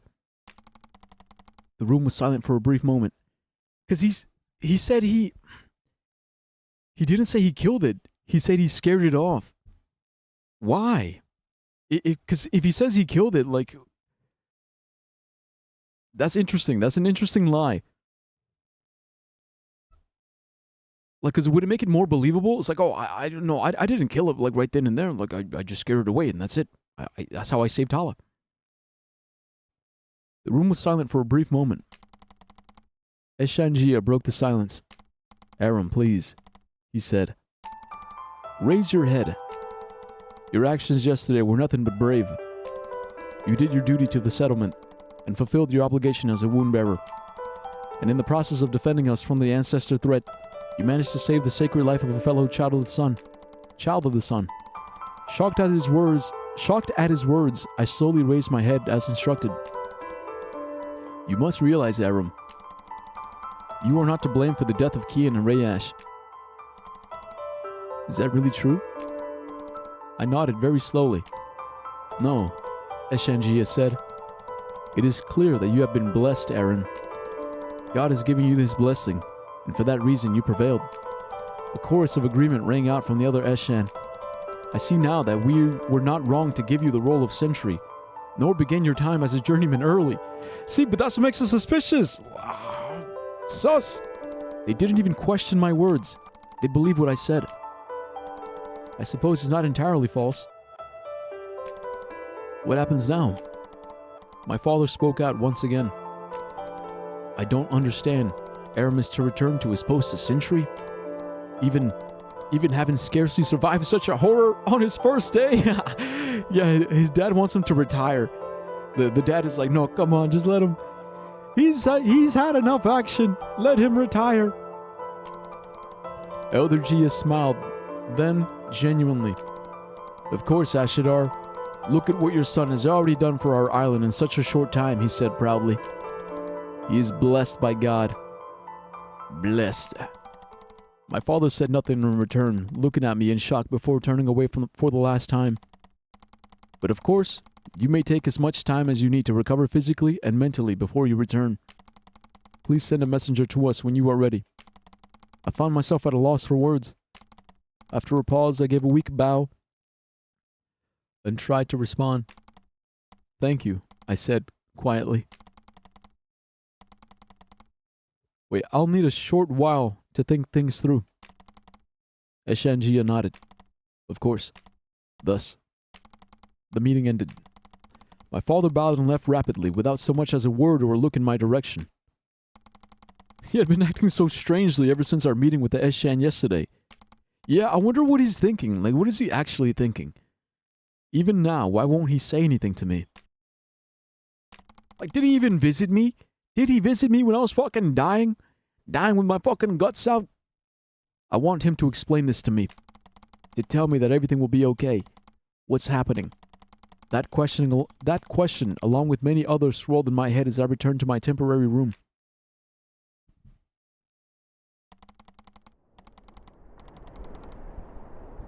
I stepped into the hallway, rubbing my eyes, and saw two familiar faces. It was Sachida and my mother, conversing quietly near the doorway. My heart dropped. Sachi, my love. How much did Sachida know about what happened? Sachida noticed me first, and immediately her eyes widened in shock. Aram! My love. Sachida called out, running forward and stopping just short of me. She put out her arms as if to embrace me, but stopped and quickly pulled them back. As much as I could tell that she wanted to, touching a man or woman who wasn't also a sunlight maiden was publicly forbidden. Aram, she said, her voice choking. She sounded as though she was holding back tears. I heard that something happened and I just... She shook her head empathetically. I could have died. Hug me, baby. Hug me. I thought that maybe you were hurt, Aram. And I... My mother came up behind us slowly. She put her hand on Sachita's shoulder. It seemed my mother hadn't told Sachita very much. Uh-oh. I'm okay, Sachi. I'm not hurt at all. How are you feeling today, my love? That's my mom. I'm fine, Mom. Really? Are you really not hurt? I'm okay. You didn't need to worry. Thank God. I was so afraid, Aram, that something might have happened to you. I don't know what I would do. Sachi, really? I'm fine. I was doing my duty to the settlement. That's all. But Sachita, love, why don't we let him rest for now? I'm sorry. You must be exhausted. Only a little. Of course. Take your time. I'll come and find you really soon, okay? Sure, Sachi. Oh, and Mom? Did you see where Dad went? I'm not sure. I see. He won't speak to me at all. He's been acting strangely. I wouldn't worry, dear. He's been under a lot of stress this past day. It's a lot for a father when his son finally advances, no? And of course, he was worried about you too. Alright. I'll see you soon, Mom. You too, Sachi. Hell.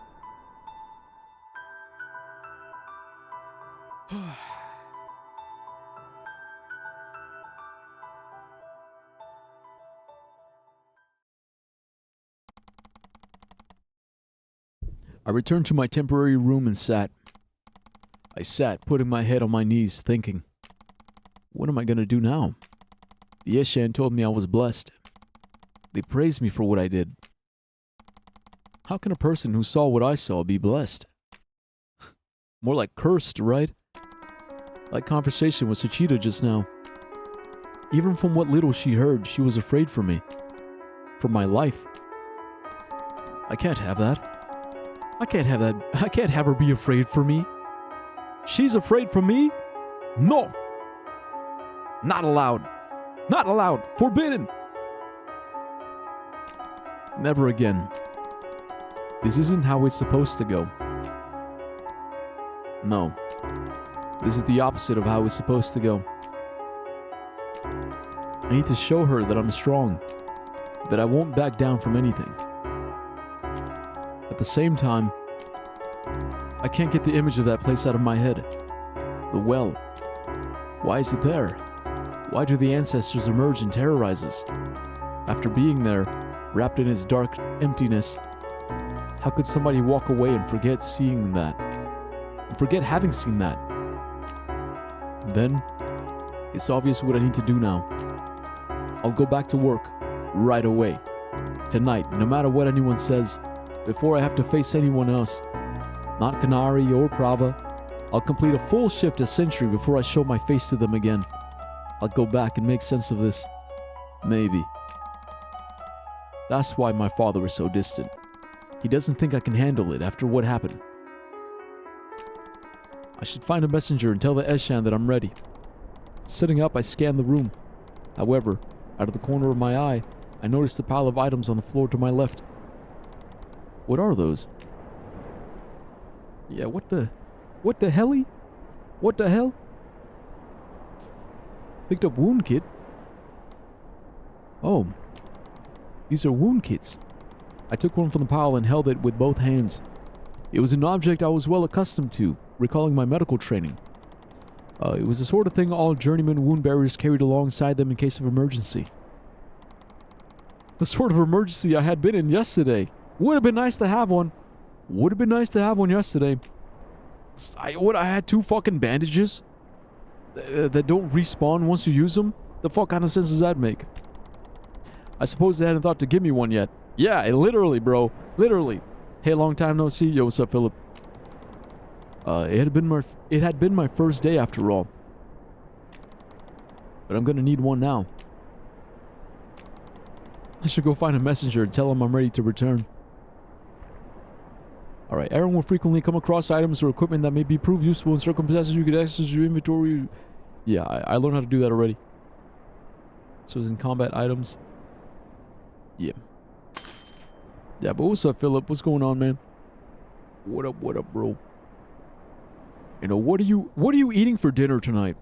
Tell me. I know you're always snacking. You're always like you're a big time snacker. You be snacking for real.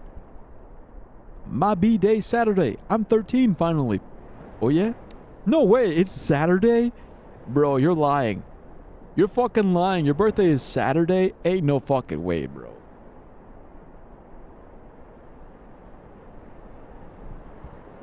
Yo, you know what that means?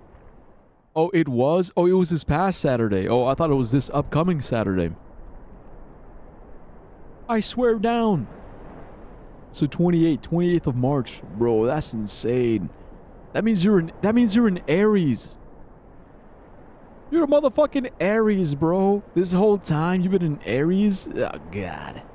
Oh, God. Suddenly, yeah, that kind of makes sense. Arise. Yeah, Aries, not arise.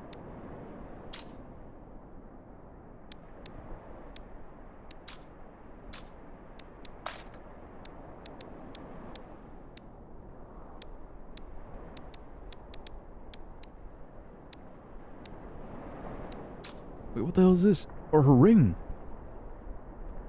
Slightly increases maximum health. Yeah, let's put her on.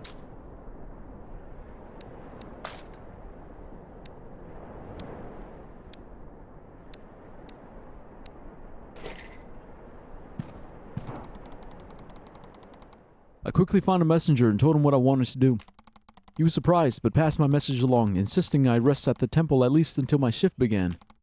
I agreed and managed to get some sleep as the sun slowly dipped down below the horizon. Before long, the streets were quiet as evening fell across the island, and I made my way to the garden. Just before my departure, the messenger appeared once more to inform me that Tala had similarly volunteered to return that same evening? What the fuck?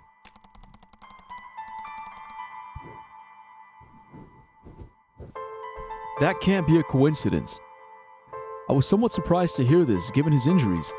Apparently, he had insisted when he heard what I was doing. Oh. As I walked the emptying streets, I wondered what Canary and Bravo were up to. Had they heard anything? They would still be at work around now.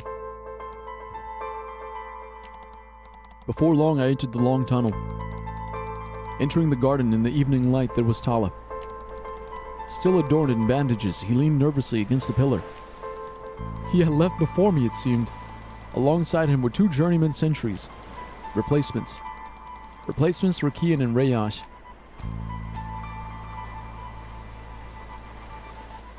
Journeyman Sentry A. They don't even get names. Oh, your friend here was just talking about you. Aram, then. You were there during the attack yesterday. I was. Tala was there too. We lost two, but Aram and I made it back. I see. I'm sorry to hear that. God bless him. You two are here so soon, come to think of it. Tala, was it? You don't look too good. Are you sure you're ready to be back? I'm fine. I look worse than I feel. In any case, I suppose we'll be on the same shift starting today. Right. I guess we should. Oh, I don't know if they briefed you already, but we have some new orders from the Eshan. New orders? Yeah. They said that during the attack, that ancestor managed to sneak up on U4. That it was silent, and so you didn't see it coming. That's true. Yeah, we gotta get some fucking wind chimes, man. Also, you're saying so now I won't get banned from Twitch. Yeah. Now you won't get banned, man. Now you're safe. Now you're legal. You are a legalized citizen. A legalized citizen of Twitch.tv. Cheers, bruv. Cheers to that. That's true. They're never that quiet. Right, so they want to split us up and have half watch the entrance much closer and have the other half hang back as support. Much closer? How much closer? They said 2 of us should stand in the doorway and be able to look down that staircase. God's light. That's nearly inside the well itself. I know. I'm not eager to get that close myself, so I suppose we should cast lots to see who should do it. I had been silently watching the well carefully throughout the conversation, expecting to be uneasy around it so shortly after what had happened. I was oddly calm. They want us to get closer? Once again, the image of the vast darkness returned to me. That space that stretched for miles in all directions. The ringing quiet of the well. Maybe if I'm the one that watches from the mouth of the entrance, if I get closer, I'll be able to make sense of it. That's why I'm here tonight, after all. I'm here to prove that I'm not afraid of this. I just need answers. Without another thought, I opened my mouth. Oh my God! I love that. I'm here to prove that I'm not afraid of this. I just need answers. That's so fucking true. It's like, I'm not scared. I just want answers.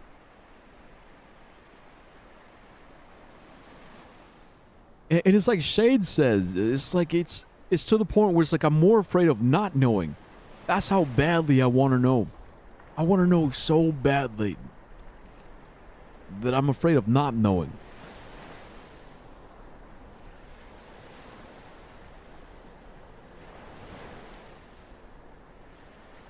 And it's crazy that he's saying that because I'm thinking about my teaching career. Like when I was a teacher and I had so many responsibilities, I wasn't afraid of having responsibilities.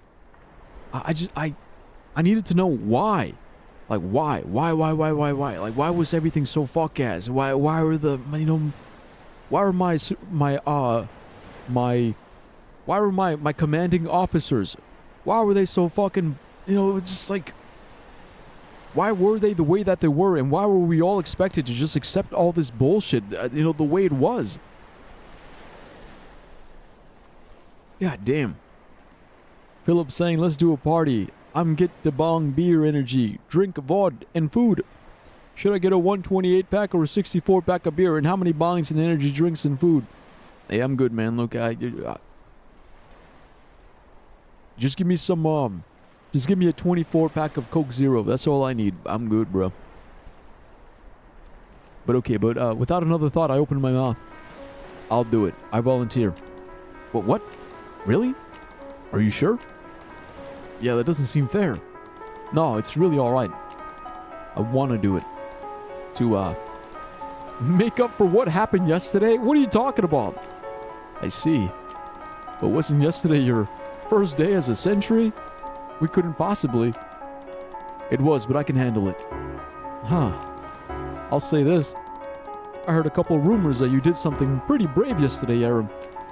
If you want to volunteer, I'll support you. Fair enough, I guess. If you really want to.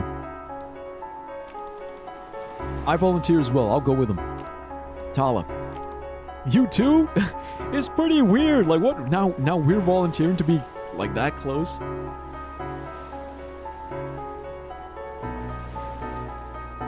Alright, I guess. Very well. That makes things easy.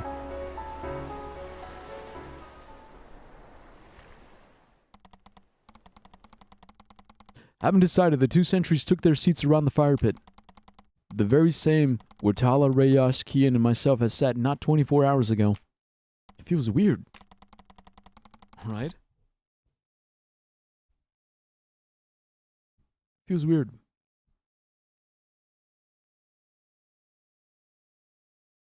Tala and I made our way slowly towards the towering doorway. How casually we now passed through it. This place where our enemies lived. As we grew closer, I realized how dark the waning sunlight made the entrance from the outside.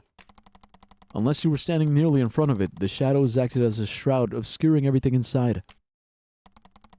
This is perfect. At last, Tala and I entered and came to a stop several feet inside. Holy shit. We're basically inside, dude. We're basically inside.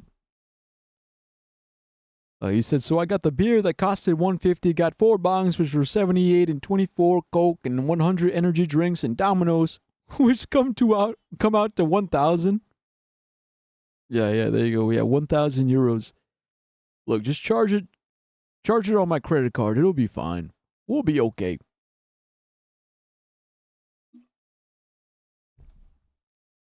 Yeah, I got a lot. I see. Tala, why did you come with me? You're actually hurt. You didn't need to come back to work so soon. Why? Aram, you know why. Returning to work so shortly after what happened? Volunteering to stand watch here of all places? I'm afraid you're gonna do something stupid. Listen, Tala. What happened yesterday? I can't get it out of my head. I feel like I need to know more. I have to know more. I have to know more. Aram, what you're planning. What are you planning? What are you planning? What are you gonna do? I thought about it. Why am I back here? Why did I volunteer for this? Just for my ego? Just for Suchida? So I could face Kanari and Prava? It wasn't just that. It was also because of that ringing in my ears. It was because of those images in my mind as I fell asleep. It was because, somehow, the well was calling to me. I spoke. I'm going back down. What? Are you serious? Tala, I need you to do me a favor. Aram, you can't possibly. Please, Tala. Just listen for a moment. Only one time. I need you to cover for me just once. Aram, listen to yourself. You and I barely survived yesterday. Going down there, seeing those things, we shouldn't be alive after doing something like that. I don't even want to be this close. Please. I can't explain why I need this. I need answers. And I'm going to come back. I'm going back no matter what anybody says. Look, you said you want to make up for yesterday. If you feel like you owe something to Kian and Rayash, Aram, this won't help anything. It hurts knowing they're gone, I know. But you have to try and move on, is what I'm doing. That's not what this is about. It's not why I want to do this. Aram. I don't like this at all, but you saved my life. I owe you for that. I'll owe you for the rest of my life. So, if this is something that you have to do, then fine. I'll cover for you just this once. Really? Thank you, Tala. Thank you. But I have a condition. You need to promise me that you'll be back in 2 hours or less. And if you see any ancestors, that you'll run away. Don't try to fight them. I mean, I already killed one. It was pretty awesome. Pretty badass. On your card, okay, I'm coming back. Okay, back. Welcome back. Wait, that was fast. Okay. I promise. This really is a terrible, terrible idea. I know. I'm gonna do it anyway.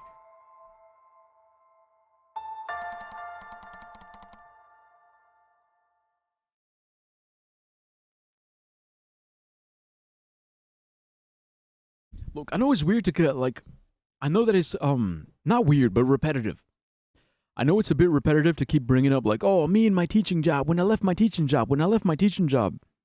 But, like, it really does feel very, very familiar. Like, everything he's saying, even the way he's, like, rationalizing and thinking about it, it's so familiar. It just feels so familiar.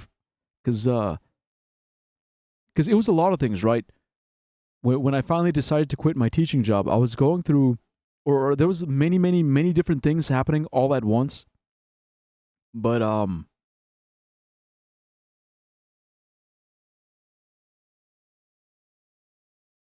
it was like there was a lot of things to consider. There was a lot of things influencing me. But ultimately, like deep down, similar to Aram, it was simply a matter of him and the well.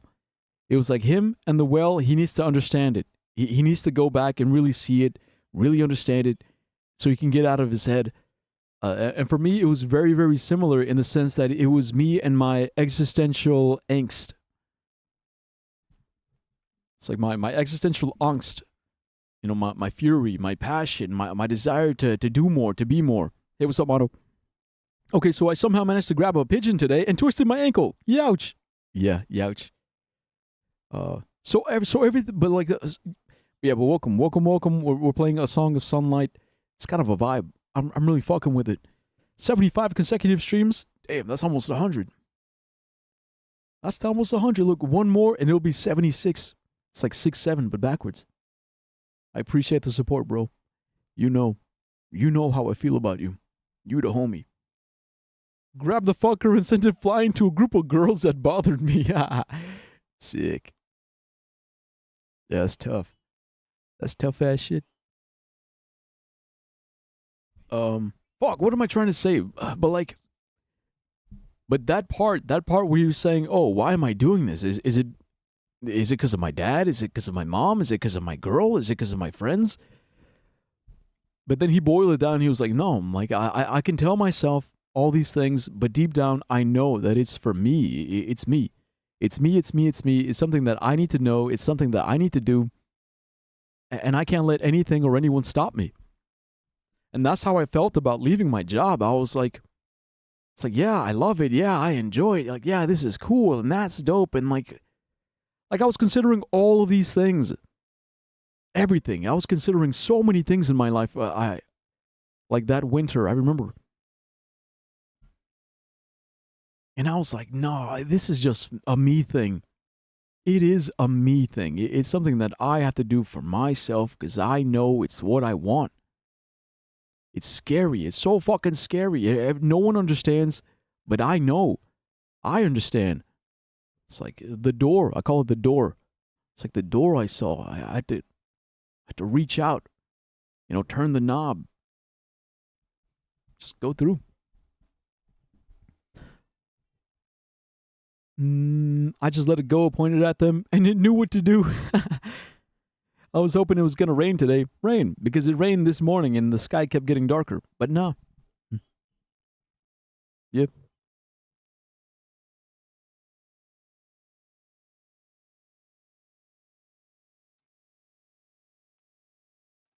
But all right, let's keep going. With that, I descended the dark stairway, all the way to the bottom. The trail of blood had just barely faded. Or the trail of blood, not the trial, the trail of blood. Ahead of me was the room with the low ceiling. The true entrance to the well. It's time to go. So this is the true entrance? What's this game about? Bro, you missed so... I mean, how do I explain? It's just... Bro, you missed so much. Like, it's crazy. It's actually kind of crazy how much has happened. I feel like a different person.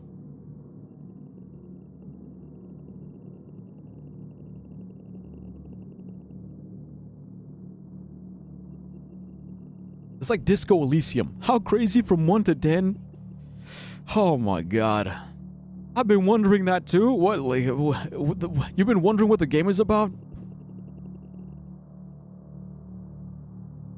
Alright. Look, I'm gonna catch you guys up just cause I love you. Just because I love you guys so much.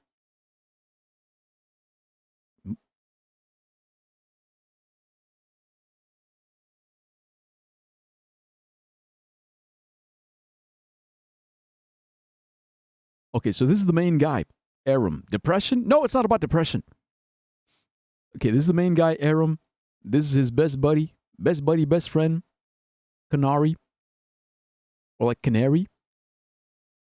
And over here we have Prava. Oh, and then we have his mom and dad. Okay, the dad is known as fuck, I forgot his name. But he's known as the Ashadar. He's basically like the leader.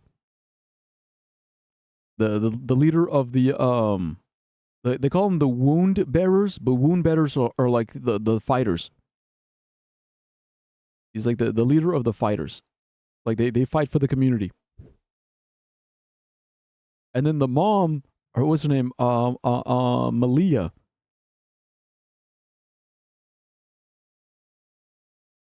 But she's a high priestess.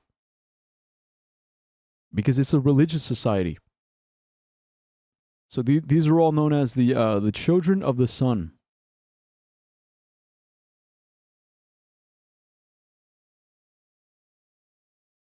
And they are a religious society. They have like religious practices.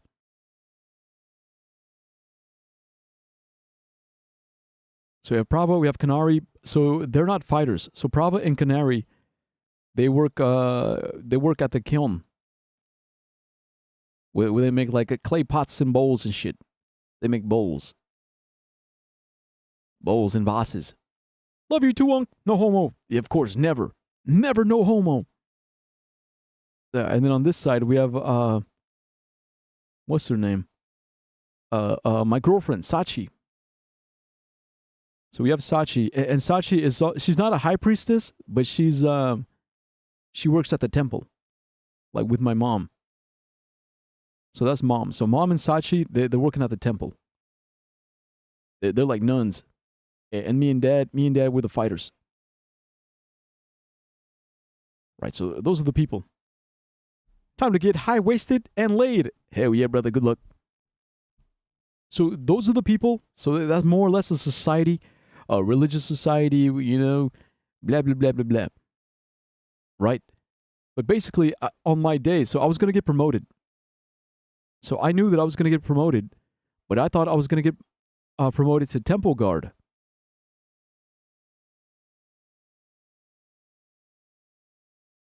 Right, you know, because I'm a wound bearer. I'm a wound bearer. I thought I was going to be promoted to temple guard, but I ended up being promoted to sentry. And a duty of a sentry is to protect the well. Or not protect the well, but defend against the well.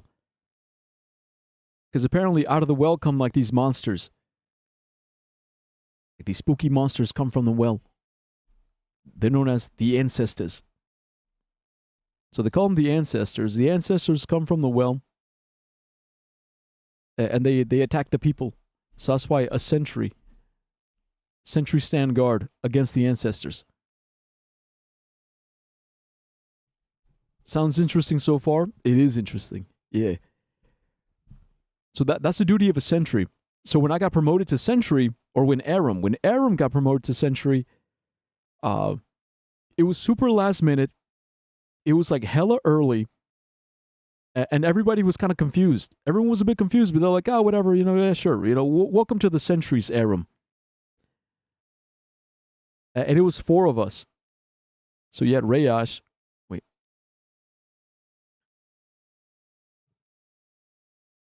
And I say was because this was when everything was fine. Everything was fine and normal and cool.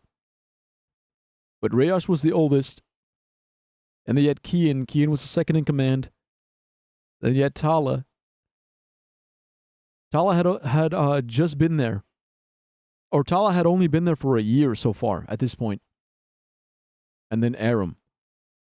So it's their first day. Their first day working on the job, just like hanging around, chilling, shooting the shit, you know, just like, like talking about girls, you know, the favorite masturbation techniques or whatever the hell.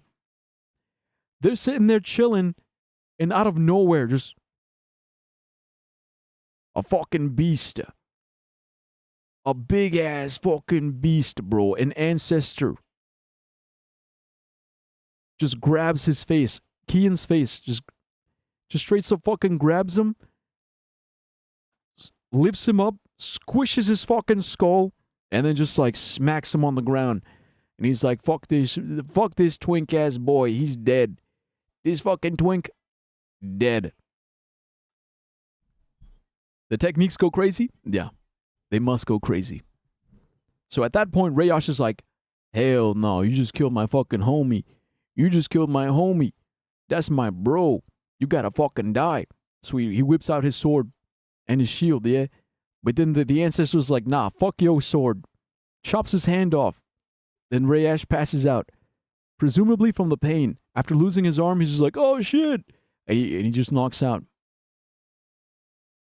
Knocks out, bleeds out. And then Tala's like, ah, fuck, well, you know, Kian's dead. Rayash dead. You know, I gotta protect the newbie. Aram is the new guy. He just got here today. I gotta show him my super hot, sexy skills. So he takes out his spear. So he's got like a fancy ass spear. Kind of looks like a trident. And then he tries attacking the ancestor. But then the ancestor's like, nah, fuck yo shit too. Straight up just grabs him. He grabs him and he drags him back into the well.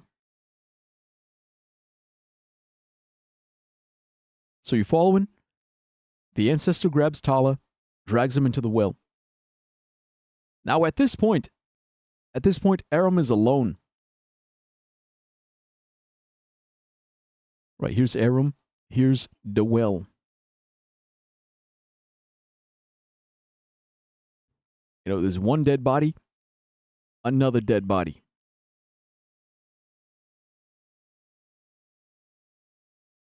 Right, dead bodies everywhere, Aram alone. You know, and the village is back this way, the village. So at this point, he could have gone back. He could have gone back, could have gone to the village, you know, reported it, and it would have been fine. Because the rule is you're not supposed to go into the well. Like, once you go to the well, you're done. You're done. You're just like... It's forbidden. It is forbidden. Dyer, stop lying. We all know you bot pulling any bitches. You not pulling any bitches? Yeah, I don't want to pull them. I don't want to pull bitches. I push them. I push the bitches. I push the bitches away so that you can get more, bro. Obviously, I want you to get the bitches, so I push them. I push them to you. I don't pull. No pulling. Only pushing. So it's forbidden to go into the well. But Tala got taken. And then Aram, he has a moment where he thinks about it and he's like, what do I do?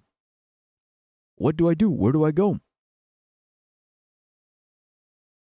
I push him downstairs. See, and it's funny because for me, I didn't hesitate. Like, because at this point, you can actually control him. Like, after checking on the bodies and realizing that both of them were dead, I said, fuck it, let's go. Let's go straight to the well. So we go to the well.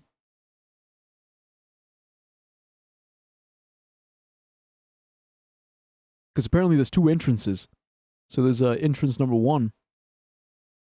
And then entrance number 2. You know, you go in, you go down, you walk across. You know, I fought the spooky ancestor.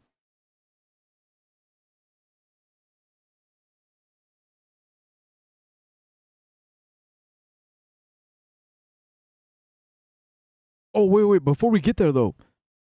So, the thing is, you're saying, mate, I'm taken? Oh, you're taken? Well, good for you. So the thing is, once you go into the well, like, that's what he noticed. So that's the first entrance, but here's the second entrance. Like, once he went through that second entrance, he saw the vastness, the darkness, like the space. And he kept saying that this is under us. All of this is under us. Like, it is huge, gigantic, dark. It's like big-ass open space. But he went, killed the ancestor, grabbed Tala, and then pulled them back out. And now we're here.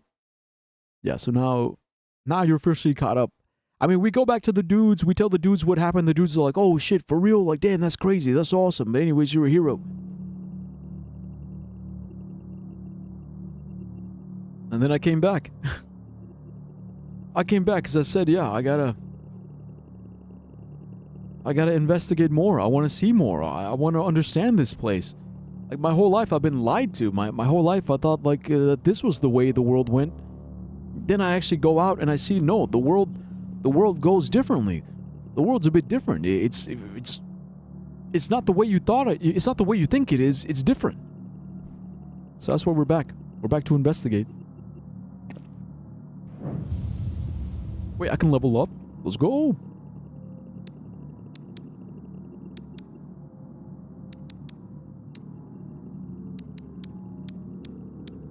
Wait, we need memory iron? Well, I lost all the memory iron I had, so...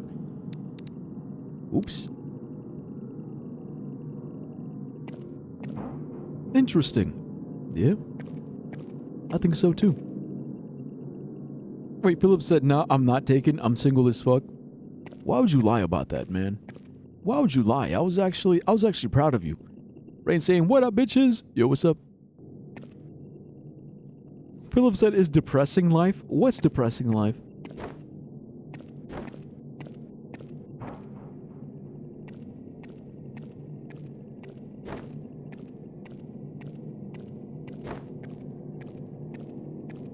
So this is where I fought the ancestor.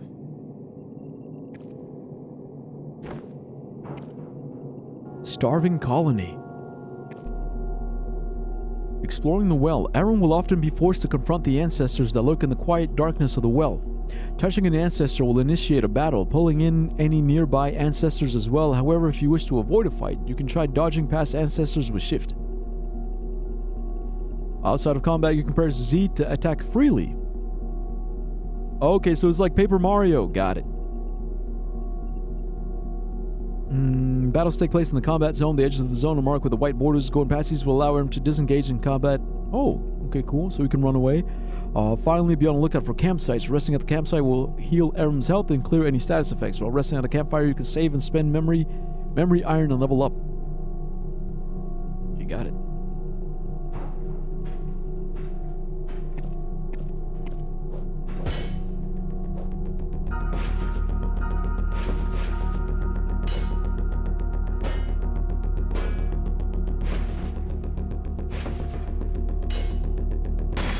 I'm gonna get stronger. Stronger.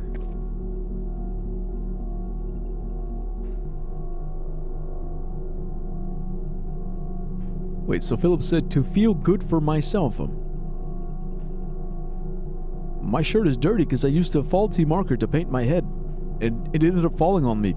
Life depressing. After explosion. Hell, imagine. And I like to feel good for myself. What?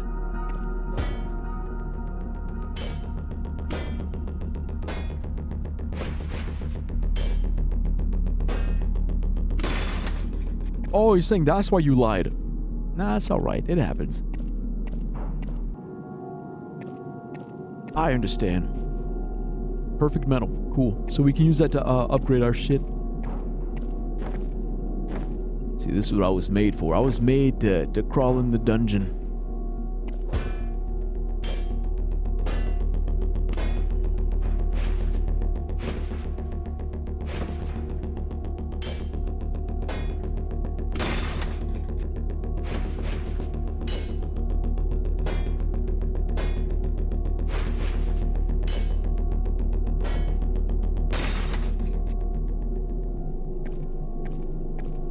It's just like Hollow Knight.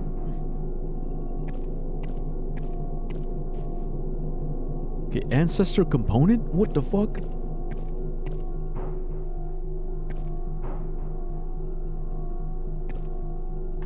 A chest.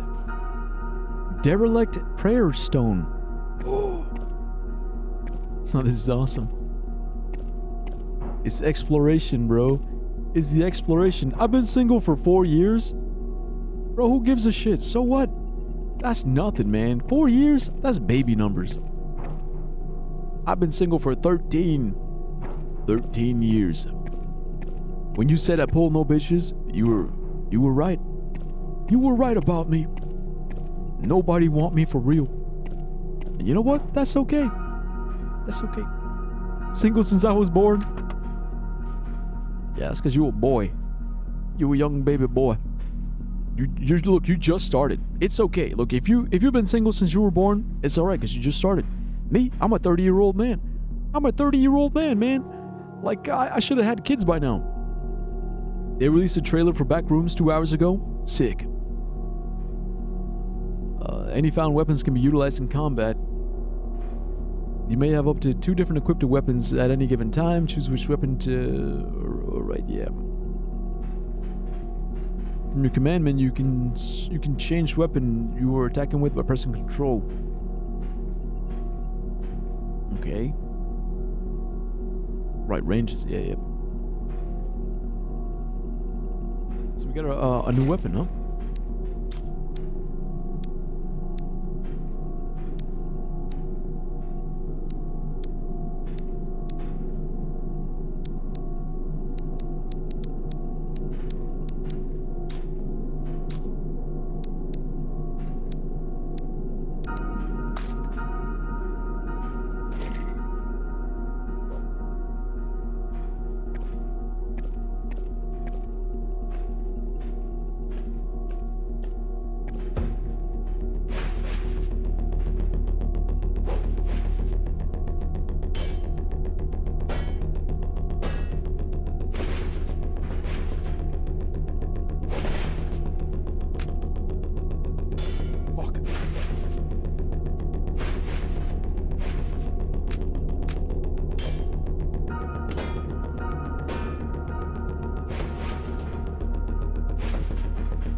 Fuck! I died.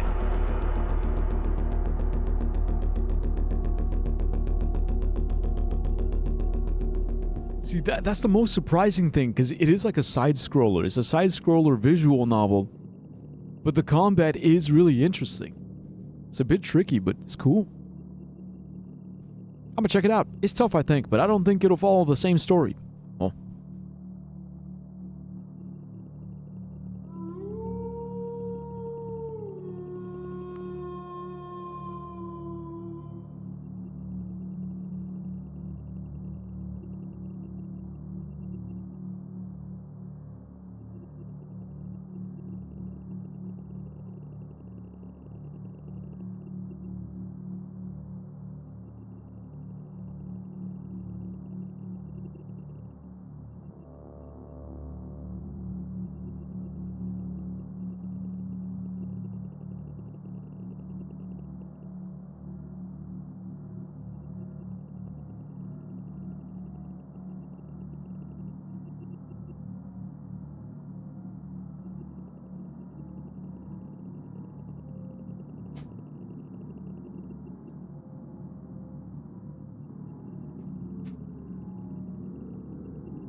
Yeah, the combat is cool. Thanks for the posture check. Imagine Rain, shut the fuck up. No, also I remember him by his jokes, I think. Aren't Mono like 14? Does he know? It's normal to be single at 14, I think. Does he? Maybe. Yeah, it is normal. It's fine. It's okay. I mean, look at Oxman. Oxman's 25. He's still single. Boy. Never mind, do they? Shut your bitch ass up. My friend was with a 20-year-old drug dealer addict when she was 14. Huh. See, that's the Diddy blood. That's straight up Diddy blood behavior right there. 20 years old, dating a 14-year-old? Boy, you crazy. Boy, get out of here. Boy.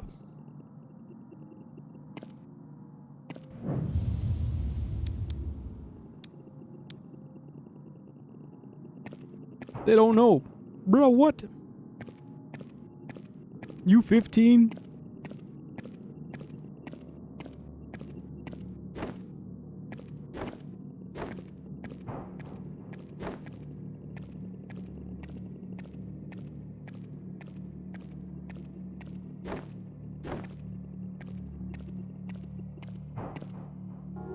I'm not gonna say anything.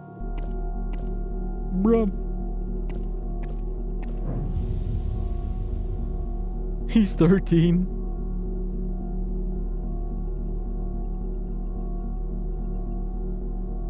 Oh man, look, my biggest fear is that Mono turns out to actually be 35. Yeah, that's my fear. My fear is like it actually turns out that this whole time Mono was like a 35-year-old pretending, like LARPing to be like a teenager. Like that's my secret fear. It's like, oh, I think Mono's lying.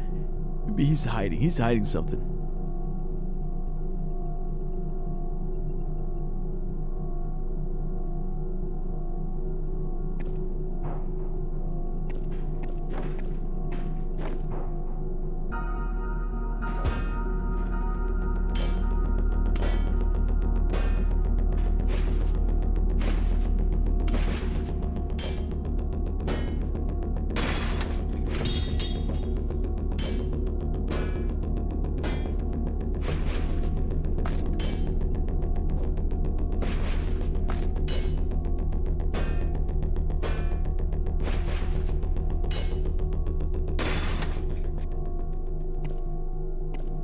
Cool.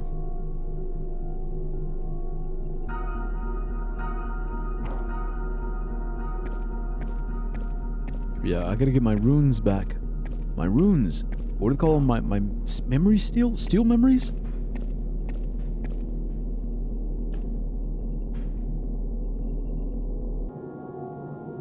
Gotta be tactical here. 40-year-old man LARPing. If he's a 35-year-old, I'm done for. Do you think a 35-year-old would be posting his hands covered in marker? He sneaks inside schools to take pics. You think a 35-year-old would be addicted to Grace Item Asylum? Motherfucker, I would be a homeless man if I was 35. God damn, you're so far off. That's what I'm saying. But look, but that's what makes it funny. Okay, that's what makes it funny. Like, yeah, a 35-year-old man addicted to Grace and Item Asylum. Like, that's what makes it hilarious.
Holy shit. Ooh. Okay, I did it for the loot. It's all about the loot. Stone key. Let's go. Loot. No, but I will say I am impressed. Because I think it's an impressive combo of like narrative, lore, and also gameplay. Like the problem with a lot of visual novels is just like yep. But here we get a good bit of yapping and a good bit of clapping. You so edgy. Oh, because he said I will grape every single one of you. Yeah, hilarious. Just for that, I'm gonna voice reveal for the bomb. I'm offended. Not yet. During the bomb. The bomb now. Mono, especially you, for real. Yeah, come on, Philip. I know you're trying to be funny, but like you don't gotta do that to be funny, man. There's funnier ways of being funny. I don't know what edgy means. Edgy means it's like Shadow the Hedgehog. So you're trying to be cool. You're trying too hard to be cool by saying stupid shit like I'm gonna rape every single one of you. You can't even say rape. You had to say grape. Oh, I'm gonna grape you. So yeah. Yeah, okay, little bro. Okay, little bro. Yeah, sure. You're gonna grape me. Oh, wow. Oh, I'm scared. Oh. Like Hello said, it's not even funny, man. It's not even funny, bro. Get some better material, man. Come on. You can be funnier than that. It's the only way of it? The only way of it? No, it's not. It's not, bro. You can be funnier, man. See, like Coffee Table. I like Coffee Table. Coffee Table, that's a classic. That's a fucking classic, man. That's a throwback. That's way funnier than threatening to grape people. I'm gonna grape you. Trust me, you are not the Diddy blood. You are not a Diddy blood.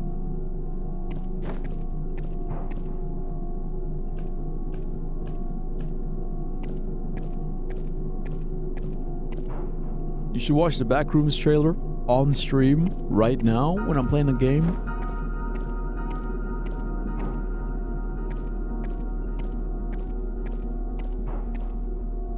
Oh, fuck. Shit, I fucking...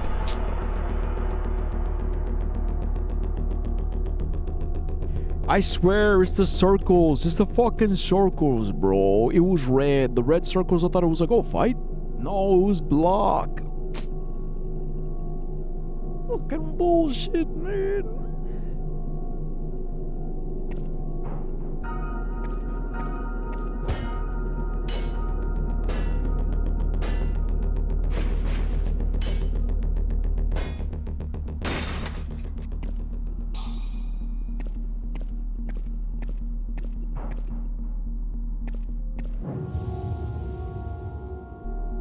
When you take a break or something.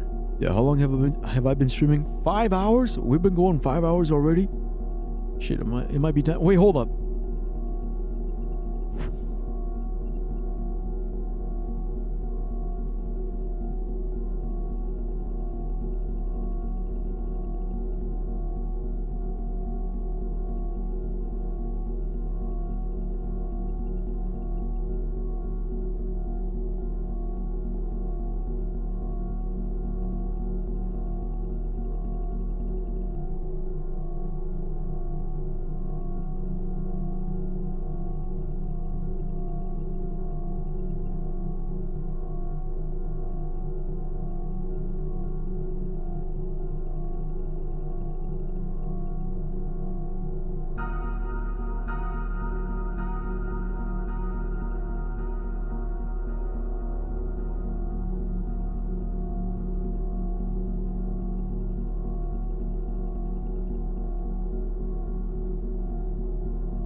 Alright, I'm back.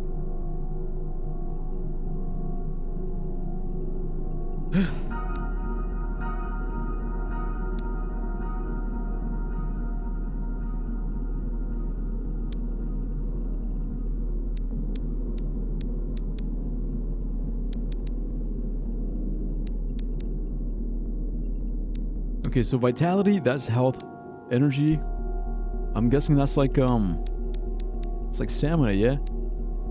Strength is probably like an attack, and then resistance is defense. Okay, I'm gonna be taking a lot of hits.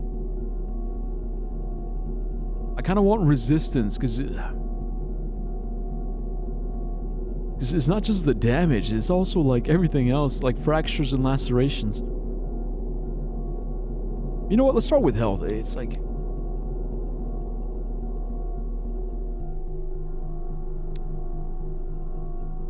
Whoa, wait a minute. Actually, can we?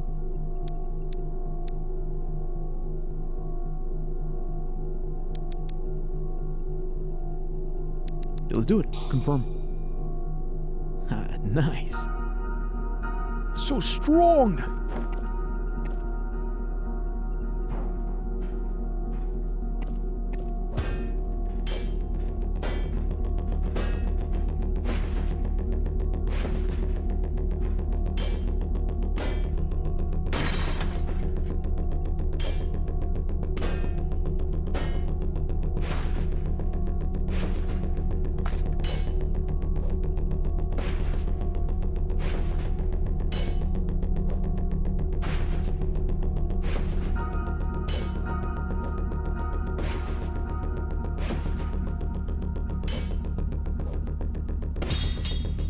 Oh, I just realized. Fuck. Okay, so the dagger, so the little dagger I have has directional attacks. Ah. Okay, got it. That's why I kept missing.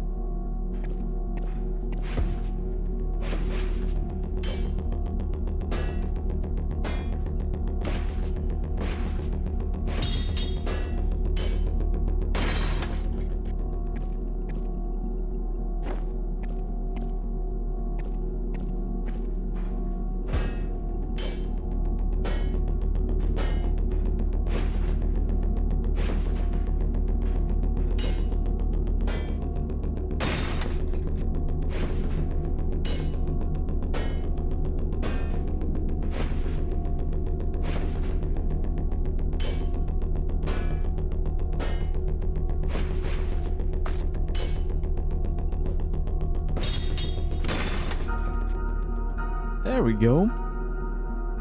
Coffee table was peak. It is nostalgic, isn't it? What the hell? Yeah, that guy looks tough. Takes me back.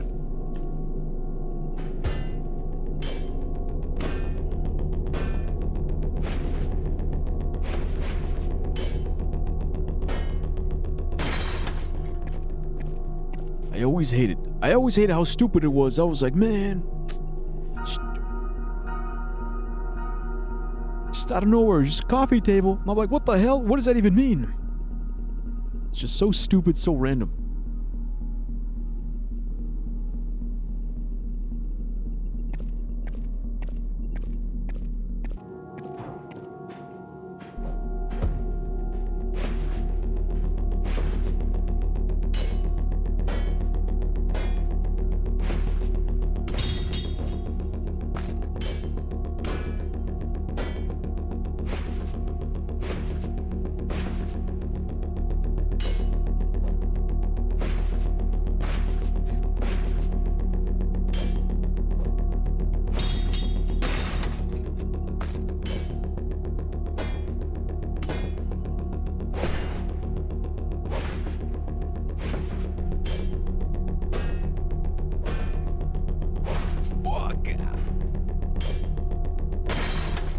Oh, that was close.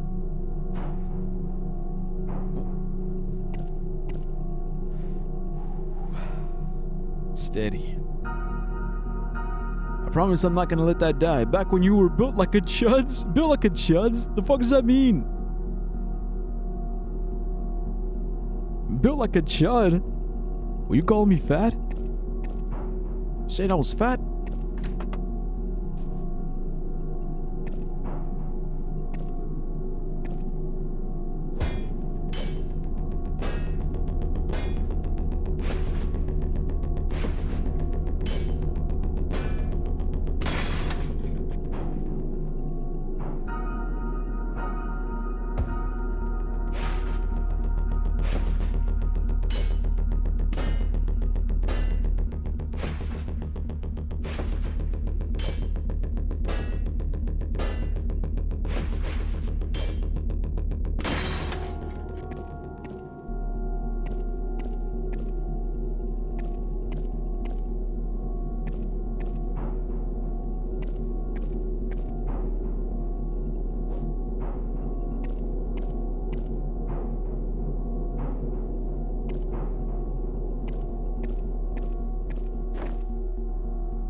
Now you just look goofy? What?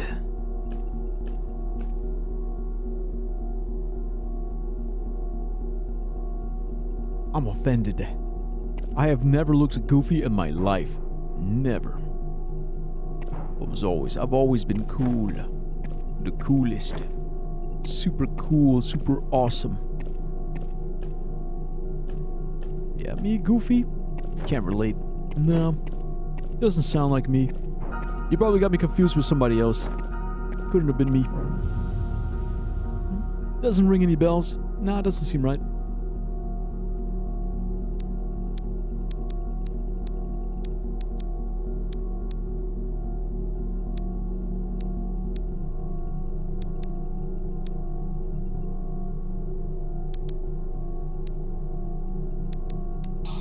Yeah, dude, everyone's gonna be so confused. I'm gonna come back super jacked. They're gonna be like, oh my god, bro. How'd you get so fucking strong? You got so swole on your first day? So yeah, just grind.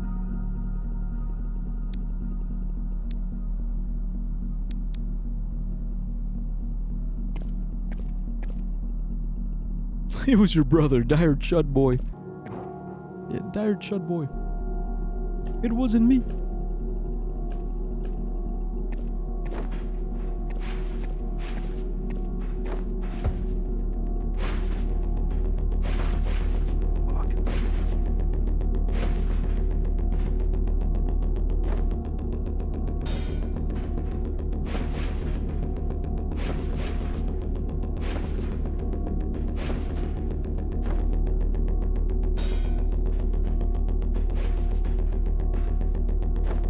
Alright, yeah, just gotta get out of here. I want to save my health for this guy.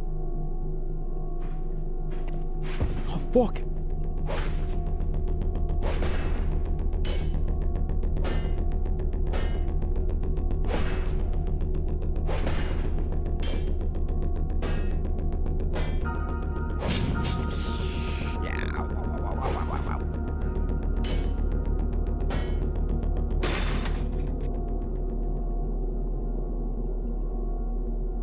Yeah, that was too much. Okay, ancestor component. Perfect metal. Okay, that's perfect. So the metals are going to be to upgrade my weapons.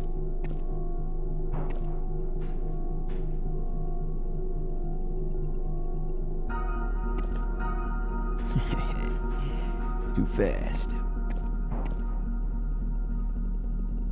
I think we already got all the loot.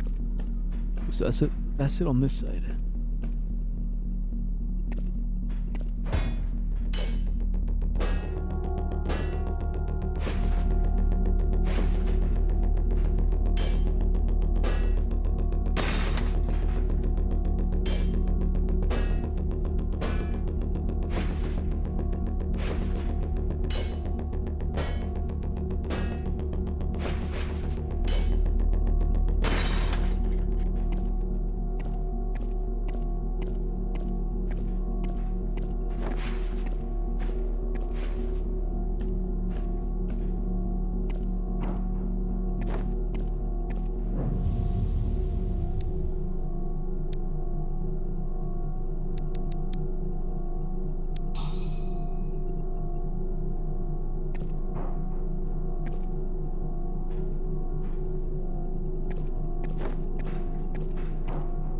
I haven't gone this way yet. Oh, yes, I have. There was right, yeah.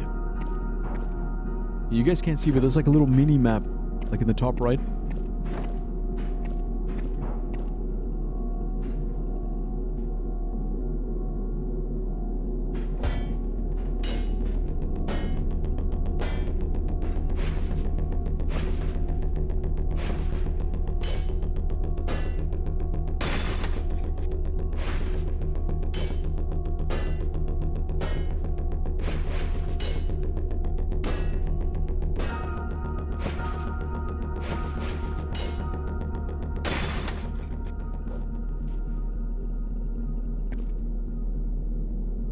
Bloody hell, it's gonna be difficult to get the marker off my hands.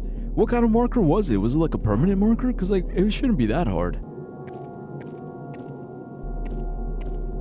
Yeah, bro, why are you struggling, man? What kind of crazy ass markers they got over there? Oh, alcohol marker? Oh, okay, no, yeah, that, yeah. You gotta use alcohol. Alcohol for the alcohol. You ain't got no alcohol?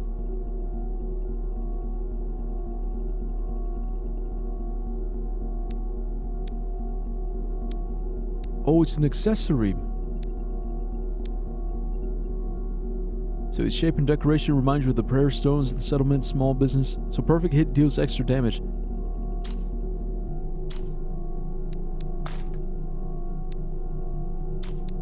These are the perfect metals. Oh, ancestor component. Wait, it says maybe salvaged for a bit of memory iron. Wait, so these are worth 100 each? And the shards, are worth 50. Oh. Oh. Okay. No, it really is like Dark Souls. I love it. It's got like that Souls component to it. It's really cool. Okay, I like it. I like it.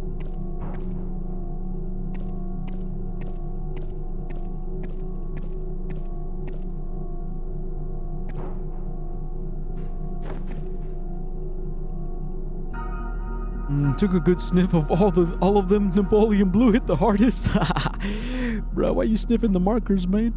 You're gonna go crazy. You're gonna lose your mind. You're gonna get drunk.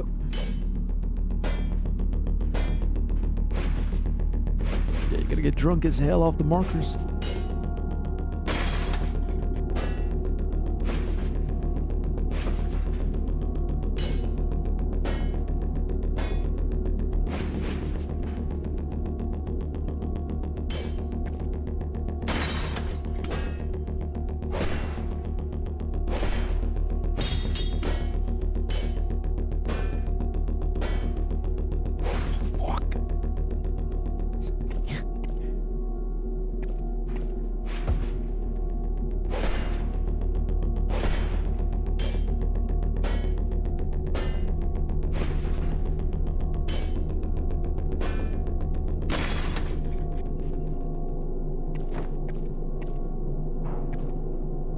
Yo, Illusion, what's up?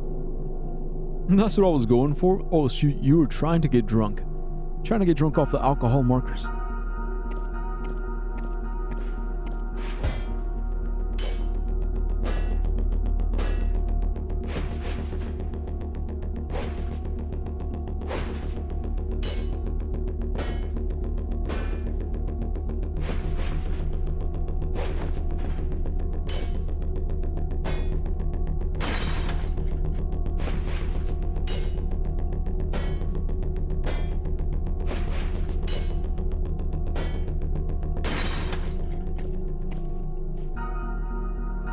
White powder. Oh shit, we're about to get high as hell. Back, also welcome back, Tech. Hey Yamano, hey Tech OMG Diary, you won't believe what just got confirmed. Backrooms. Backrooms the movie? Or is it a Eurovision thing?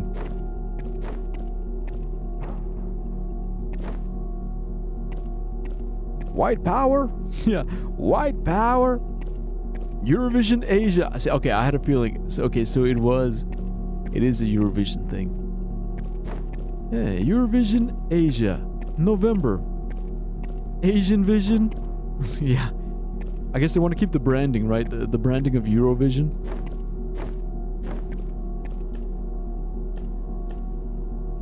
Backrooms movie been confirmed.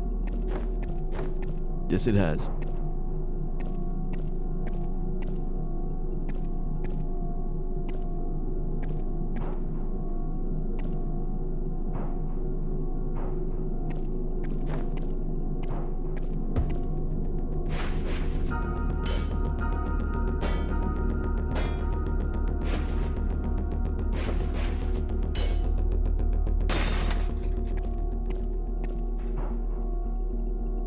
I feel like I've seen everything.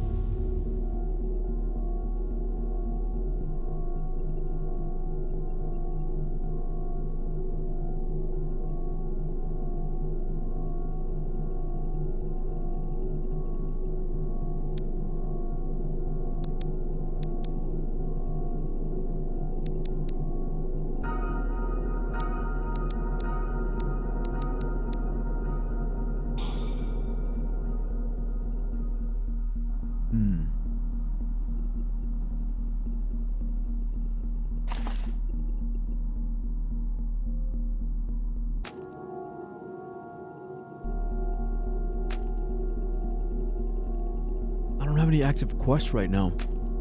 Like, how do I know when it's time to go back?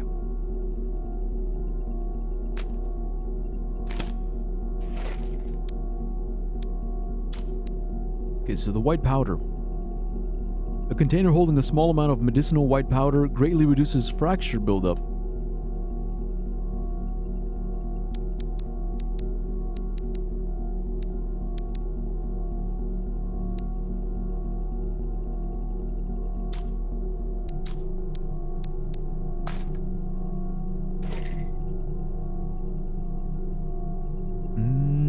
You said, yeah, because the EBU, European Broadcasting Union, is also going to be organizing Eurovision Asia, so I guess they want to keep the brand. But yeah, we will get two Eurovisions this year, a regular one and an Asian one. So will it just be a battle of K-pop? That's what I feel like. Asia's not just Korea, dude.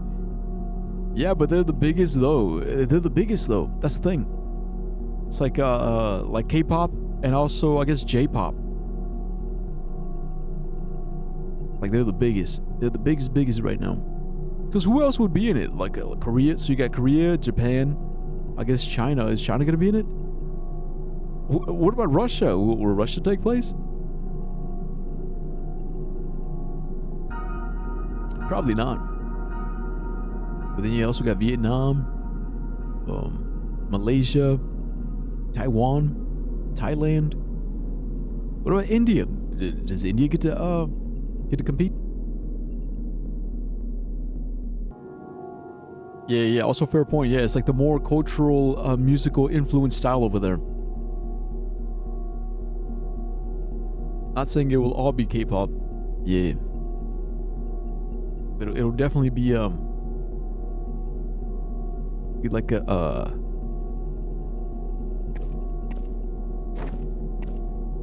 it'll be very prevalent. It's what I imagine. Oh yeah.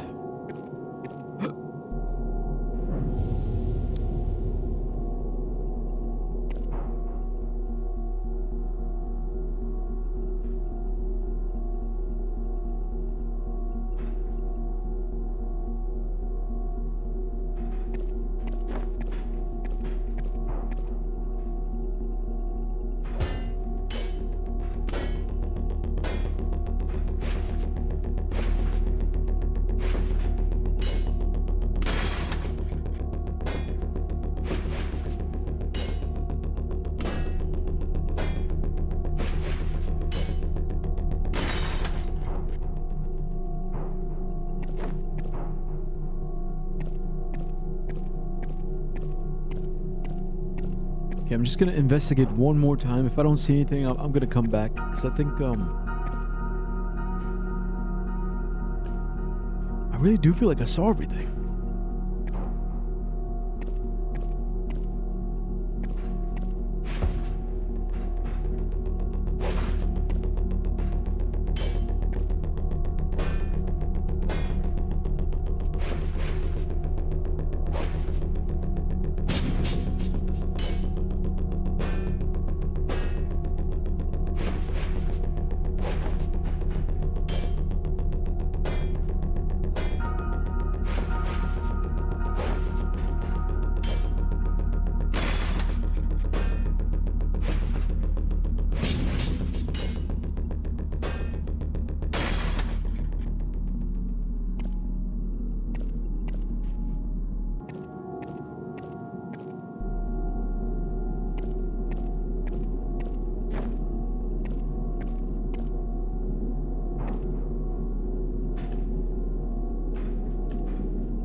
Yeah, let's just go back up because I think I saw it all. I'll be saying the countries that have confirmed their entry up until now are Bangladesh, Bhutan, Cambodia, Laos, Malaysia, Nepal, Philippines, South Korea, Thailand, host Vietnam. Oh, so they're gonna be hosting in Thailand. Ooh.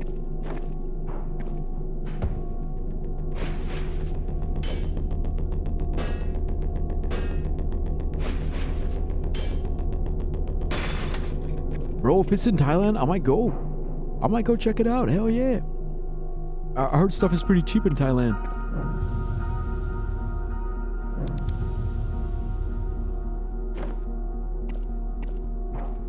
So the time zone is going to be one hell of a problem. Yeah, it's like 12 hours, right? 12, 11 hours difference. Something like that.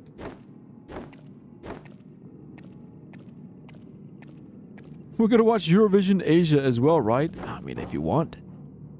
Look, if you really, really want to, sure, let's do it.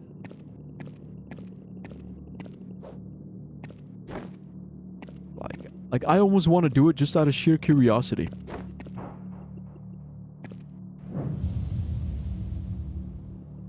Are you saying if we can with the time? Yeah. So like watching it live. Yeah, it might be impossible to watch it live. Because at least for me, I know, like from here to Japan, I think it is like a 11 or like 12-hour difference, damn near. For you, it might be a bit easier since it'll be like 6 hours difference. Yeah, look, for right now, regular Eurovision, yeah, maybe 30-second ad, imagine.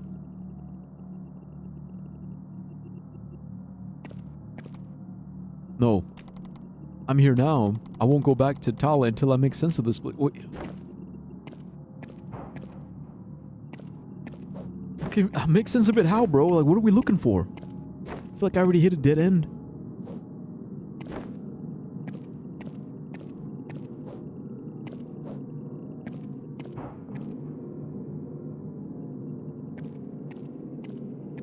Yeah, welcome back. Dumbass Birch.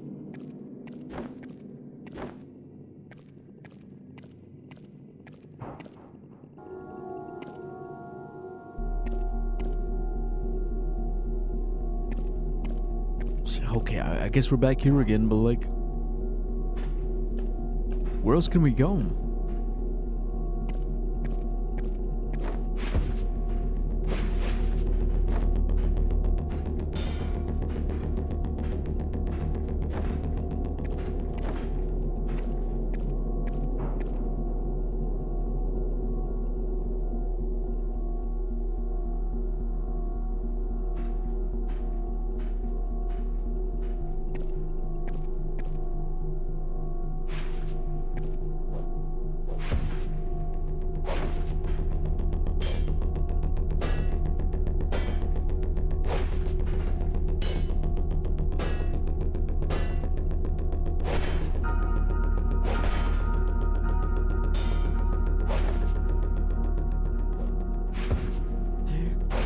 Fuck.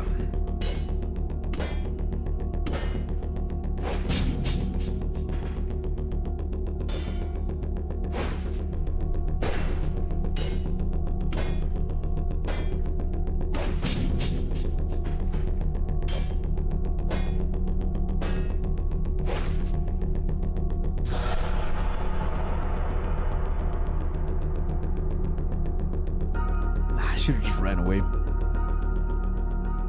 But yeah, as I said, regular Eurovision first, and we will see for Eurovision Asia. Yeah. It'll be cool to watch it. Yeah.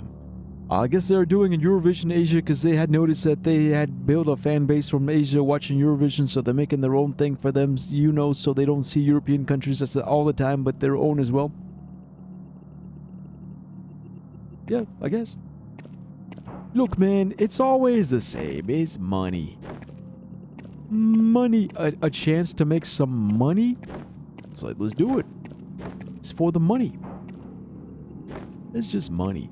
Money moves. Money moves, man. Money moves. Money moves, money moves.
don't know, man. It's just, all this shit's pretty empty.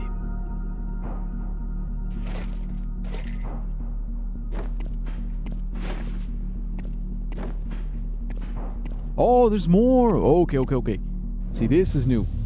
Okay, never mind. I was just about to say, okay, so it was over here.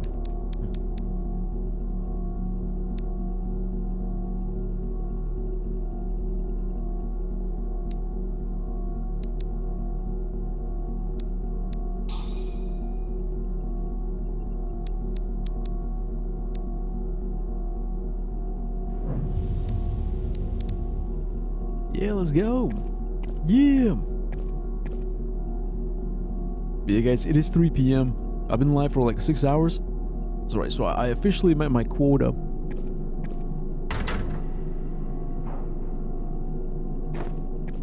I thought this was gonna be like a one-off game where I can finish in one stream, but I guess, there's gonna be more. Backflip.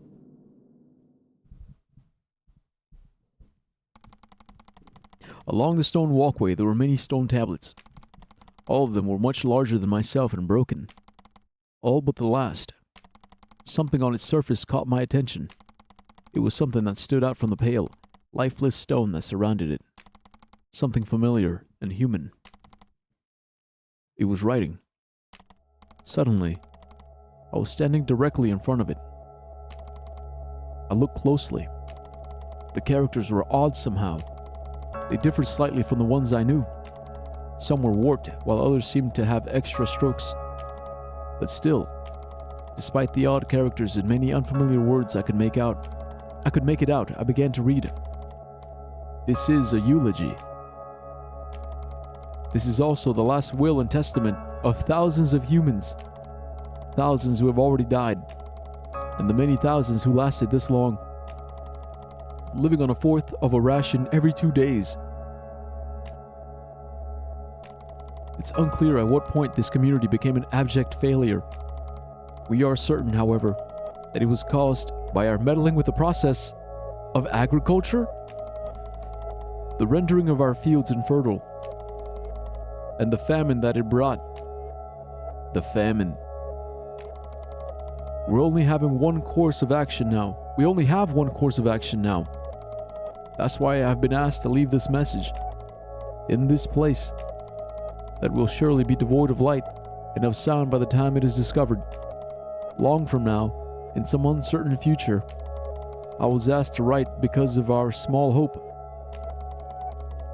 For whoever now reads this message, know that we have gone away from this lifeless place towards a better future, a place without hunger, hurt, and worry, a place where we can live and raise our children under the sky.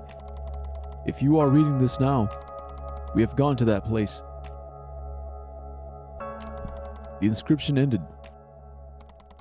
My head was spinning. I looked around me. The towering structures and bridges. There were people here. There were people here? It made sense to me suddenly. The uneasy feeling I had wandering the abandoned rooms. They looked just like our houses back in the settlement. So that's it then. The ancestors. There were people here just like us. And then, just like us, they had a famine. And thousands died. I thought about that number. I thought about what it meant and my stomach dropped. That's more people than the island's total population.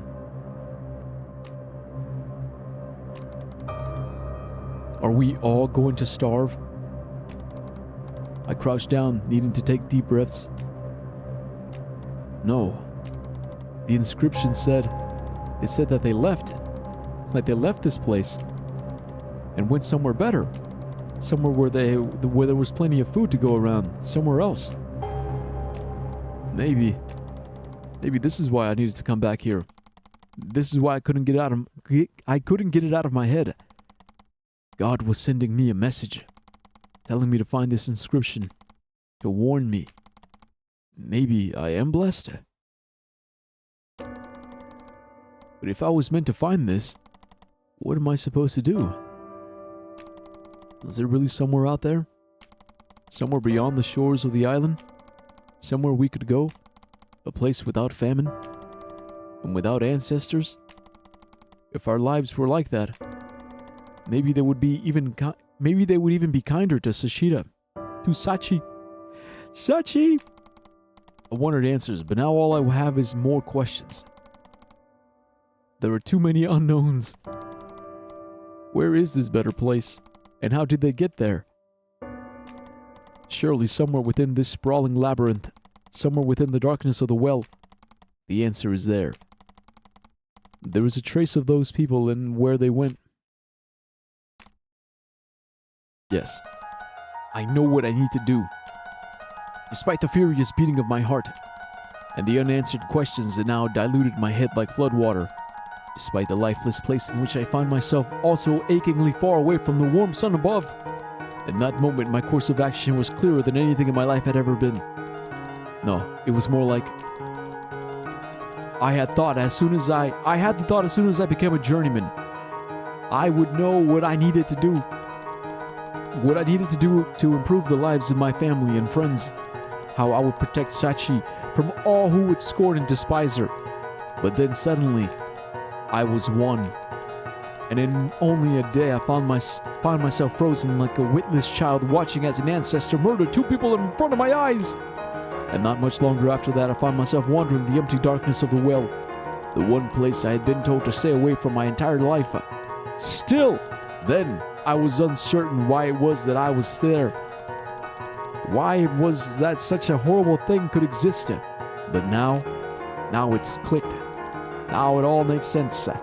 God must have been watching me. God must be guiding me. This is my true obligation. This is how I will do my part. I'll guide them. Everyone on the island. I'll guide them to a better world. A world without hunger and hurt. The world Mom, Dad, Khan, Prava, and Sachi all deserve. If it's the last thing I do, I'll escape this lifeless place. I think it's been nearly 2 hours. I need to get back. Hey, pretty cool, man. He gave himself a little pep talk. I will be the god of the new world. I was getting Death Note vibes. Alright, but Tex said, shit.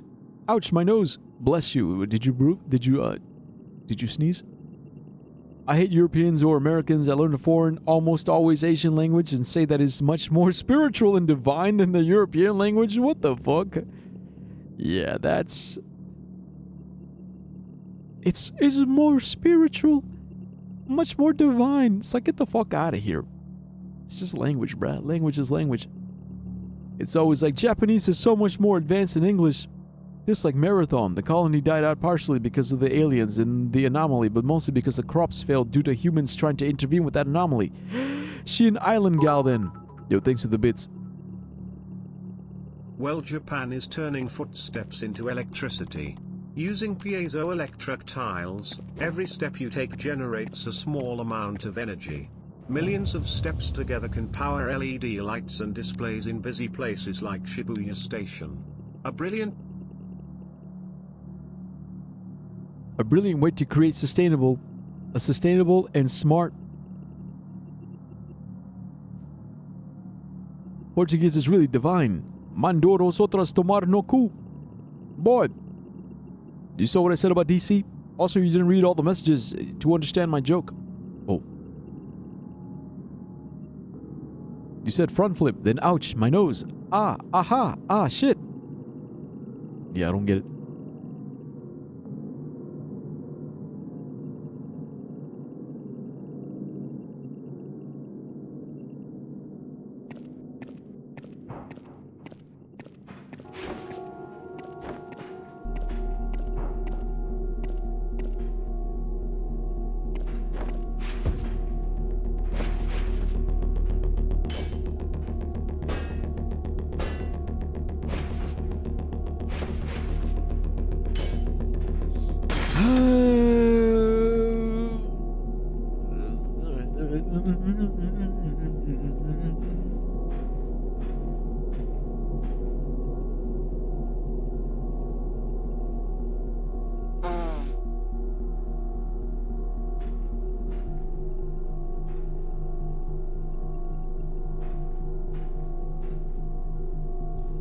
Sorry, I just thought about something that I didn't want to think about, and it just made me sad.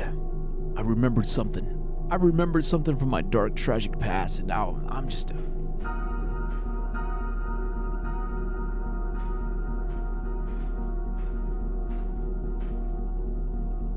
Bro, don't you hate it when you're just minding your own business and it's like, oh, remember this really embarrassing, cringe thing? Remember this? It's like, yeah, thanks for reminding me, brain. Fucking PMO. PMO. Not this embarrassing. Dyer was asking questions, bro. Oh, wait, is it the thing where you were saying he's charismatic or something? What did you think about? What? Yeah, it's not that embarrassing, right? It's sweet. Isn't it sweet? Isn't it sweet? Yeah, it shocks. Sweet Woodruff. Sweet Woodruff juice? No, never heard of that. No, but I'm okay, look. I'm okay. I'm back. Alright. I'm okay. I'm okay.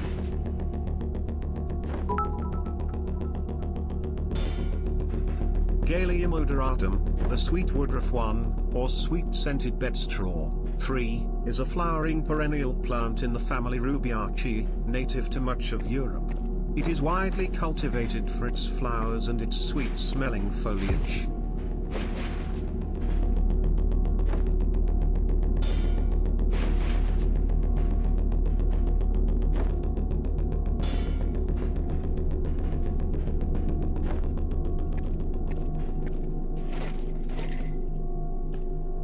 Yeah, cool story, bro. Yeah. No, yeah, I hear you. Yeah, I hear you. Yeah. Oh, gosh. Oh, wait, because Mono said I drank ink again. Boy, you should have been British. Imagine us saying mandom and shit. Mandom instead of kingdom. Galdom. Hell nah. Did you know that once in IBM in 1996, an engineer suggested a dick port for the computer so you could fuck the computer? I don't think that's real. There's no way.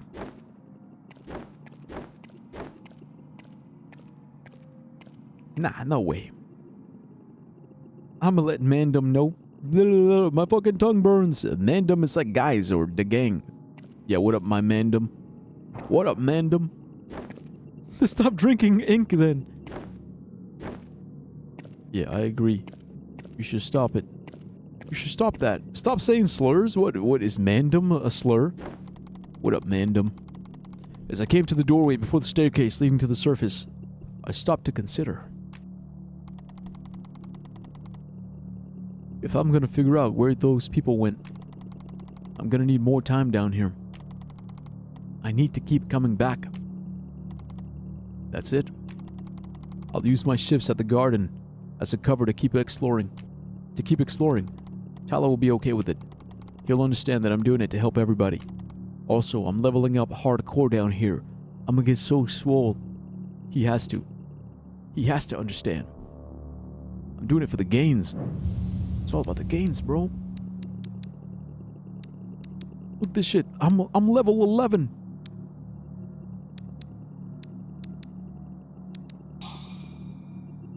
Now I'm 12.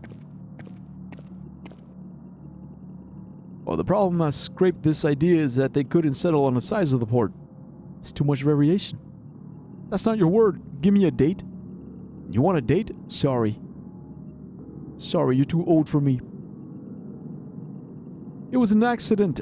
This time, say something in Scottish, Scot English, bagpipe. A date, not a dare. Oh, a date? A dare? Oh, look, it's Christmas. Oh, is it? Numbers. Oh, like a day. Dyer? Huh? You want to say that again? What, too old? Yeah, I like 'em young. I like 'em nice and young. Okay, they gotta be less than 11. Less than 11. I wear in bile your hide. Why is no one reacting to that? Bruh. Because it's stupid. Come on, like, I didn't hear it. Aram? Thank God. You're back. I'm fine. There was nothing down there. I didn't see any ancestors. Stop lying! Really? None?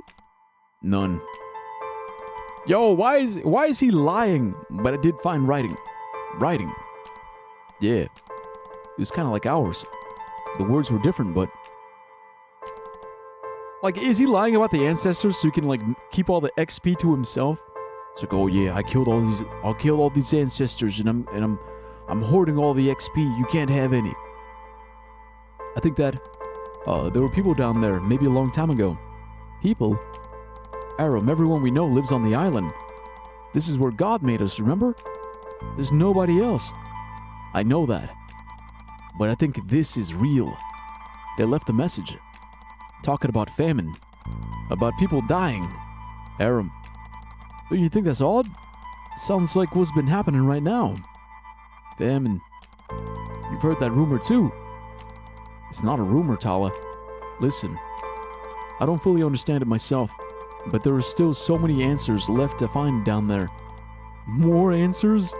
Aram, you promised me that this would be a one-time thing. I just need a little more time, man. Come on. I already told you. I didn't see a single ancestor. It's safe, bro. Come on, bro. I just need a little more time. I wasn't in any danger. I suppose. Look, Aram. I owe you for my life. I won't tell anybody what you did tonight. But as a friend, I think you should stop this. Right now. Get some help.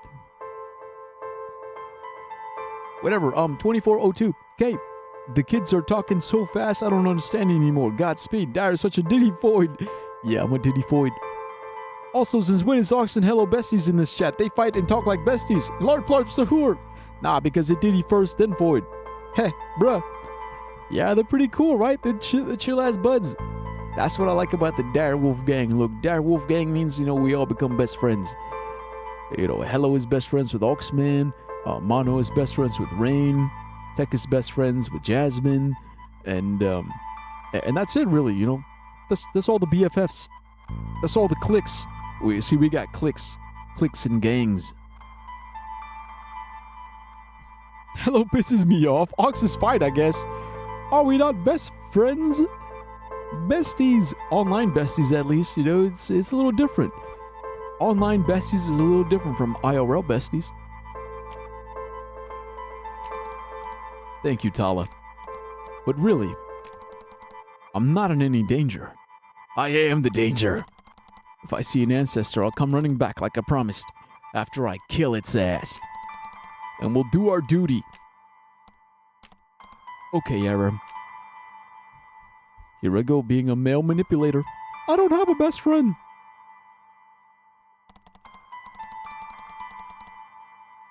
Well, shit, I guess you gotta kill yourself. The sun had set, and soon after our shift in the garden was over. The other two sentries greeted us as we came out of the doorway. Kala gave our report rather simply. No ancestors. They nodded, and we said our goodbyes for the night. Walking the dark streets, Tala and I eventually reached the corner at which we parted ways. He waved solemnly, giving me a long look, but before long he turned and went into the night. I wonder what he thinks of me right now. Bro, he probably hates your ass. After everything we've been through, is it cruel for me to make him keep this secret? He's grateful to me, no, for saving his life, and I'm doing this for a reason. Those things I read, the well, and the ancestors that plague our island. This is how I'll make a difference. There has to be a better way. The settlement, Aram's housing.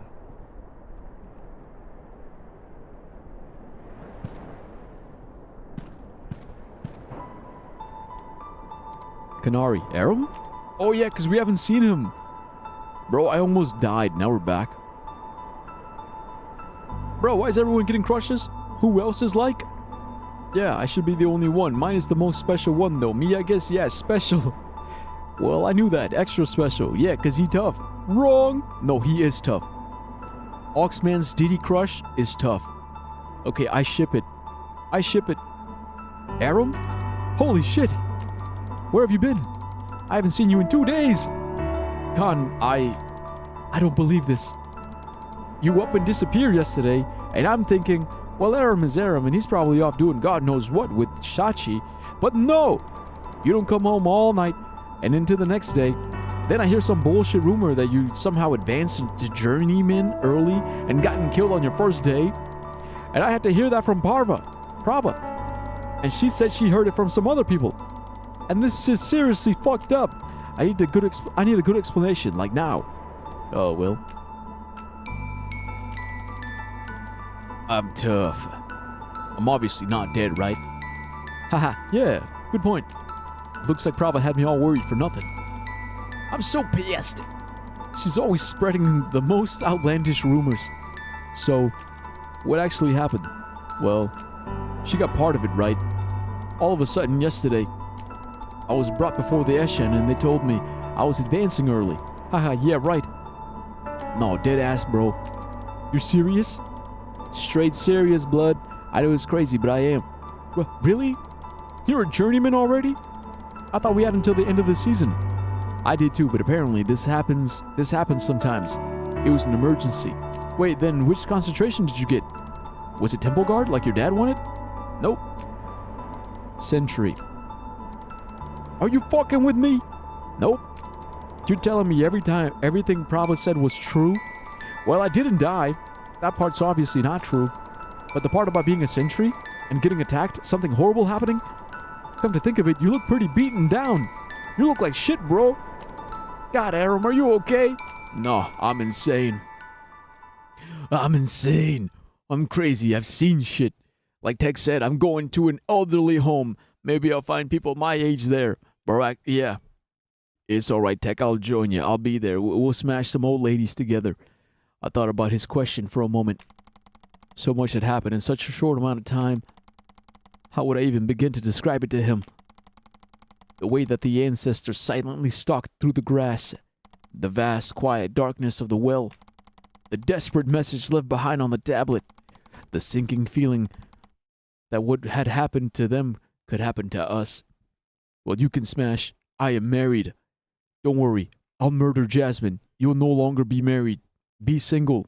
We be single. Together. Together, we smash. But I don't know if I do. I'm very much unsure. What are you talking about, Rain? You don't know if you do?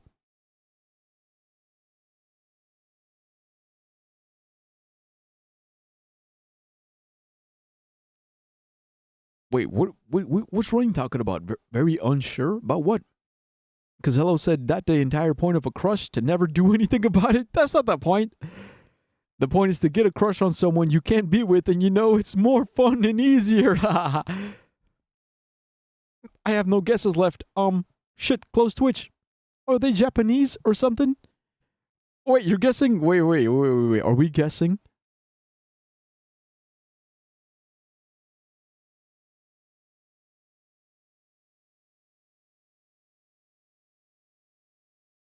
Whoa. Hold up. Pause. My friend asked me if I had a crush, and I might, but I don't know. What? Bruh, everyone getting crushes. Tech said, I am killing myself. Whoa, okay, so then Mono started trying to guess who it was. Oh, So they're not Japanese. Haha, am I right? I'm so sad. China, if she dies, I would be single, but I would be widower. Yeah, and you get to keep all your money. Not that side. Okay, are they Scottish? But yeah, it's funny what Oxman said. The point is to get a crush and not do anything about it. Or get a crush with someone you can't be with. Yeah, the unrequited love. The love that could never be. I'm in love with Sabrina Carpenter. One day she'll notice me. She'll notice me and we'll be together. What money? No, I didn't. Well, no. Boy, that's what I said. Wait, what did you say? Oh, about not doing anything about it. Well, yeah, of course. It's like not doing anything about it because you can't do anything about it because it's never gonna happen. Tragic, yeah, it's tragic. It's a tragic romance. Tech said I didn't get it yet. I need to play the waiting game to get my money. Hell yeah. Yeah, you're gonna get all the money. all the money will be the yours. I'm 99% sure he's straight. Oh. Oh, so that's why it's tragic. Grah, I'm curious. Okay, what about you, Mono? Do you have a crush on anybody? All right, we're talking about Ox's crush and Hello's crush and Tech's crush and Rain's crush. What about your crush, huh? You got a crush? Who are you crushing on? I'm just getting my hopes up because it's fun. Yeah, it's fun to get your hopes up and then you crush those hopes. You crush them. You know, all your hopes and dreams, you take them out back and you go kablowie, kablowie with the shotgun. Just murder your hopes and dreams and then bury them. And then cry and cry and cry and cry over the grave of your hopes and dreams, just dead. Dead. The sinking feeling that what had happened to them could happen to us, to our island. Wait, our island? Island in the sun? Like sun children? The children of the sun? Island? Island of the sun? Weezer? Weezer type? Epstein Island? Britain? Hell no. Cuba? Boy. Bro, you fuck ass? Mono?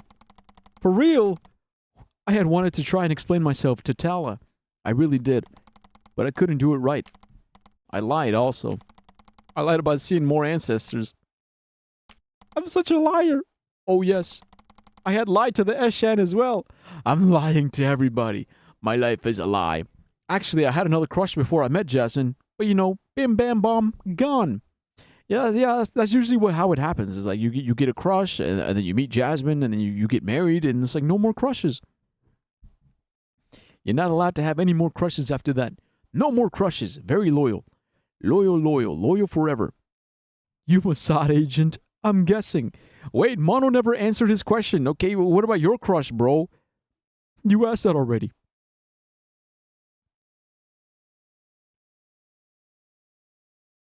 Wait, unless you said not really? Was that what you meant? Not really? Oh, you said not really? Yeah, I see it now, yeah. Not really? Man, come on, stop lying. Stop lying. You're lying. Liar. Liar. Lies. Damn it, I'm late. No, you're not late. Everyone else is just early. Look, Mono, look. If you tell me the first letter of the name of your crush, I'll tell you the first letter of the name of my crush. How about that? We'll trade. We'll trade. Dyer, I was going to say that. What, that everyone else is early? Yeah, beat you to it. Hey guys, I might not be able to stay long. How are you all? Tech is going to kill himself. Ox has a Diddy crush. Blood, straight man crush. Rain has a crush that is not from Britain or Asia. Hello took the SAT. And Tech is gonna kill himself. Wait, did I say that already? Yeah. Can you stop complicating stuff, Dyer? I was gonna say that. Does marriage loyalty only apply to not going with other women, or does it extend to men as well? It extends to men as well. Yeah. You can't have women crushes. You can't have man crushes. Unless it's like a bro crush. That's different. A bro crush is different from a man crush. Lamau, I'm not trading. Spoiler, Dyer starts with an O. Trade with me? O? OMG? Lamau? F? Who the hell? Oh, who? Oh? Wait, O like Oxman? Yeah, that's hilarious, yeah. Yeah, it starts with an O. My crush starts with an O. He's so hot. He's so tall and handsome, and he's got hair and like 2 eyes and like 10 fingers. His nose is such a nose. He's got a nosy ass nose, the nosiest nose I've ever seen. I love that man. No one is trading. No one wants to trade crush for crush. Come on. Is DC actually Dyer Crush? DC stands for Dyer Crush. Oh man, am I the Diddy Blood Crush? Oh, shit. It would explain a lot. Rain said, remember, I am not sure. I'm gonna do pressure. I think I'm a pick-me gay. M. Ooh. Oh, shit. Okay, so Rain said, I give letter M. Who could it be? Mario? Macklemore? Mickey? Tyre, shut the fuck up. Shut the fuck up right now. Okay, I'm done. Michael. Miguel. Yeah, Michael. Yeah, Michael. Okay, yeah, we'll go with Michael. Okay, but we traded. We traded letter for letter. Okay. So my crush's name. My crush starts with an S. It's Sachi. Okay, it's Sachi. It's my in-game crush, Sachita. You know, she's all broken and twisted up inside. Snake, yeah, it's Snake. It's not solid Snake. I have a huge crush on Snake. Mickey Mouse, did Dyer say that? Yeah, Mickey Mouse. Okay, anyways. Oh yes, I had lied to the Eshans as well. I lied to their faces. I lied to Sachi when I pretended everything was alright. I'm a liar. Why do I keep lying? I've lied so much. One day worth of lies. My whole life. Hey, you like this solid Snake. Okay, bye. See you, Rain. Quote that. I bet Snake will have a snake dick. Good choice. Have fun. No returns. See, that's how I know you guys don't get it. You think I love Snake for his snake dick? Nah, bruh. I love Snake for Snake. I love who he is. If he got into a tragic accident where his snake dick got blown into snake pieces, I would still love his snake heart. Because that's my snake. My snake is Naked Snake. Big Bouse. Big Bouse Naked Snake, the OG. The original. Does he have a dick? He don't need a dick. Okay, he don't need a dick. I'll give him my dick. Okay, I got enough dick for the both of us. Why do I keep lying? Why shouldn't I tell anybody what I've seen?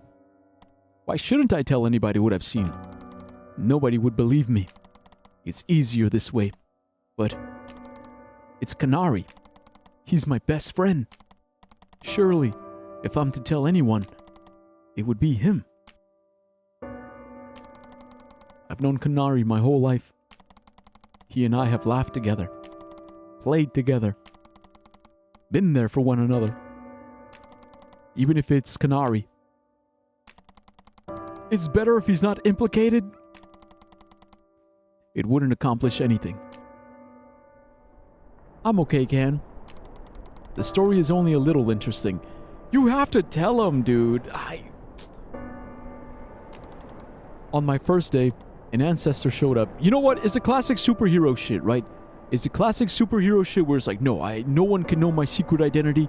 Not even my best friend. Not even my brother. Not even nobody. But then like in season 3 or 4, like after a couple of seasons, it's like, okay, well, my mom has to know. Aunt May has to know. I gotta tell Aunt May. It's like, I say just rip off the Band-Aid. Just rip off the fucking Band-Aid. Just tell him. Tell him right now. Don't wait. Don't wait. On my first day, an ancestor showed up. Really? What was it like? I can't really describe it. It was big. Big! Gigantic metallic hands. They're horrible. But we ended up destroying it. So everything's fine. Clearly, people made a bigger deal out of it than it really was. 2 people died. What do you mean a big deal? They made a bigger deal. 2 people fucking died. Damn. All of that on your first day. I'm sorry to hear that. Sounds a lot easier than my day. I fired bowls for 6 weeks. For 6 hours. Bro was getting high. He was firing up some bowls going... I fired up a few bowls, man. Smoked them shits and got high. Got high as hell.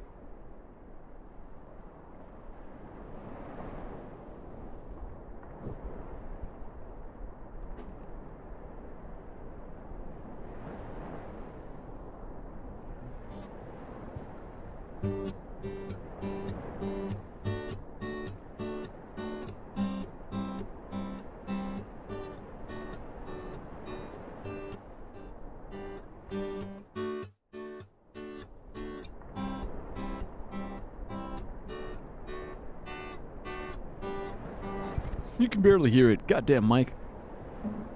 Sing, Dyer, sing. I'm getting really motherfucking high. Getting high with the homies feeling fly. Fired bowls for 6 or 7 hours. Want a break from the songs? I can't argue with that. Ha! So, why didn't you come home? The Ishan wanted to ask me some questions. I guess they do that when an ancestor attacks. And, they wanted me to stay overnight at the temple. Ah, so that's what it was. That's all it was. I really can't believe it. A journeyman already. I'm happy for you. Thanks, Khan. I'm happy about it too. Why are they lying? They're still lying. Get it? It's like wanna break from the ads, but instead it's wanna break from the songs cause the songs are ass. Yeah, thanks. Thanks for clarifying, hello. Yeah. I know it's not quite how we planned it. Not at all. Guess I'm the last one. You, Prava, and Sachi. Figures I'd find a way to advance last. Figures. Well, it's a good thing they haven't held you back already. I don't think anybody has missed a high prayer more consistently than you. Nah, shut up. There's no way they keep track of those things. Anyway, I don't really know what my tomorrow is going to look like. They didn't have much time to explain my new responsibilities. But I'd better head to bed anyway. It's been a long 2 days. Yeah, God. I can imagine. I'll see you in the morning. Right, good night. And, you know, I'm glad you didn't die. And all that. Me too. Wait, is that it?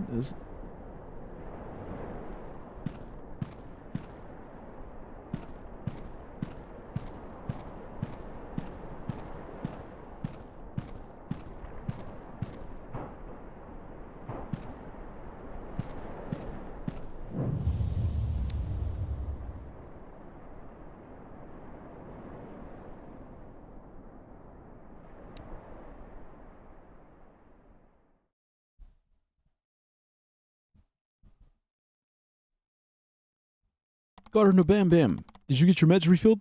Hey, Ox agrees with me. Wait, about what? Ban hello? Ban. Then I'm gonna up this meds anyway. I propose we replace bans with something else, like burning someone's asshole for 5 seconds with a hot metal. 5 seconds? That seems like a lot of work. Are you Satan? I like it. Nah, bro, that's too much work, bro. Like, you gotta heat up the hot metal just so you can poke someone's butt for 5 seconds? I don't think it's worth it.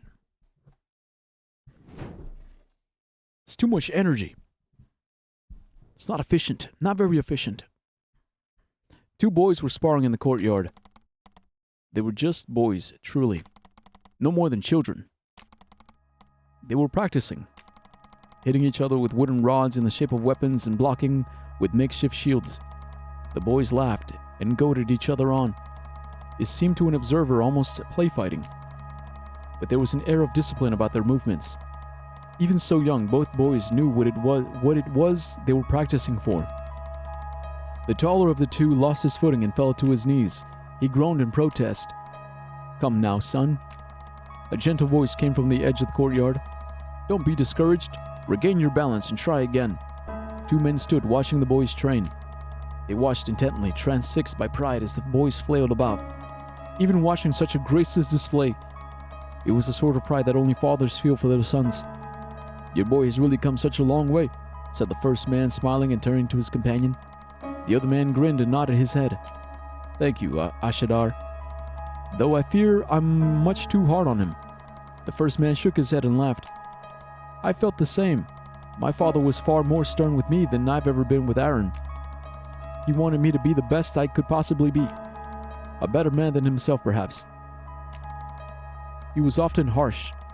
But at the end of the road, I feel I became the man he hoped for. I'm grateful for it. The taller boy landed a blow on the shorter boy just then, yelling out in triumph. The shorter boy quickly struck back, hoping to return the favor. But that doesn't mean he was a bastard half the time. Both men shared a laugh. You shouldn't worry, Bashkar. I don't think you're like that with your boy at all. Children are molded by their parents' best intentions. And I know you see great things for him. Think nothing more of it. The second man was silent for a moment, but soon turned and gave his companion a pat on the shoulder. Thank you, he said. You're an intelligent man, Ashadar. The island would be lost without you. The first man shook his head. If there's one thing I hope for Aram, is that he grows into a far smarter man than I. The two boys had dropped their weapons and begun to wrestle, kicking and shouting. The second man started towards them, but stopped himself momentarily. By the way, Ashadar, how was it you chose Aram's name? Was it Malia's idea? The first man was quiet for a moment. That's a story I'll have to tell you another time, I'm afraid. What about you then? What about you then? The second man smiled and resumed walking towards the children. It was nothing, really. My wife simply loved the sound of it. He shouted at his son. Canary. Pick up your weapon. Pick your weapon up and do it properly. This isn't the time to play.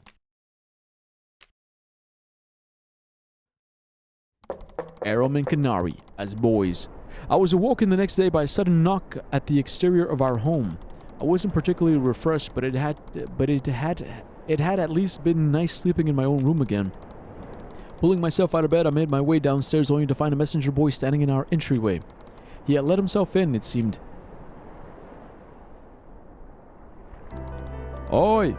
Good morning, wound-bearer Aram. Oh, good morning. Apologies for coming at such an early hour. I bring word from the armory. The armory? Now that you are a journeyman wound-bearer, you may occasionally be called upon for additional duties. The armory pulls names from the list of available journeymen when a task is required. You've been called. That's why I came. Oh, I see. That was fast. Certainly, this should have been explained to you right when you advanced, but there were complications that distracted us from the typical procedures. It's alright, I'm very aware.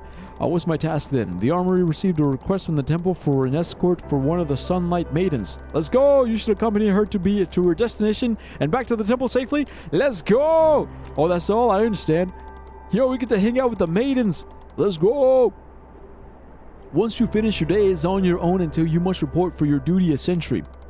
Alright. Thank you. Of course, it was a blessing. Yeah, for me as well. Aram, can you keep it down, please? Oh, sorry. I'll be taking my leave then.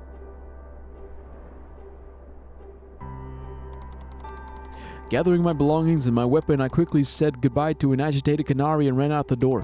I made my way quickly to the temple, still unsure when exactly I needed to be there. Fortunately, it seemed I was right on time. I stepped into the courtyard and immediately spotted a girl wearing the familiar deep reds of the sunlight maiden, waiting expectantly. Getting closer, I was shocked to see a familiar hooded face. It's Sachi, because of course it is. Sachi, my crush, my love, my beloved. Wait, what the hell are you guys talking about?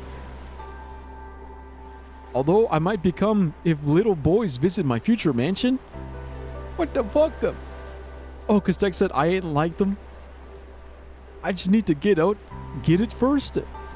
I mean, like, I'm not sad, but not like ecstatic. If it was 0 to 10 scale, 0 being sad, 10 being happy, I'd be like a 6. Don't worry, you won't be young boys by then. I think it's normal, though. Who's really ecstatic all the time? Not right now, because you're not rich. It only happens after you're rich. Yeah, you get rich, you fuck a bunch of women, and then you get kind of bored, and then you start fucking a bunch of little boys. Sachi? Aram. I can't believe it. They really sent you? Wow, what a coincidence. Oh no, this isn't a coincidence.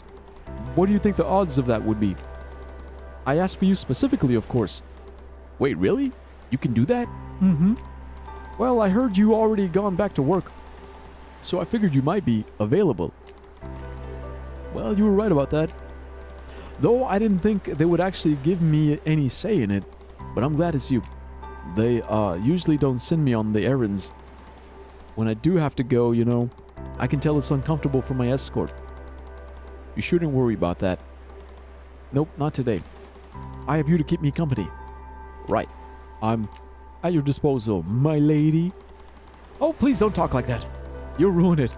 My lady! Sorry. Should we get going then? My lady, please. Oh.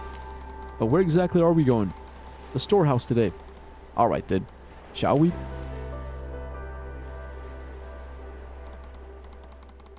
With that, we left the temple gates and began in the direction of the storehouse.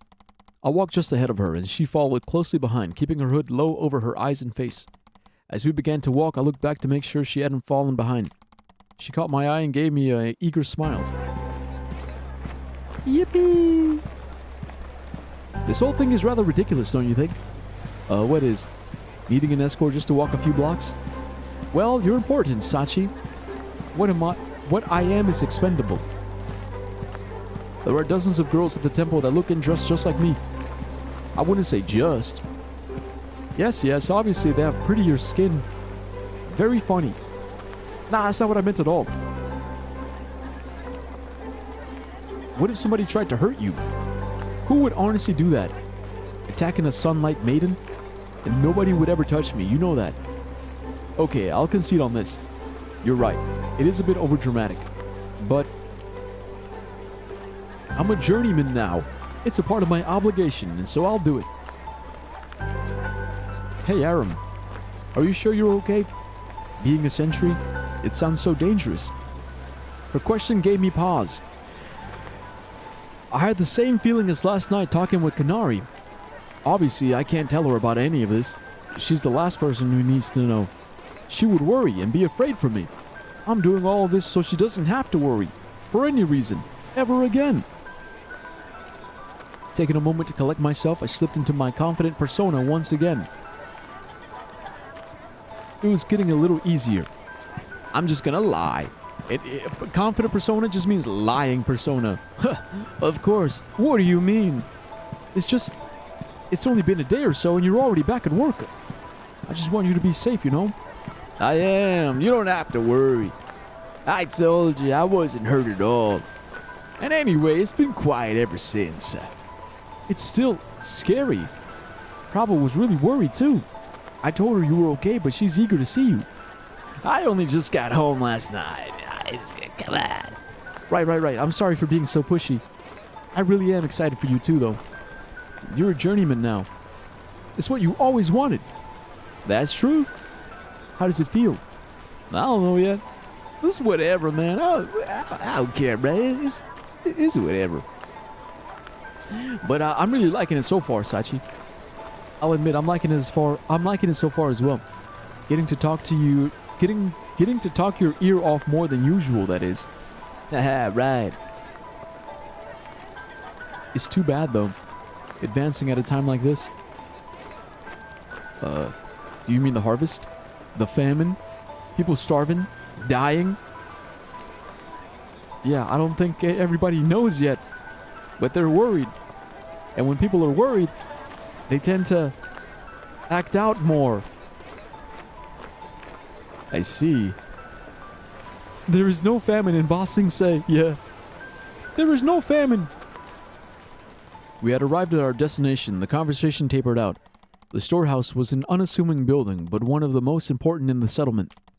It held the majority of the island's food. Warriors and apprentices alike came and went, taking food for their workshop or field every so often. Sachi was probably tasked with bringing back a few days' worth. Though, I thought, amusingly, I'll probably be the one carrying it all back. I looked at Sachi as we went through the doorway. Her smile had faded and she seemed anxious. Oh shit. What's that? You're hungry? No, you're not. Go eat that rock. You're hungry? Just eat a rock, dumbass. Look around, there's dirt everywhere. Just eat some dirt, dumbass. Good day. I'm here on behalf of the Sunlight Maidens to receive our portion for the week. My escort will... Hold on. They sent you this week? You're that cursed girl. Huh? I am cursed, as I was saying. God's light. Don't stand so close to me, girl. I might have touched you by accident. Dirty bitch. Hey! I'm sorry. I'm just here to receive our... No. This isn't gonna work. Hell no. The woman behind the counter looked past Sachi and made eye contact with me. She spoke clearly, deliberately talking over her as if she wasn't even in the room. God damn. You there, boy. Wound bearer? You need to go back to the temple and tell him to send another girl. You can't be serious. Hold on. I'm not giving anything to her. She's cursed, you know. You can tell by her skin. Ugly ass bitch. Damn, this is ridiculous. Sachi's not... She's not cursed. She's my wife, and I love her. I love her. I'm gonna back out. Ciao. See ya. Alright, see you, Tech. Au revoir.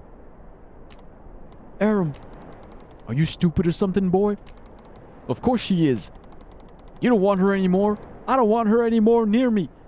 I don't want her anywhere near me, let alone in the storehouse. Get this ugly ass, twisted, buck-tooth ass bitch out of here. Hey! Regardless of your personal feelings, she's a sunlight maiden. Chosen by God. Aram, please. I could feel myself slowly losing composure. I was aware that Sachi hated it when I intervened on her behalf.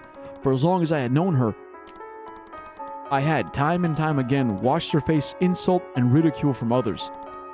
Being around her, there was always the fear that we would cross paths with somebody who despised her enough to make a scene like now. I had learned early on that if I stepped in to defend her in any way, it only made her more upset. I don't really understand why, but watching her stand there and take it, like always, I suppose I had forgotten how angry it made me. Perhaps everything I'd been through these past few days had worn my patience down. I took a step forward. Now listen here, bitch. It's unacceptable. Don't speak to her that way. Aram, why she got special treatment is beyond me. And marking her and making her a sunlight maiden, no less. But anyone with eyes can tell just by looking at her. It's not good to be in the same room as a girl who's cursed. Break her knees? Yeah, I'm gonna break her face first. I took another step forward, driven by anger now rather than logic. I wasn't sure what I was gonna do, but I had a feeling it'd be something very stupid. However, just as I was rearing up to cause a scene, a grave voice came from behind me. Uh-oh. That's quite enough, Aram. My dad. It was my father, walking briskly through the doorway and to the counter. His voice stunned me into silence. Why is he here? I realized we still hadn't exchanged the proper words since the meeting before the Eshan yesterday.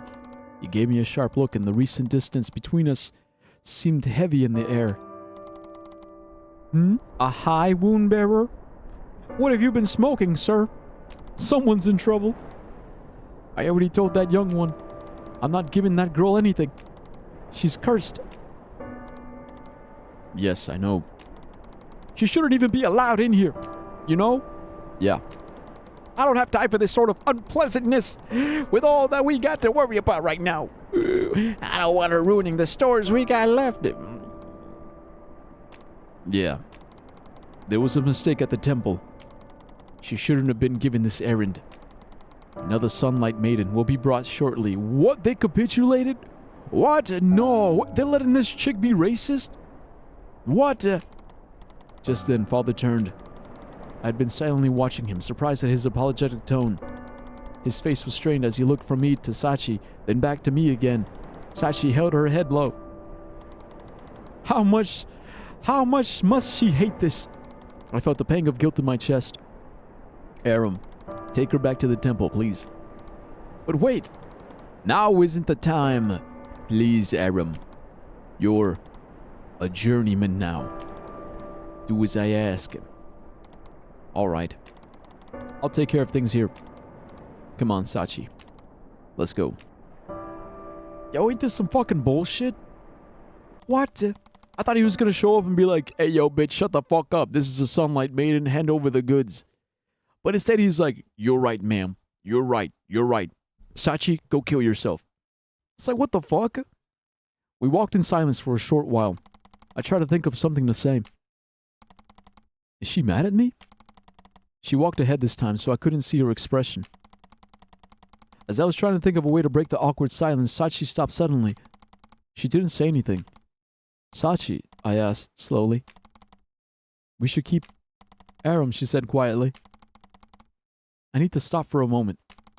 Sachi turned off the street into a nearby alleyway, and I followed. Loot! Sachi, I'm sorry, Aram. Sorry? I'm sorry that this was such a mess.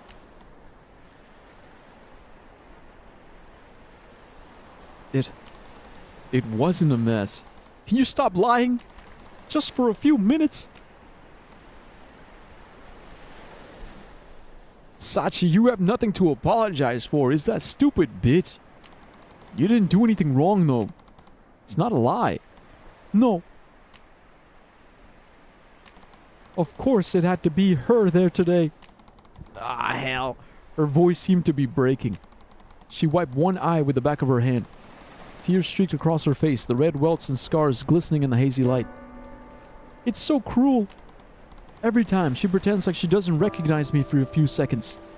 But of course, she does. She just wants me to think that I don't matter. That I'm so unpleasant. That she's shocked and appalled all over again, like it's the first time she's seeing me. Sachi. Yeah, I know. I'm thinking about too much. I'm letting it get to me. I wasn't gonna say that. It's a little frustrating, I think. They don't understand, Sachi. They don't understand that you're not cursed. It doesn't really matter, I think. I'm just... She had been holding it back. But now her tears came more readily. I'm just so tired of it, Aram. I thought it might be different if you were there. I'm so tired. Sachi, no! When will my punishment be over? I desperately tried to think of something, anything to say. The seconds of silence were agonizing. This really is so pathetic. I wasn't any help back at the storehouse. Now I can't think of a single comforting word to offer her. She's never this vulnerable with me. I need to say something right now to comfort her. Something. Anything. She needs me. She needs me. Then sleep.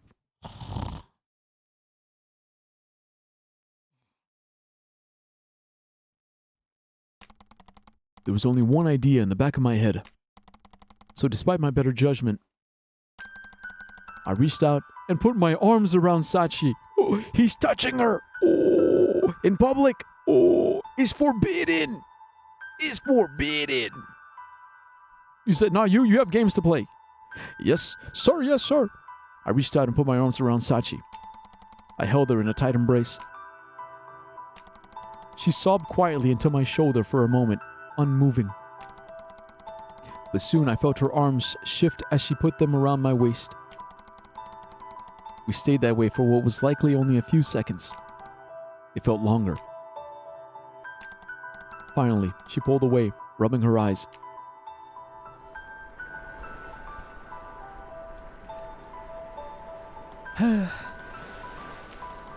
All right then. I think I've had my fill of crying now. Oh, yeah. These things shouldn't still make me cry. I'm not a little girl anymore. I think you're brave about it. That was so sappy, Aram. Huh? Thank you. Yeah. Sappy how? What? Saying you're brave? Damn, bitch. Shit. If you're ready, I still need to take you back to the temple. Okay, I'm ready now. But, please don't tell your dad that I was crying. What? Huh? I don't want him to know. Will you promise? What? Why? What? Okay, yeah, sure, I promise, of course. It's so random. Good. You can take this hysterical maiden back now. Hysterical? Come on. Sachi, why? With that, I took Sachi the rest of the way back to the temple and we parted ways. We said our goodbyes and nothing else, and as always, I turned and as I turned away, she gave me an odd smile and a wave. After what had happened in the alleyway, neither of us was quite sure what else to say. I'm not sure if what I did helped or not, but she hugged me back, right? Felt like the only thing I could do, really. I can't remember the last time I saw her like that. Yo, thanks for the posture check. I'm a little confused about that too. Yeah. It just feels so random. Feels so random. Like, don't tell me your dad that I was crying. What? I can't remember the last time I saw her like that. Maybe things are finally moving forward between us. She was so open with me today. Still, I wasn't able to do anything at the storehouse. Even as a journeyman, all I could do was stumble over my words and get angry. It's not enough. Yet another reason why I have to do this. Why I have to continue to explore the well. Sachi was right after all. This famine brings out the worst in people. If there's any chance that there's a better place out there, I'll find it. I passed the next few hours without doing much in particular. It was odd to have so much time on my hands now. I was used to training for most of the daylight hours, and now that my time was my own, it seemed I was squandering it. The sun was beginning to set, and just as I considered heading home to sleep for a few hours before my shift at the garden, a familiar voice called out to me. Is it my dad again? Is it my dad? Oh, it's Parva. Prava, Aram. There you are. Oh, Prava. I completely forgot to come and see you after... Oh, no. Don't give me all that crap. I can't believe you. Hold on. You advanced your journeyman early and don't tell anyone. Well, that's... You go missing, and then I hear from Kanari this morning that you suddenly come home, and I still hadn't heard from you? I'm sorry. Really, I am. I couldn't get away. They had me at the temple since last night, so... Really? So that's all it was? God's light.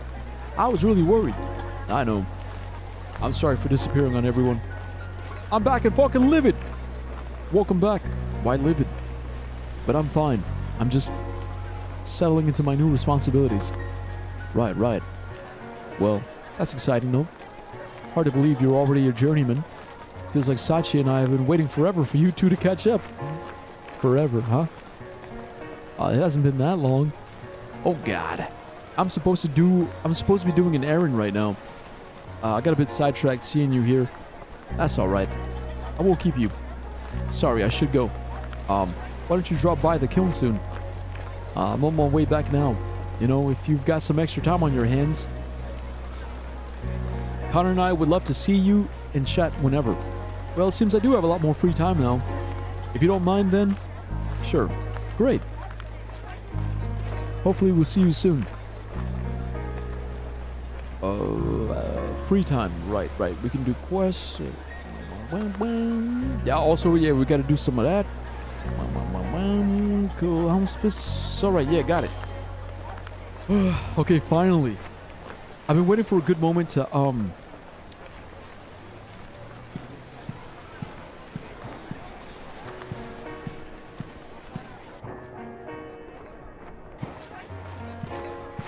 Bro, where the hell am I?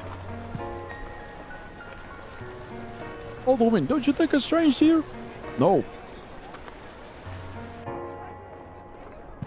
The clothier? Bro, I just want to save. I want to save because I gotta go.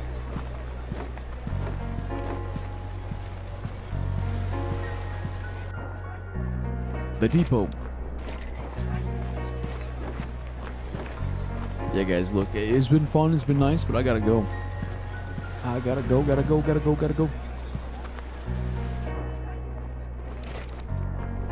So did I miss anything important? Like in the game? Okay, it's Aram's house.